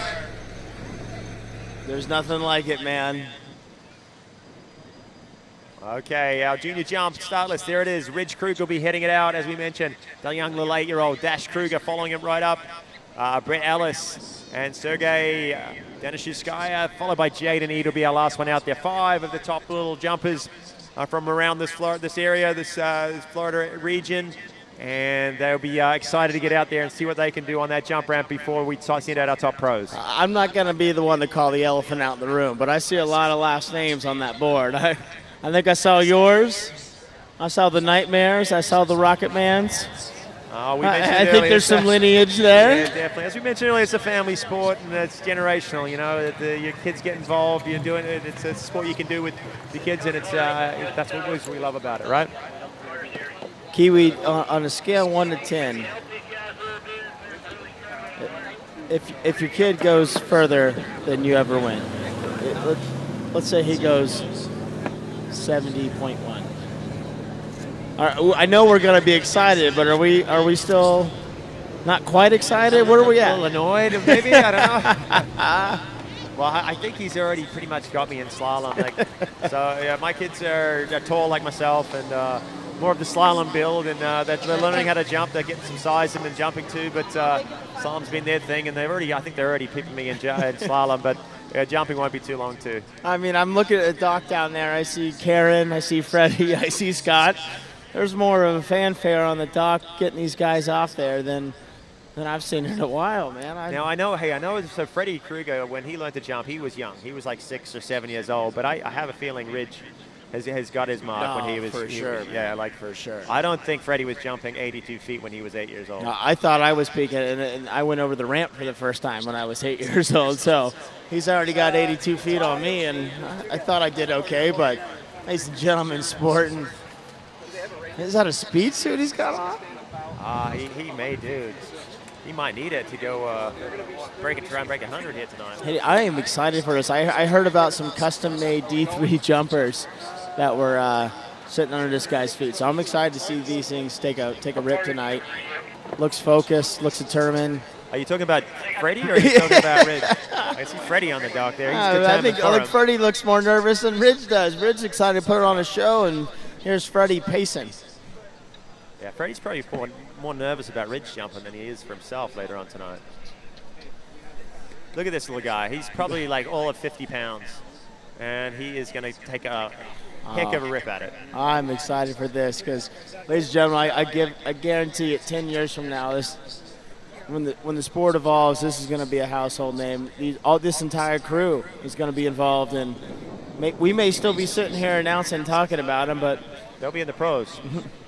10 years from now, Ridge will be in the pro event here. Same with Brett and these guys. Maybe then I could say, well, back in my day. Exactly. So hopefully there's a few things going to be changed with the little guys. We're going to have the boat speed is going to be down at 50. Well, for Ridge, probably around 45 Ks. 30 mile an hour, give or take, is that right? Around 28, 30. As we go through them, as we get a little bit older, they'll be running up to 51 Ks. And the ramp height should be down at 5 foot before we crank it up for the 6 foot for the pros tonight. Yeah, so through water skiing, there is a bit of kind of a qualification process that you go through, and you start off 5 foot as kind of as our baseline. And as you increase in distance, skiers, you qualify for the next ramp height. So you go from 5 foot to 5.5 to 6 foot, which you'll see with the pros later tonight. But with these guys right now, it's a 5 foot ramp. So to say that these guys are going 86 feet from an 8-year-old to 100 plus feet for some of these other guys, it's very impressive, and excited to watch tonight.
Alrighty, guys, we're back live here at the King of Darkness 2023. The ramp height has been just lowered slightly for these junior skiers. Reg Kruger, the guy on the water right now, his brother Dash, eyeing up the conditions out there.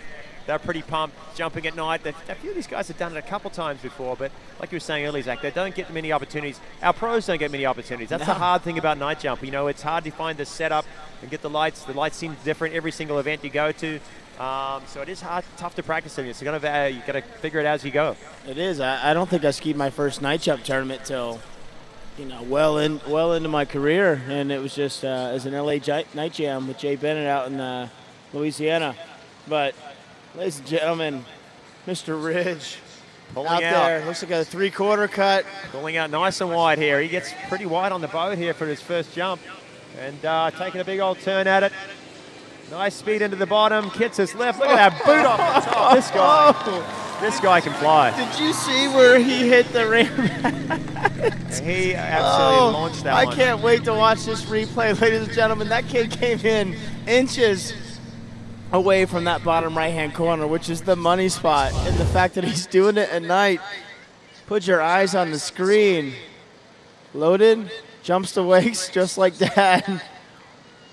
Kicks. Boom! Look at that extension, just like that too. Just boots it. Love to see it.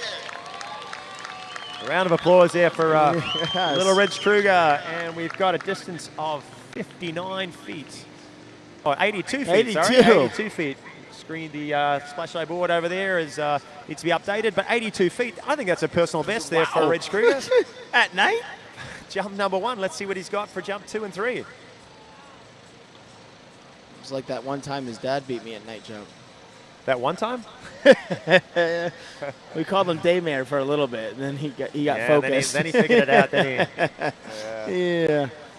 And Karen told him to take his purse off. All right, here we go. So Ridge, jump number 2 coming in. 82 on an opener, setting a precedent. What do we got here on jump number 2? What's left though, Zach? Is he just going to get a ton wider? I guess I don't know. He can't go a whole lot later. He can't kick he was any much already more on than the that. corner. I think we're going to go wider. That looks good. Yes. Yeah, big turn. Right ski around. Here he comes in the base. Again. Another beautiful jump for Reg.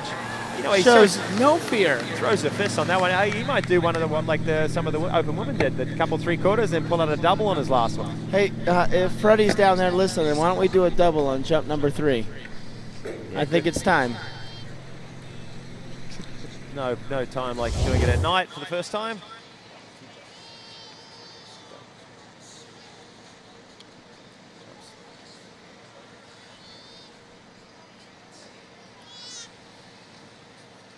All right, well, commentator's error there. We are running a 2-jump format for these juniors tonight, but an 82 and an 81 for Mr. Ridge Kruger is one heck of a performance. Put your hands together, ladies and gentlemen. You'll be hearing that name for a long, long time. We've heard the name Kruger on the leaderboard for many years. Freddie Kruger won his first pro event in 1995. I heard some stat that he's pretty much one of the only competitors that has ever won a pro event in the 90s, the 2000s, 2010s, and 2020s. That's 4 decades. Should I date him a little bit? I was only 3. And I'm already retired. Oh, man, but it's good to see it. Like we said a million times over, it's a family sport. We get into this, and we want to bring our kids to be able to experience what we had the opportunity to do and just be able to showcase it for you guys tonight. And here we go. I think I saw another familiar last name. Yeah, it's Dash Kruger. It's the same one. Brother. Yep. Hey, and here just we go. while we got this opportunity, anybody who's new to the sport, come out for the first time to see this event. USAwaterski.org. USAwaterski.org. Head along there if you're interested in finding out more about water skiing in general, getting your kids involved or the sport, getting involved in the sport. It's all the information you'll need there. USAwaterski.org. Come get involved with. There's lots of local ski clubs or ski schools around the area. Central Florida is pretty much the hub of skiing in the States and in the world. So it's a great place to get your start in water skiing. So hopefully we'll see some of you guys again at some of these events around our area. And let's see what we can. Let's see what Dash Kruger's got in stock for us. All He's right. also pulling out on a 3/4 here. I think he's probably going to run the boat speed of maybe a little faster than Ridge. I think we might get up to 32 mile an hour on the boat speed, increasing that speed a little bit. I know he's well capable of getting over that 100-foot mark. So here we go. And he's actually a little early there and slipped out. Yeah, he was a little early actually, and didn't quite get his legs, but he'll adjust for jump number 2. So he actually, Ridge is in boys, what we call boys 2, which is pretty much under 12s, under 10 division that we don't actually let them jump. So they've got to move up to under 12s. Dash is in under 14s basically, so he gets to put his boat speed up a little bit. I think the max is 30 mile an hour, is that right, or something like that? Yeah. And then our boys 3, which will come on later on, they're under 17. They'll be a max of 51K. Zach, I think you had a record somewhere along the lines back in the day in boys 2, is that right? Yeah, I did. I did pretty decent as a kid, and the age divisions have changed a little bit. I think Ridge might got me, but a decent jump here. I was in the 130s when I was a junior at 28 miles an hour. But now you look at these kids, and my record has been long dismantled. Was dismantled first by one of the guys that you'll see here in the finals out with Taylor Garcia. A little bit later on, he pretty much just checked off all my boxes. And does he still hold that record, or has he been surpassed? I'd have to get with it. I'm pretty sure he still has it. Okay. Yeah, he put me to shame. I thought I put it to bed, and then Taylor said, "Watch me." I shouldn't have coached him so good.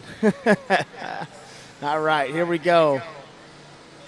Jump number 2, Dash Kruger, second and final jump. Well, he's going to have to find his timing and maybe get his legs on the ramp on this jump. Number 2, which he does, and that'll put him maybe a little bit ahead of his brother Ridge.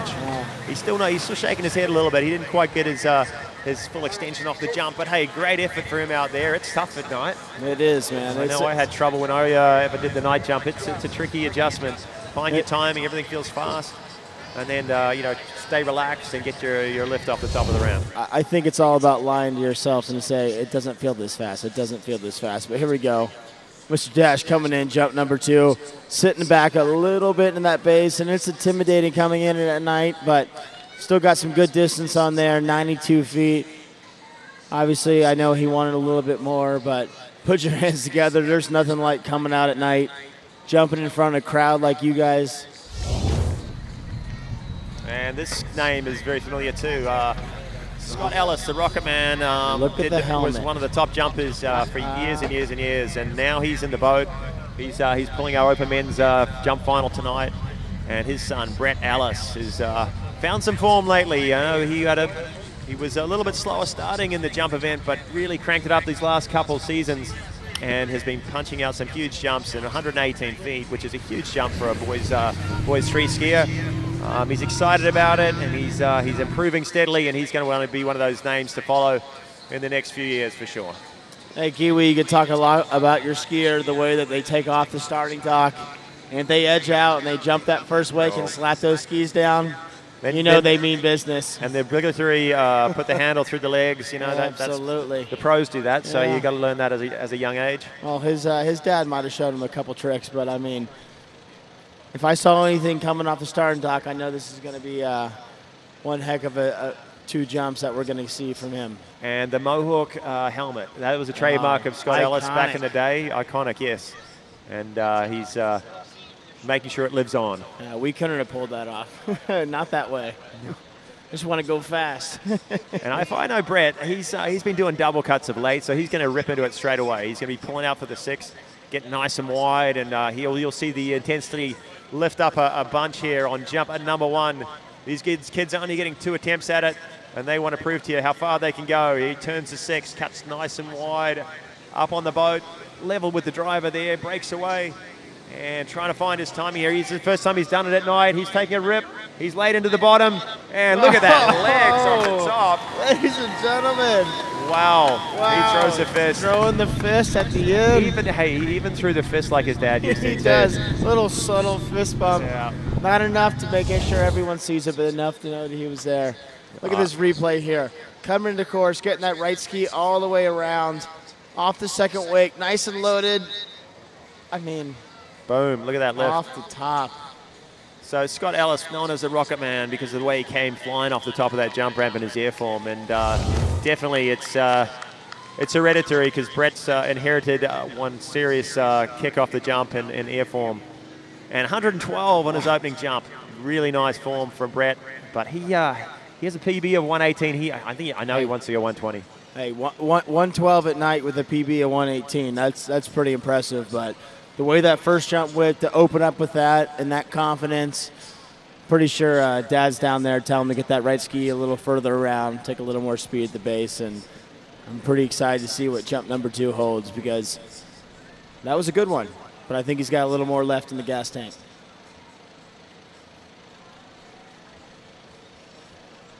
Conditions, Zach, things are sort of settling down a little bit. That tailwind or that blustery sort of wind that we had earlier for the women's jump, that's disappeared.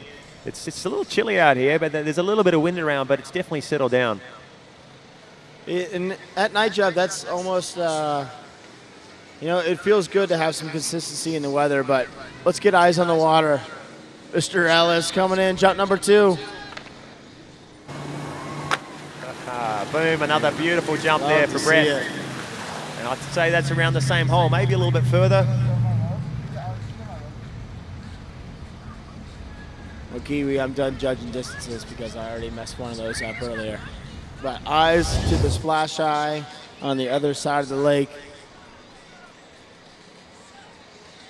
We got a 112 up there. We're waiting for the official distance to come through, though. Look at the way he gets through the waves. Keeps that left ski up clean, and then boom. He comes off the ramp just like Scott does. I love it. 105 for jump number 2. Maybe a little earlier there on his second jump. Didn't quite go down the lake as far as his first, but he'll be pretty happy with that attempt out there. And our next skier, Jaden Eade, who he's a little bit older than these other guys. He's going to be going up at 51K. This is 32 mile an hour. Kiwi, you want me to tell him about his backstory? Or yeah, go for it. You got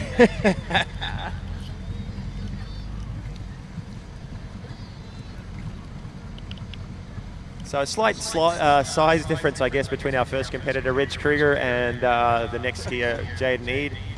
Jaden's all of about 6'2", still only 15 years of age, and has been doing really, really well in the slalom event and finding some form in jump as well. But he's actually ranked number 1 in the world in under 17s in slalom right now, but also trying to make his way as a jumper. I was a tall jumper, a bigger jumper, so we use that. Yeah. And you'll see maybe in this field later on, you'll see the size of the jumpers aren't always the biggest guys. They're a little bit more compact. Little balls of energy, balls of power, I guess you'd call them. And the slalom skiers are the tall ones. Yeah. Well, I mean, testament to pure athletic ability that he's able to get out here, and he's one heck of a slalom skier. But he's out here skiing in the under 14s. Jump finals. I mean, you made it look good. There were a couple of us out there. We did our best. We did our best, man. I mean, if you guys see Jarrett Llewellyn out here, I mean, if you guys want to see a short little compact guy, that's the one to look for. We will definitely be seeing his son out here. We'll be seeing his son Dorian come out here pretty sure. Let's see what Jaden's got on jump number 1, just opting for a 3/4 cut. I know he's a little bit nervous here, but hopefully he can sort of settle the nerves down, stay calm. He had a little practice last night. Yeah, there you go, good boy. And he's fallen on his landing, unfortunately, there for Jaden. The thing in jump, you've got to get over the ramp, you've got to land down the lake, and you also got to ski it away. And sometimes at night, though, that the visual is a little bit different on the landing. You don't quite see your landing as easy. And he's just taking a little bit of a tumble there on the landing. I'll tell you this. One of the hardest parts about night jump is not necessarily getting over the ramp and being ready to go and jumping your furthest. It's the landing, which we all just check off as, I can get that. my very first night jump event, I was at LA Night Jam in Louisiana, and I kicked it. I had a huge jump. I just never saw the water coming, and I pressed right into it. Yeah. Similar, and you know what? It comes with a little bit of experience, but good-looking jump from the kid on jump number 1. Nice. Yeah, distance popped up there. I think 124. His personal best is around 134, so he's he needs to find a few more feet yet. But for a first time at night, he got his lift, which is always good. He's going to whack his bindings back on and hopefully post out another decent jump on jump number 2. There we go.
All right, Jade Need has his bindings back on, heading back down around the turn island, coming back in for jump number 2. These under 17s only getting 2 jumps this evening to see what they can do. A 124, but a fall. So he hasn't got a score on the board. He's going to have to collect his thoughts, figure out those landings. We were just talking about it. The pros here tonight have got some nice white buoys out there for their landing area, and that's well lit. But some of these little guys jumping a little bit further back, around 120s, 110s, the landing's a little dark there, isn't it? It's a little bit darker, and like I was just telling Kiwi while we were on break there, the easy part's getting over the ramp. Sometimes you take it for granted. The landing could be the hardest, and unfortunately, Jaden finds it out on jump number 1. But Kyle, we saw a good-looking jump, good load after the second weight, good kick. Just obviously didn't put it all together at that last little percent. Let's see what he's got here on jump number 2. Good-looking turn into the base, good kick. Oh, he's had a bad landing again, unfortunately. He's all right, though. That's a shame. I didn't know quite what happened. He's pretty handy with his landings, but had some good speed through the jump and kicked. Not quite seeing the landings. Looked a little late on this one, actually. He had a little bit of loose line, but still got into a decent position here through the wakes and came through the jump. Got his extension. Came off good, looked good. That's a weird landing for him. I think he just saw it about a foot before that landing came, and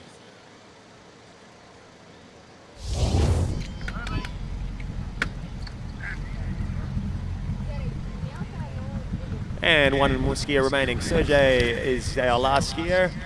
He's local from right here at Isles of Lake Hancock. And Sergey's no stranger to this lake, rocking that pink speed suit there under that Mastercraft bid. I think he might be taken after one of our pros that we're going to see a little bit later on with Mr. Taylor Garcia. But Sergey, no stranger to the water, no stranger to the jump ramp, and I think we're going to go out here with a bang. Yeah, I don't know too much about his jumping ability, but I hear he can jump in excess of 140, 150 feet. So hopefully this evening he can show us what he's made of. Well, if he's doing anything right, he's already got the rope between his leg and his sling engaged. So he's been watching at least. I know that much.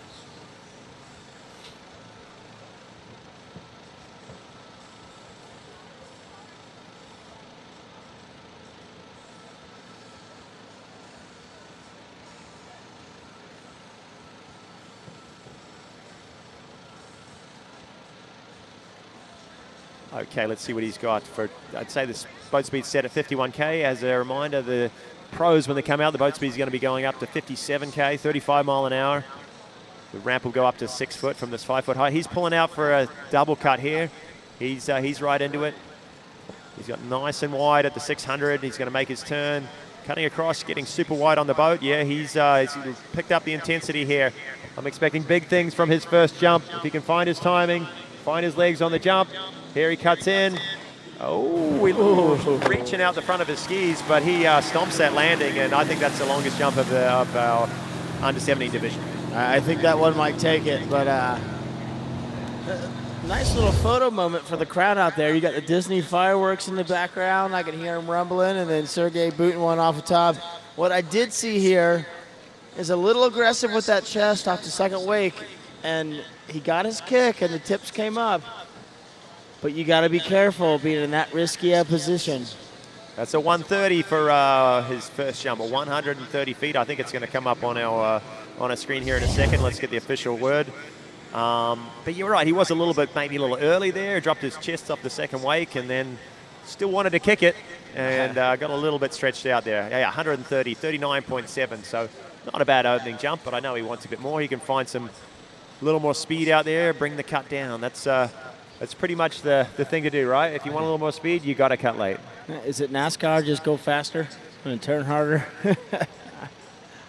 Well, at least that's the mentality I took into it. Sometimes it paid off. You definitely did, Zach. You were one of the hardest turners out there, I remember.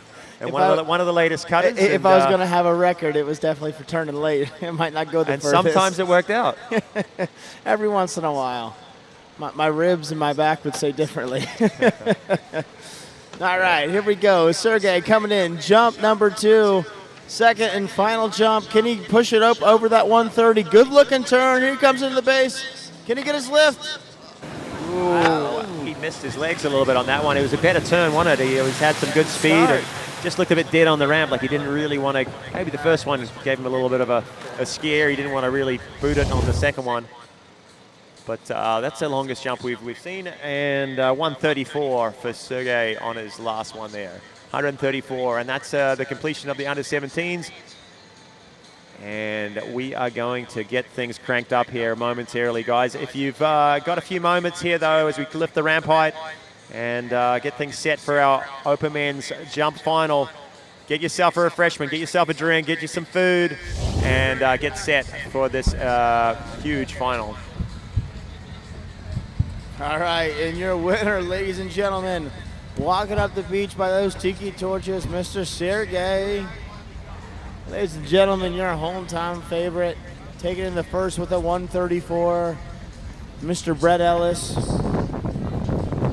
112 for Brett Ellis and Dash Kruger. I think he came in at 92 there for third spot. That's a solid lineup, man. I like it.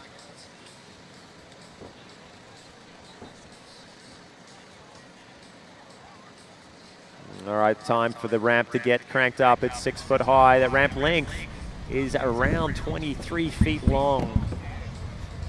So pretty steep. When it gets up to that full 6 side, it's steep, it's hard, it's fast. And our first competitor on the dock, it's Rodrigo Miranda.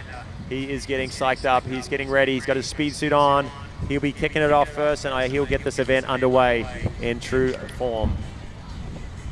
Now, Rodrigo been in the sport for a long time, and one of our good buddies. He's hails all the way from Chile.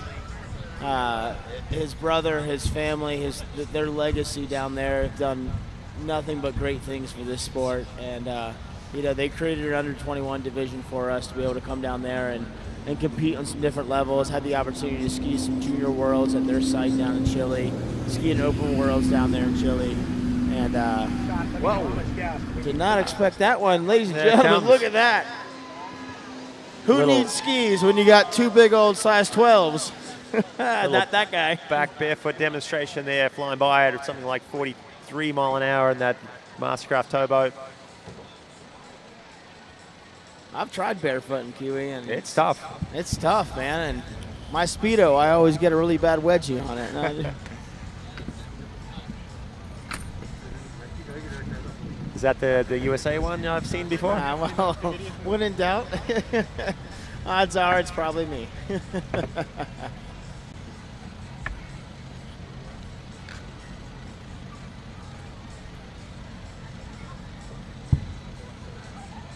Let me know on the fuel.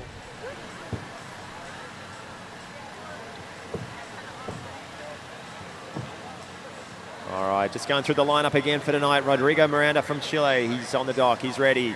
Following him out, Emil Ritter from Chile as well. They both went in excess of 200 feet in the first round. 61.4, 62 meters for Emil. 201, 203 feet. All of these finalists have been over 200 feet in the prelims. Our longest jump was 226 by Joel Poland. And some exciting barefoot action there.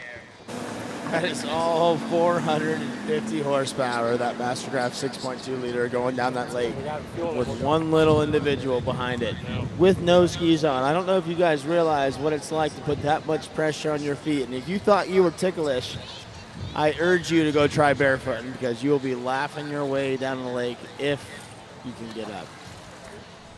Okay,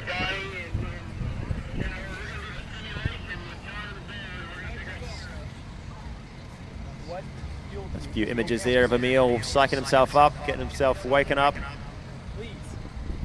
and getting ready to do battle with our 6-foot jump ramp and our Mastercraft 6.2 liter towboat. Brought to you by Action Watersports. A little moment to mention our sponsors here tonight. Mastercraft, Action Watersports, Masterline, and D3, all helping us out to bring this event to you guys. And all of our organizers here at Isles of Lake Hancock. Doing a great job bringing this event to you guys free of charge, and some spectacular skiing action. You see Connolly up there getting prepped up, ready to go. A lot of the, let's talk about strategy a little bit, going off first off the dock versus last off the dock. Obviously, the benefits of going last off the dock is you know the mark to make. You know where you got to be. But on the other hand, being first off the dock, it's no holds bar. You know that there's going to be people chasing your score the whole time. Kiwi, where would you prefer to be at in the event? Down the order for sure. Down the order is definitely nice. Going off first is tough because you don't really know what it's going to take. Conditions, you don't know what the conditions allow for. You might go out there and launch a 220-foot jump on your first or second jump and go, hey, that's decent, that might hold up. And then, conditions just are nice tonight, the boat's running strong, and then everyone else starts going 225 and more and more and more, and you didn't take advantage fully of what you could have done out there. So it's difficult.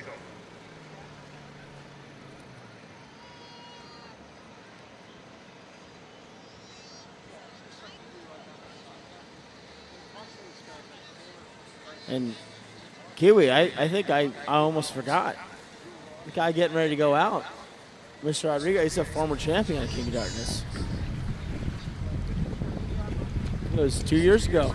2 years ago, okay. Yeah. No, I definitely know he's picked up some pro wins along the way.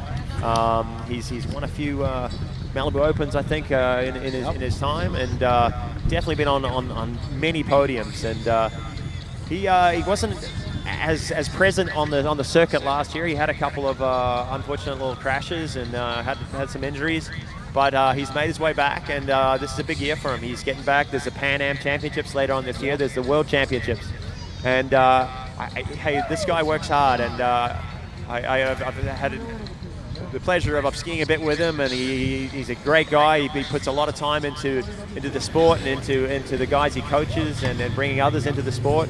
We talked about the Miranda family and what they've done for water skiing in Chile.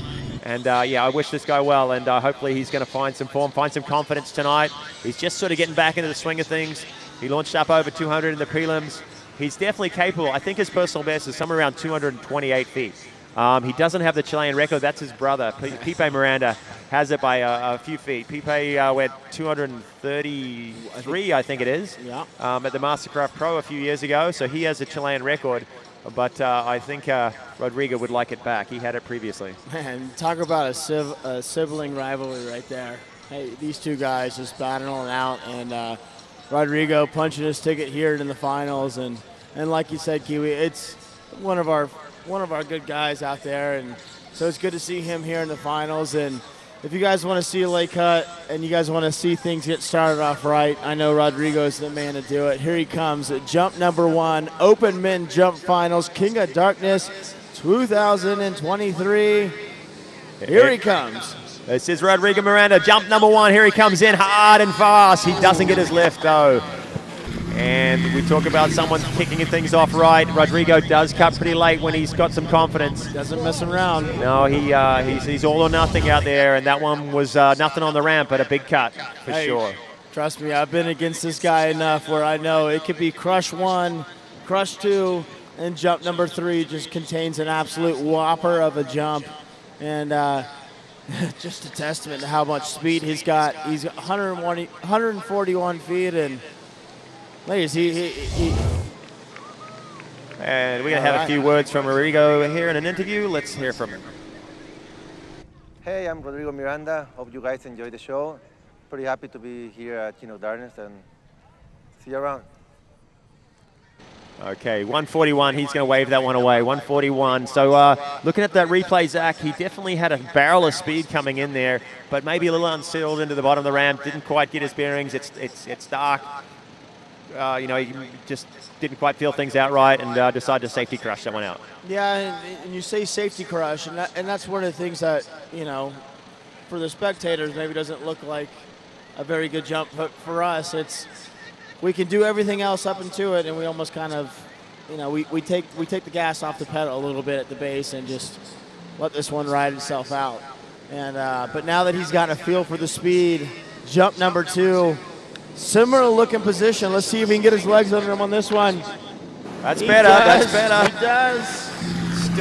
Still not quite getting the extension, but you saw his skis sort of slipped to the side on the ramp, but took a barrel of speed again and had some float time.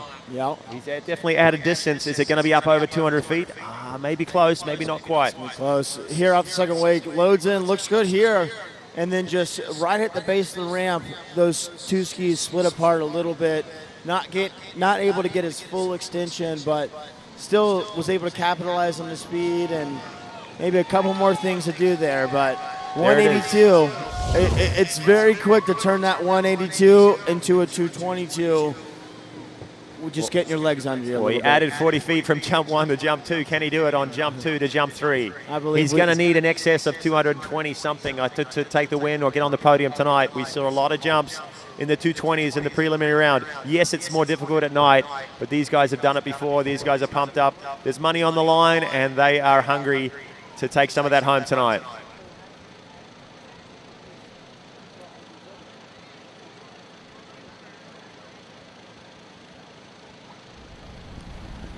Okay, 3 jumps for these guys. 3 jumps. This is third and final. Last roll of the dice for Rodrigo Miranda. He knows he needs to put one together right at the base of the ramp. That's full commitment. That's where the do or die time, as they say, I guess. It's a good setup. He's getting his nice and wide. He's getting his skis turned. He does that well. A ton of angle. Here comes the speed as it applies, and he gets some legs. It's a little further again. Not the jump he's looking for. I saw that bit of a bank. Quite slipping out. Not going to be the one he wants, but good jumping there for Rodrigo. Hey man, making the finals here at King of Darkness with top of the athletes here. Testament. I know he's not going to be stuck with that one. Former champion at this event. Just watching the replay there, Zach, we saw him come across the second wave. It looked like that left shoulder just kind of dropped ahead a little bit ahead of his skis. That's a slightly scary feeling coming into that ramp, isn't it? It is, and one little movement, I mean, from what you guys see, it's a split second, but for jumpers, it's an eternity from the second wake to the base of the ramp, and one little fluctuation in your body movement, it tends to make everything tense up, and I think that's what happened here on Rodrigo on jump number 3. Okay, and jump number 3 was 180 feet, so 182 was his longest. So not probably the round that Rodrigo was looking for, but he, like Zach said, he made the final here. He's here, he's ready for another season. He was injured last year, he's back this year, and we wish him well for 2023. Our next skier on the water, also from Chile, Emil Ritter, and this guy is slowly and steadily making his way up the world jump rankings. This guy has flown up around 220 feet. He is super smooth. He gets his legs on the ramp pretty much every time. Sometimes doesn't push his cuts as late as some of the other guys. He's a bit more progressive, but he does it with style, and he does it very, very easily. His ramp work is second to none. I mean, he comes in and you'll see he stands a little taller into the base of the ramp than a lot of these skiers do, but the way that he extends off the top of the ramp and you guys are getting ready to see it right here. Is, you know, like I said, it's you pick your poison. If you want the speed and you run the risk of maybe slipping out or crushing a jump, or maybe take it down a little bit, but you get the kick every time. And right here, we're getting ready to see some good float time, and I know we're going to see a good jump out of Emil. It's kind of like that balance of control and intensity, right? Like, you know, you got to be right on the verge. You got to still be, you got to go hard, but you still got to maintain control. And he definitely has the control. And just see how hard he's going to push it here. Coming into the bottom a little bit taller and decides to pass jump number 1. No, he doesn't lose anything by passing that one. It's only his longest jump that's going to count. He didn't feel 100% set up right. Maybe he was a little bit early. At night, things happen fast. It looks like you're going to be late. You end up kind of panicking a bit and get across there, and sometimes it's a little too early. So, wise decision, let that one go. Make a few changes, and jumps 2 and 3. I feel like both these guys went over 200 feet in the prelims. I think we're going to see the first 200 foot here in just a second. Hey guys, I'm Emil Ritter from Chile. The louder you guys go, the further we go. So let's cheer on. Oh, you know what? I didn't realize that Emil has started donning a mustache. We might as well sign him up to be a firefighter here in America. And there's there we go, Jack warming up. Speaking about facial hair, there's Jack Critchley with a lot more than he should have. Oh, the camera's on. He might start flexing now. Oh yeah, I got to start stretching. But ladies and gentlemen, your guy in the water, Mr. Emil Ritter, coming up. First jump, you know, sometimes we get to a scenario we're not necessarily familiar with. We go to these events where we're not allowed to practice. So, you know, we show up. That first jump is more of a, we already wash it out in our heads. It's just a feel-around jump, and I think that's what it was for Emil. I want to see where the lights are. I want to see what the ramp looks like. I want to feel what the speed looks like. And then here on jump number 2, make the necessary adjustments. So here he is, electing for the 3/4 cut. Still effective. Expecting big things here from jump number 2 for Emil. Like you say, he'll make the changes necessary as he sets up, makes his turn, drives it into the bottom of the ramp, and there's the lift, a little bit back again, like we saw there from Rodrigo, and he's checking his fin too. He was on that corner. I saw it from here. And so, yes, that's not just a cool grab. He's actually, there's small little fins on the back of these jump skis, about 1 inch deep, 12 inches long, and if you get too close to that corner, they will snap off. That's kind of what they're designed to do. You saw him in the turn there, just sort of scoop up the handle a little bit. You could see it. You can see him back off a little bit right there at the base. He knew he was right there on that corner. So our first 2 competitors, 5 jumps down. Emil has 1 more, and both of them struggling a little bit with setups and getting their extension through the jump. Hopefully, Emil's going to figure it out on jump number 3. We saw he's doing 3/4, but we saw Regina win the women's final with the 3/4. Posted a huge 178. Similar sort of jump. She was a bit late, panicked a bit in the turn, but she definitely got her legs through the jump. And hopefully Emil will do the same on his 3rd and final attempt here in just a minute. Hey, if it's speaking of 3/4 and how far you can go, I've once witnessed in person, good friend of ours, Mr. Tom Asher, 228 feet on a 3/4 cut. Put me to shame at my own lake. I remember that day, yes I do. I saw Tom Asher here on site. I wish he was jumping. He was one of the best, and we always enjoyed seeing him on the water. But we saw his brother out there in the slalom tonight. It's all about Emil Ritter from Chile on jump number 3. Can he do it? Can he see our first competitor over 200 feet? Get behind him here, and there's the lift we're talking about, guys. There it was. He floats down the lake, guys, and skis it away. Put it together. And that's our longest longest jump, you think? This one I'll take a bet on. I think I got this one right. That is definitely the furthest. Everything came together on that jump, that 3rd and final. Got through the waves cleanly, was away from the corner, and you had the confidence to just stand up. Look at that airform. Floats it down the lake, and 196 for jump number 3. That's a beauty of a 3rd jump. Emil Ritter comes home. He's leader. He's on the top of the stack right now, but 6 of the world's best to come. It's fun to be on the top of the podium, but Kiwi, I'm going to be in all honesty, at 197, I think we got I think that's not going to last, is it? It's not going to last. And tell you what, this next competitor leaving the dock, he's from Canada, Conley Panett. We got a couple of Canadians in this final. Conley Panett, he's been, just like Emil, he's been improving steadily over the last few years. He's a former world junior jump champion. I think he won that back in, I'm going to say 2015 or something like this, 17, I don't know. But he's a top jumper. He's flown over 220 feet in the past. And this guy takes more speed at the ramp than pretty much any competitor I know. He gets through, he sort of knifes through the wakes, really loads into the bottom. But will he get his legs? If he does, he's soaring. He's going to go big. But he is on that side of pushing it, and I love to see that. That's the side I like to be on, man. I want to speed. I want to see the speed, the aggression, throw technicality out the window. Yeah. Give me some speed, and right here, Connolly coming up. He's here to win the event. He's not here to come, top 4 or 5. He wants to win the event, and he knows he's going to have to just go as hard as he can, take as much speed as possible, and hopefully things come together on the jump. Only time will tell. We'll see a couple of his competitors getting ready to dock with Taylor Garcia and Dorian Llewellyn. But here we go, Mr. Connolly Panett. Get behind him, guys. Get behind him. This is his first jump out here. He's doing it for you guys. He's going to be late. He's going to have a ton of speed. Here it is. And, unfortunately, not coming away with the ramp work there on jump number 1.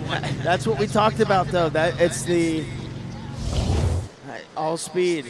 He was that jump right there. He gets his legs.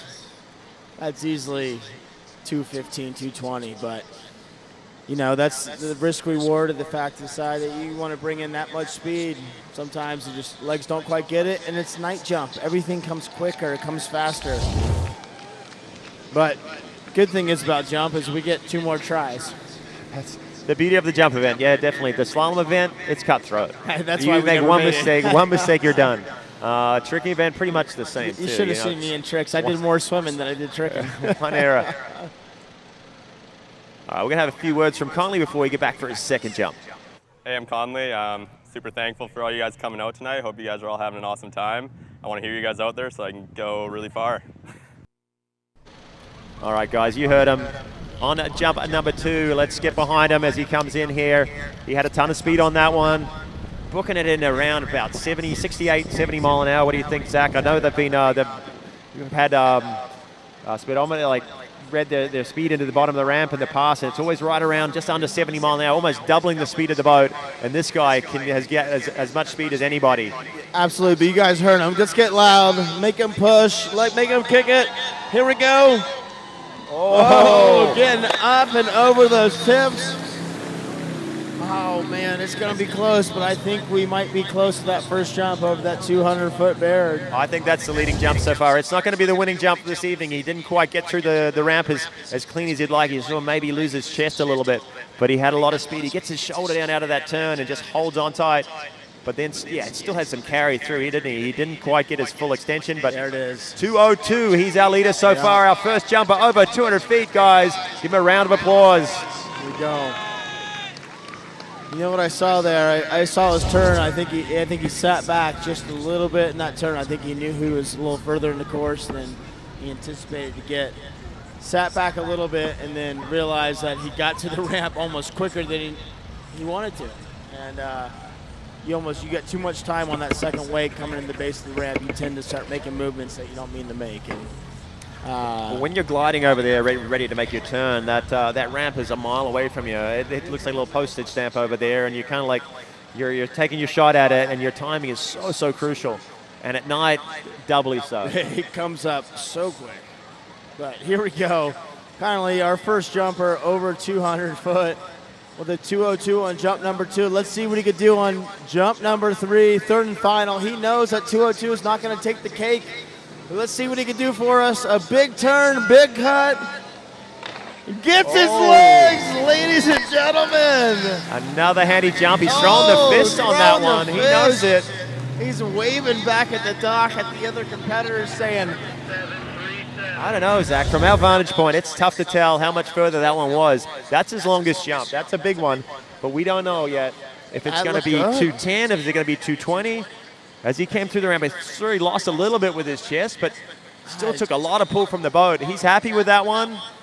And so he should be 207. Yeah, there you go. There you At go. night, hey, handy jump. That's not nothing to be sad about. But hey, man, what a performance! Constantly increasing the jump, and that's we talk about progressive building, and to finish up with a 207, we'll see how that shakes out because a couple of these competitors coming up all had jumps in the 220s. But speaking of that, yeah, this guy on the dock right now, Llewellyn, Dorian Llewellyn. This name's been around a while. This name, Llewellyn, Jarrett Llewellyn was, well, if not the most decorated overall jumper in the world. He led the field. With him and Freddie Crew were going at it back in the day, and then, well, back in early my days, in the late 90s, early 2000s, they went back-to-back in wins. He won overall championships, overall world records, and now his son is doing it for him against Freddie Krueger again. Still, so it's cool to watch. Dorian Llewellyn has some of the best ramp work out of any of these guys. He gets a ton of speed as well, but he is so light, and he just milks everything out of the jump and into in the air. Have you ever played the what's the Wii snow ski jumping game where the characters look super precise in the air? You're getting ready to see it right now, and Dorian, one heck of an athlete. He just sat there and competed, got third at the pro trick event at Swiss Ski School. That's right, yep. And then now he's here in the finals at a pro min jump event with like the second or third longest jump of the event, and he's our current world trick champion. He's awesome trick skier. Handy slalom skier too, into 41 off. And he has jumped over 230 feet. He went 227 in the prelims, in the second round of the prelims. That wasn't in his first round. It was in that backup round. So let's see if he can take the lead on jump number one. Here he comes. And again, missing his lift a little bit, which is uncharacteristic of Dorian. But still, I think the distance sounded like, I don't think it's going to be that 207, but it's going to be right around that 200-foot ballpark, which... Maybe our longest opening jump? Yeah, I believe so.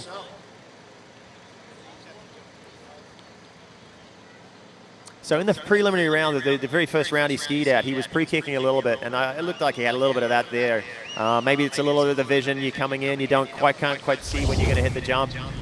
So he kind of missed his legs. 198 for jump at number one. That slots him into second spot, I believe. All right.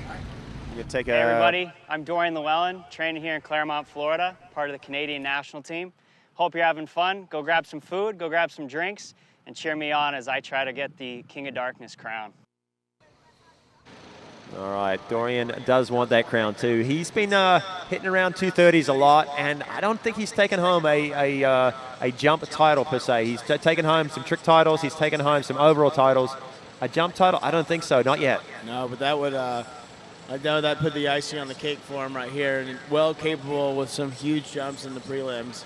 Obviously, jump number one, a 198 on what was technically just not quite all there, but jump number two, make the adjustments, and you bring it down a little bit further, keep driving into the base of that ramp. Jump number two, Dorian Llewellyn. This is late for Dorian. Can he kick it? Oh, he just pulls up on the ramp. I saw him breaking away a little bit there, Zach, right before he turned. Did you see that? Speed off. Yeah, almost a little snowplow and indicative of a little panic out there. So, guys, if you're watching these skiers coming, running alongside the boat, coming up to that dock, ready to make their turn, if they kind of start to snowplow or look like they break away hard, you know they're coming in fast, you know they're coming in late. And he ended up getting his timing pretty good, but still not the ramp work we're accustomed to seeing. A huge 206, so he slotted himself still in second spot. He's chasing Conley down. He wants you to get behind him, guys. He wants you to get on it on your feet. Ladies and gentlemen. Cheer him along. He's got more in the tank. There's the leaderboard, guys. Conley Panett still holding on desperately for the top spot, 207 feet. Dorian Llewellyn sitting in second, 206. He's got one more remaining. Rounding it out, Ritter and Miranda with 196 and 182. Yeah, but I know these boys don't feel safe on top. But a 207 and a 206 with the likes of Garcia, Critchley, Kruger, and Poland behind them, they're going to need to step it up. I'm thinking at least mid-teens, upper teens. It's going to be something in the 20s. I mean, for sure. It's gotta be. He knows he needs in the 20s to get even close. He wants something in the 30s to take this title tonight. Absolutely. And that's an exclusive club. He's part of it, 230 feet. There's only a handful of jumpers in the world that have been over 70 meters, 230 feet. He's one of them, and he would like to do it for you guys tonight. Can he push in hard into this jump number 3? Get his normal lift. He's got his legs a little bit better, milking it down the lake. I don't know if it's going to be the winning jump tonight. It's his longest. I think that might put him in the lead. I don't want to speak too soon. It was good speed, good lift, but from our angle, we did see him miss a little bit on the ramp here. You'll see it coming across second wake. Gets here, and you'll see these skis split just a little bit too much, not getting his full kick, but the doesn't take much, does it? and the drift, and it's just, it's a game of inches. You can see him throw his head back there at the end. He knew that that was the jump to make it happen. Tell you what, looking at the scoreboard though, 219 feet. Dorian Llewellyn takes the lead handedly there. He sort of with the frustration stomps on jump that last too, one, man. but he knows he left some out there, didn't he? Yeah, well, if he's frustrated with the 219, I'm excited to see these next 4 jumpers because we got Mr. Taylor Bam Bam Garcia up here, your hometown favorite, hailing from Winter Garden. Ladies and gentlemen, get loud, get proud, Taylor Garcia. Oh, and some Shania Twain. Let's go, girls. The pink suit, the pink skis, and Shania Twain. What more can you say? Nothing left to. It's all about confidence, Kiwi. It's all about confidence. My boy here's got it. And so these remaining 4 jumpers all have been over 230 feet, bar Joel Poland, who's actually our top seed. They've all gone over 230 feet. I think Taylor's 231. Taylor's got a 231 or 232. Jack's got a 232. 31, I think it is. Freddie, I don't want to talk about his. No, we're not going to mention his longest jump. He knows what it was. That's superhuman, that one. He did it at night. Remember that time about LA Night Jam? So he does. So I was speaking with him earlier. He does have the night jump record. No, I was there. I was top seed. 200. Guess what happened? 40. He went 240 right before I went out. How'd you deal with that one? I asked what second place was. Let's get back to the water. Taylor Garcia, first jump. And this guy cuts late. He likes to push right at the end of the turn, take a barrel of speed. He's a big guy, and he gets his legs on jump number 1. And I think that might sneak in front of the lead right off the bat. Oh, you love to see it. I think that's definitely our furthest opening jump. Well, he's a home fella. He's a local boy. He's got some experience here. He knows his setup. He knows this ramp. Good looking turn. Waits to engage that right leg. Digs into the base. That's about as good as you can come off the jump. Pretty looking jump, man. But have a guess. Look at the distance. It's coming up through here shortly. We'll wait for the score on our board. It's he's got some work to do, I think. Dorian Llewellyn's got a 219, 217 for Taylor Garcia, but that's his first jump. That's a handy first jump, right? That's a good plan B to have in the bag, you know? A little safety net there, but... Zach, he's not chasing Dorian, though, is he? No. I mean, 219, he'd like to get ahead of him. Hey, there's 3 more guys after him. He knows he needs high 20s. Hey, everybody, my name's Taylor Garcia. I'm from Winter Garden. Welcome to my home. Thank you so much for coming out, and I hope I can hear you guys cheering the entire jump set. The louder you guys get, the farther I'm going to go, so cheer me, please. Straight from the horse's mouth, ladies and gentlemen, Mr. Taylor Garcia wants to hear you guys get loud. Jump number 2, 2 feet behind first place, 217 on jump number 1. Let's see what he can do on jump number 2. This is later. Oh! Just definitely later. Oh, that was the speed. That was the speed. The intensity has gone up a notch, hasn't it, Zach? That was late. He had a ton of speed. Can tell it. I love it. Absolutely love it when the pressure gets turned up. You could feel it here in the announcer's booth. The goosebumps start coming up. We start getting angry and start getting proud. All right, guys, give him a round of applause. He's in second so far, 217. We know we need more from him, guys. Get loud. It's your hometown hero. Zach, what do you think we need to put the Shania Twain back on? Get him pumped up for jump number 3. I think we do. Can we cue that to the booth? 2:04, jump number 2. He's going to wave that one away. He didn't quite have the ramp work, the ability through the ramp to get his legs, get his extension, get his height. But he knows his spot. He's got the speed now. He knows his mark, don't you think? I think I hear something coming over the speakers. Well, if that doesn't get you pumped Ladies up, I and don't know what gentlemen, does. let's hear you guys sing along. It's jump number 3 coming up for Mr. Taylor Garcia as that Mastercraft 6.2 liter comes around the island. I see some people dancing. Here Come we on, go. let's make some Get noise. out your seats. Ladies and gentlemen, wish him on his way. Here he goes. Taylor Garcia, can he do it? The pressure, the jump, number 3. It's all or nothing here as he comes barreling it again. He's got some good extension. That's a big jump. It's going to be close. Oh, he seemed excited when we got up. Is it going to be far enough? All right. Wow. Thank you guys for getting behind him. Eyes on the scoreboard. 217 jump 1. He's taken a fairly big poke on jump number 2 and jump number 3. We're waiting for the score. It's 220 feet. We have a new leader. Oh, ladies and gentlemen, Mr. Garcia. Wow. It was the song. It was the song, and everybody's singing along. You heard him saying, hey, get loud and he'll jump further. You did that. Thanks very much. All of these jumpers will. And our next gear is another one that will get pumped up if you get behind him. Jack Critchley, all the way from England. He spends most of his time here stateside now, just down the road in Polk City. And this guy is a former King of Darkness champion. He won this event back in maybe 2017, 18, somewhere around then.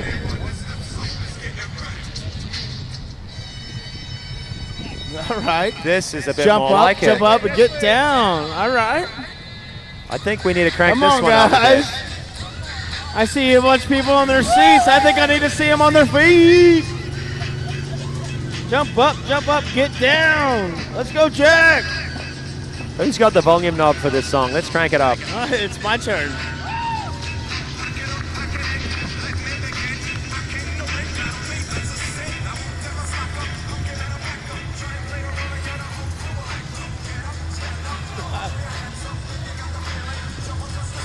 All right, the atmosphere is kicking along here. That's what we like to see, guys. We're all here having some fun. We're cheering along these guys who are doing it for you, putting life and limb on the line for you guys to fly down the lake as far as they possibly can. There's some money up for grabs. There's titles up for grabs. King of Darkness 2023. They all want that title and they want that cash tonight. And they also want the bragging rights. Who can jump the furthest here tonight? And Jack Critchley, this guy can fly. He's one of the strongest guys out there. He cuts hard into the bottom, and when he gets his lift, he sends it down the lake as far as anyone. Doing it for D3 skis here tonight. And at jump number 1, looks like a good setup, barreling in. And like a lot of our guys, sat back. Just a little grab, little show-off move in the air. A little safety crush, tried to embrace his best, Scott Ellis, but same thing. I think he got a good look at where it was. He sat back there a little in the turn, came aggressive our second, and it was about right there. He said, I don't quite like where I'm at. Let me do a grab. Definitely.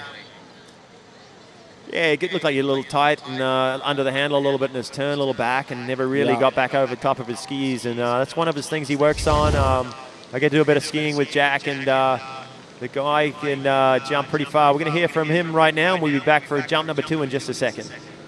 Hey guys, my name is Jack Critchley. I'm from the United Kingdom. I'm ready to jump at King of Darkness tonight. Hope you guys enjoy, and we'll put on a great show for you guys.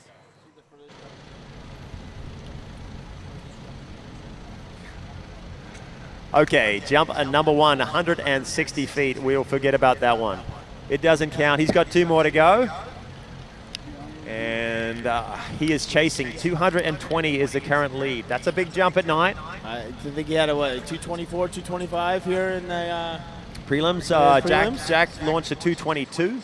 He did that pretty easily, and that's one of the things, you know, he can jump 222, 224 pretty easy. Yeah. When he starts pushing it, he's got to make sure that he stays calm and doesn't, you know, uses that power he's got at the right time. So hopefully he can do it on jump number 2, guys. It's another late one. He's got a lot of speed over his skis again. He sits back, and that's not going to be it. A lot of pressure riding on Jack Critchley's shoulders here. Third and final attempt coming up in just a few moments. So far, only 160 on jump 1, maybe 180 on jump 2. Yeah, it's one of those things, Kiwi. We're not looking to make podium. We're looking to win events, and this is the winning the event cut right here. Unfortunately, coming in right there on the corner and just not quite getting his legs under him in time. 199. It shows how much speed he had, though, didn't it? Like, he didn't get anything off the jump that time. Again, guys, he's in a little trouble here. He needs some support for jump number 3. We need the music back on. We need everyone on their feet. This is where we cue our music booth for jump up, come on. And we need a big one out of Jack Critchley for jump number 3. He's chasing 220. Dorian sitting in second, 219, but he's got 2 jumpers following him. And Freddie Kruger, the most decorated jumper in the world right now, is right up on his heels right after him. So he needs a big one here on jump 3.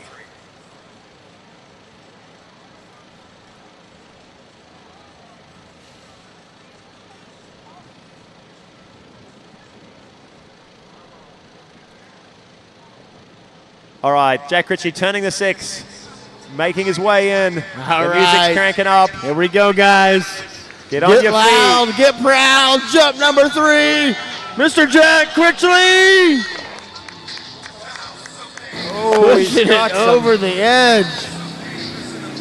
Oh. He's shaking his head a little bit. He didn't quite get I his don't legs. think that was quite it. He didn't keep his direction through the jump there on jump number 3. He had another Sitting back deep. Oh, that was a big turn right there. powerful cut, but right there, Wow. when you see that ski sort of flare up to the shore and you lose your direction back to the boat, you know you've lost some distance, and it doesn't take much. 212, handy jump again. He's in 3rd spot, but it's not going to be enough tonight. He's in 3rd, but that's probably not going to stick around with the likes of Freddie Kruger and Joel Poland left. Do we need to introduce this next skier on the water? Yeah, who is it? I saw his kids ski earlier. They were pretty good. Is this Rich Kruger's father? That's how I'll start referring to him. Oh, I like this And song. he wants to play Sandman. Here we go, ladies and gentlemen. Running through the leaderboard, Garcia in the lead, the homeboy. 220 feet, Llewellyn clutching into 2nd there, 219. Jack Critchley not where he wanted to be with a 212, but still in 3rd. Then we're going down to Conley Panett, 207. Emil Ritter and Rodrigo Miranda rounding it out. That's our top 6. You got 2 more remaining, guys. This is the last event of the evening, the last 2 jumpers. This guy on the water has done it all in the sport of water ski jumping. Yep. He holds numerous records, including the ski fly record, which is something absolutely ridiculous. I'm not even going to talk about how far that one. He holds the night jump world record. That's 240 feet, guys. 240 feet at night. That's absolutely insane. And he's won multiple world championships. He's held the world record multiple times. He's 48 years old. Did you know that? 48 years old. 38? No, he jumps like he's 18. I grew up with posters of him on my wall, and then I retired before him. Oh, yeah, this guy can do it. Ladies and gentlemen, you guys are in for a treat tonight. The man on the water coming around on jump number 1, Mr. Freddie the Nightmare Kruger. And Zach, you alluded to it before. There was a time when this guy had some trouble at night. He didn't quite figure things out, but he's had a ton of experience since then. And now he's one of the best night jumpers ever with the world record. So let's see what he can do. I expect him to take the lead or get close to it on jump number 1. Oh! Hey, that's I think that's a trend this evening, isn't it? I think most of our jumpers are just doing the feeling it thing out first. It shows how difficult things can be at night, you know, with the different setup. Like say, every time we jump at night, the conditions are different, the lights are different. It's a different sort of visual as you come into it. And Kiwi, you and I would have kicked it. Oh, we both would have kicked it, yeah. We're not really sure what he's doing out there. Yeah, well, maybe I'll coach him from up here. But yeah, send him some signals. Oh, I'll let Miss Karen down there take the reins on that one. All right, Mr. Freddie, let's get a couple words from him. I'm Freddie Krueger, right here from Winter Garden, Florida, just a couple miles away. So if you're looking for a local to cheer on, I'm your guy. Yep, he lives literally 5 miles down the road, not even. Local guy, and he's been living here a long time.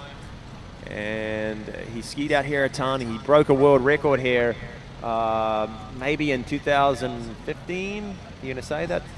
About when he broke the world record here? I think I remember. I was out of town, and I think it was 2013. Maybe 2013. And we're not going to talk about how far that was because that's 250 feet. I'll say it. It was a long way. It's a long way. Anyway, at night, he's the record holder. Not a great first jump. He'll pick things up here on jump number 2. Barreling there in. He There's is. the lens, guys. There he is. Jump number 2. Was it enough? We got Garcia out there with close. a 220. Taylor Garcia's got a 220 on the board. And he's sitting here. I'd be pretty happy with myself if I was sitting there with a 220 watching these guys. I'd be stoked. Yeah, but this guy can do it. Freddie Krueger had a beautiful jump number 2. Oh. And there it is. I can hear the crowd. I might save it for the webcast, but 226 on jump number 2. He is your leader. The signature Freddie fist bump when he lands. He's done that a few times, hasn't he? Wow, Ridge's dad has really turned it on. Yeah, Ridge's dad is jumping well tonight.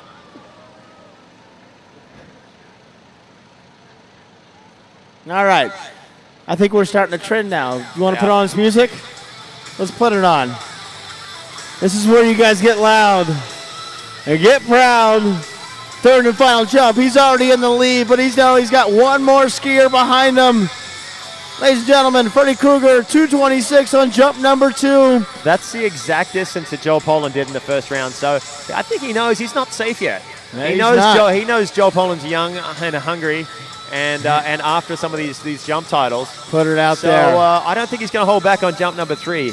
He's not going to go, hey, that's enough. No, he's going to go. He's going to try and go bigger. He's going for 230 here on the jump at number 3. Can we pump him along? Go. Lot of speed, but Cross splits again. That's not going to be further than the second one, but still, our new leader coming back to the dock, 226. Wow. Freddie Krueger. Wow. Hey, this replay here. He was in the course on that one. Late. Right there on the corner, just not quite. Like I said, it's that little split moment there. You get a little tense with those arms, sit back just a little bit. He knew it right from the beginning that it wasn't quite going to work out. But at 226, he's your new leader, Mr. Freddie, the Nightmare Krueger. But there's one jumper to go. And then there was one. That's a lonely position sitting on the dock there. The last guy off the dock at a competition like this. Guys, give him a round of applause. This is your top seed. Joel Poland went 226 in the preliminary rounds. His personal best is 228, but I have a feeling that very, very soon he's going to join that exclusive club of 230-foot members, and it might be tonight. If it's tonight, he is going to walk away with this title. He's chasing 226. To get on the podium, he needs to eclipse Dorian Llewellyn, who has a 219. To get into second, he needs 220. To take the win, 226 plus. This guy doesn't hold back. He's an exciting skier. He's the world overall record holder right now. A sensational tricker. I think he's one of the few athletes to running 39. He's now tricking over 11. Well, I'm going to say he's tricked over 12. Oh, sorry. Yeah, no, tricked over he's 12, and he's tricked 12 on the cusp of going over 230, and very capable, and we might see it tonight. And I think exclusive clubs from 12,000, 230, and he's halfway down 3 or 4 at 41 too. So there's nothing really missing in his arsenal on the pair of water skis. And jumping, he's just getting better and better each year. He took the Masters last year, and that was one of his biggest jump titles so far. Can he take the King of Darkness title from Freddy Krueger? Freddy's won it a bunch of times. Here he is, jump number 1, leaving as late as he dare. He gets wide on the boat. He cranks those skis around. He comes in with a lot of speed and not quite getting the extension, but still a handy first jump. You saw the slack line in the turn a little bit. I think he had a little more speed on that counter cut than he anticipated and maybe jumped the gun a little bit. Right there. And that's where it's tough. It's just a game of inches. And that little bit of slack line set him back a little bit from the start, and it's so hard to get back on your toes coming into the base of the ramp. But he ended up a bit early too, but by the looks of that, he's hit the middle of the jump. So. I think you take that same spot, calm that turn down a little bit, and drive the way into the base that I know he can, and it'll be good. All right, a couple words from Joel here. How's it going, guys? I hope you're having a good time tonight. Let's make a little bit of noise as we head down the lake, and I'll see you out there. All right. Joel Poland, 200, what was that? 201. 201 as a pretty average warm-up jump for him. Toss away. Yeah, let's throw that one away. Anyone else? Most people would love to jump that far, but 201 jump. 201 feet, sorry. And jump number 2, I want to hear the music again. I didn't hear his, what was his warm-up song? I didn't hear it. Was it good?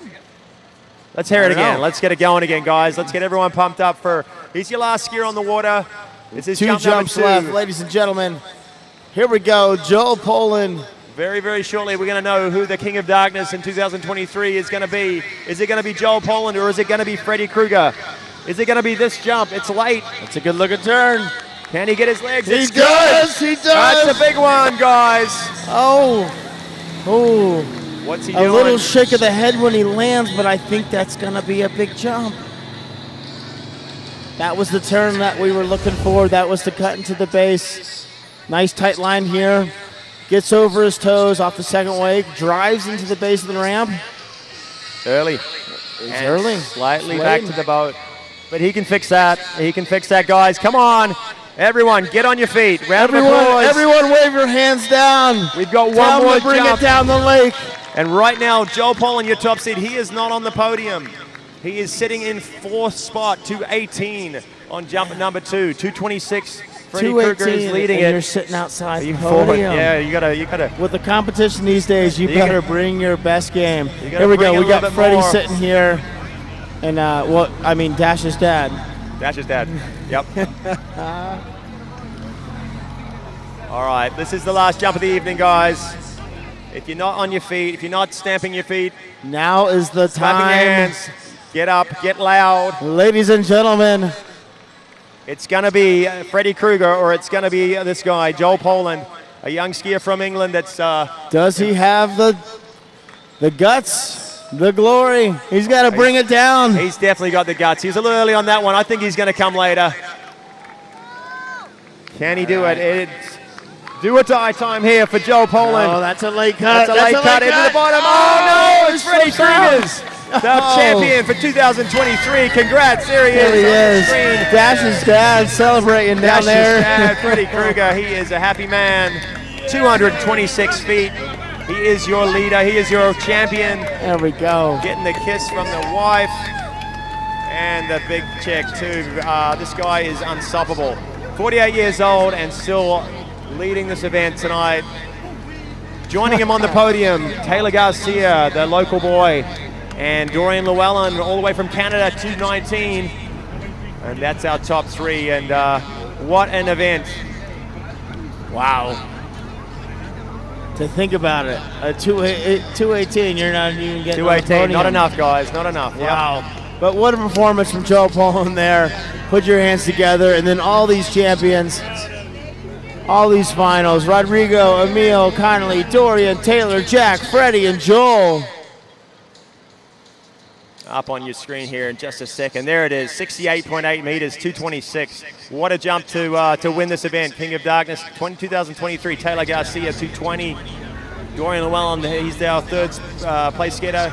And Joel Poland, unfortunately for him, he came out top seed. I thought he was going to come through tonight. Jack Critchley 212, 207 for Conley Panett, Emil Ritter, and Rodrigo Miranda rounding out our top 8 tonight. It's been fun. Enjoyed it, Zach. It's been good. Kyle, it's always a pleasure. Tony, I'll let you come here and sign out.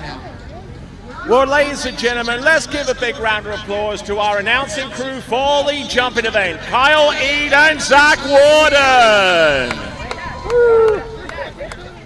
Ladies and gentlemen, that brings to a conclusion the 2023 King of Darkness event. Thank you very much for coming on out, whether you are on site or online watching this event from the start to the finish. Thank you very much for attending. Stay tuned for a few moments and for a sneak preview of the next event to be broadcast on TWBC. But until that time... Tony, can I do it? Tony, can I do it? Why not? Ciao for now.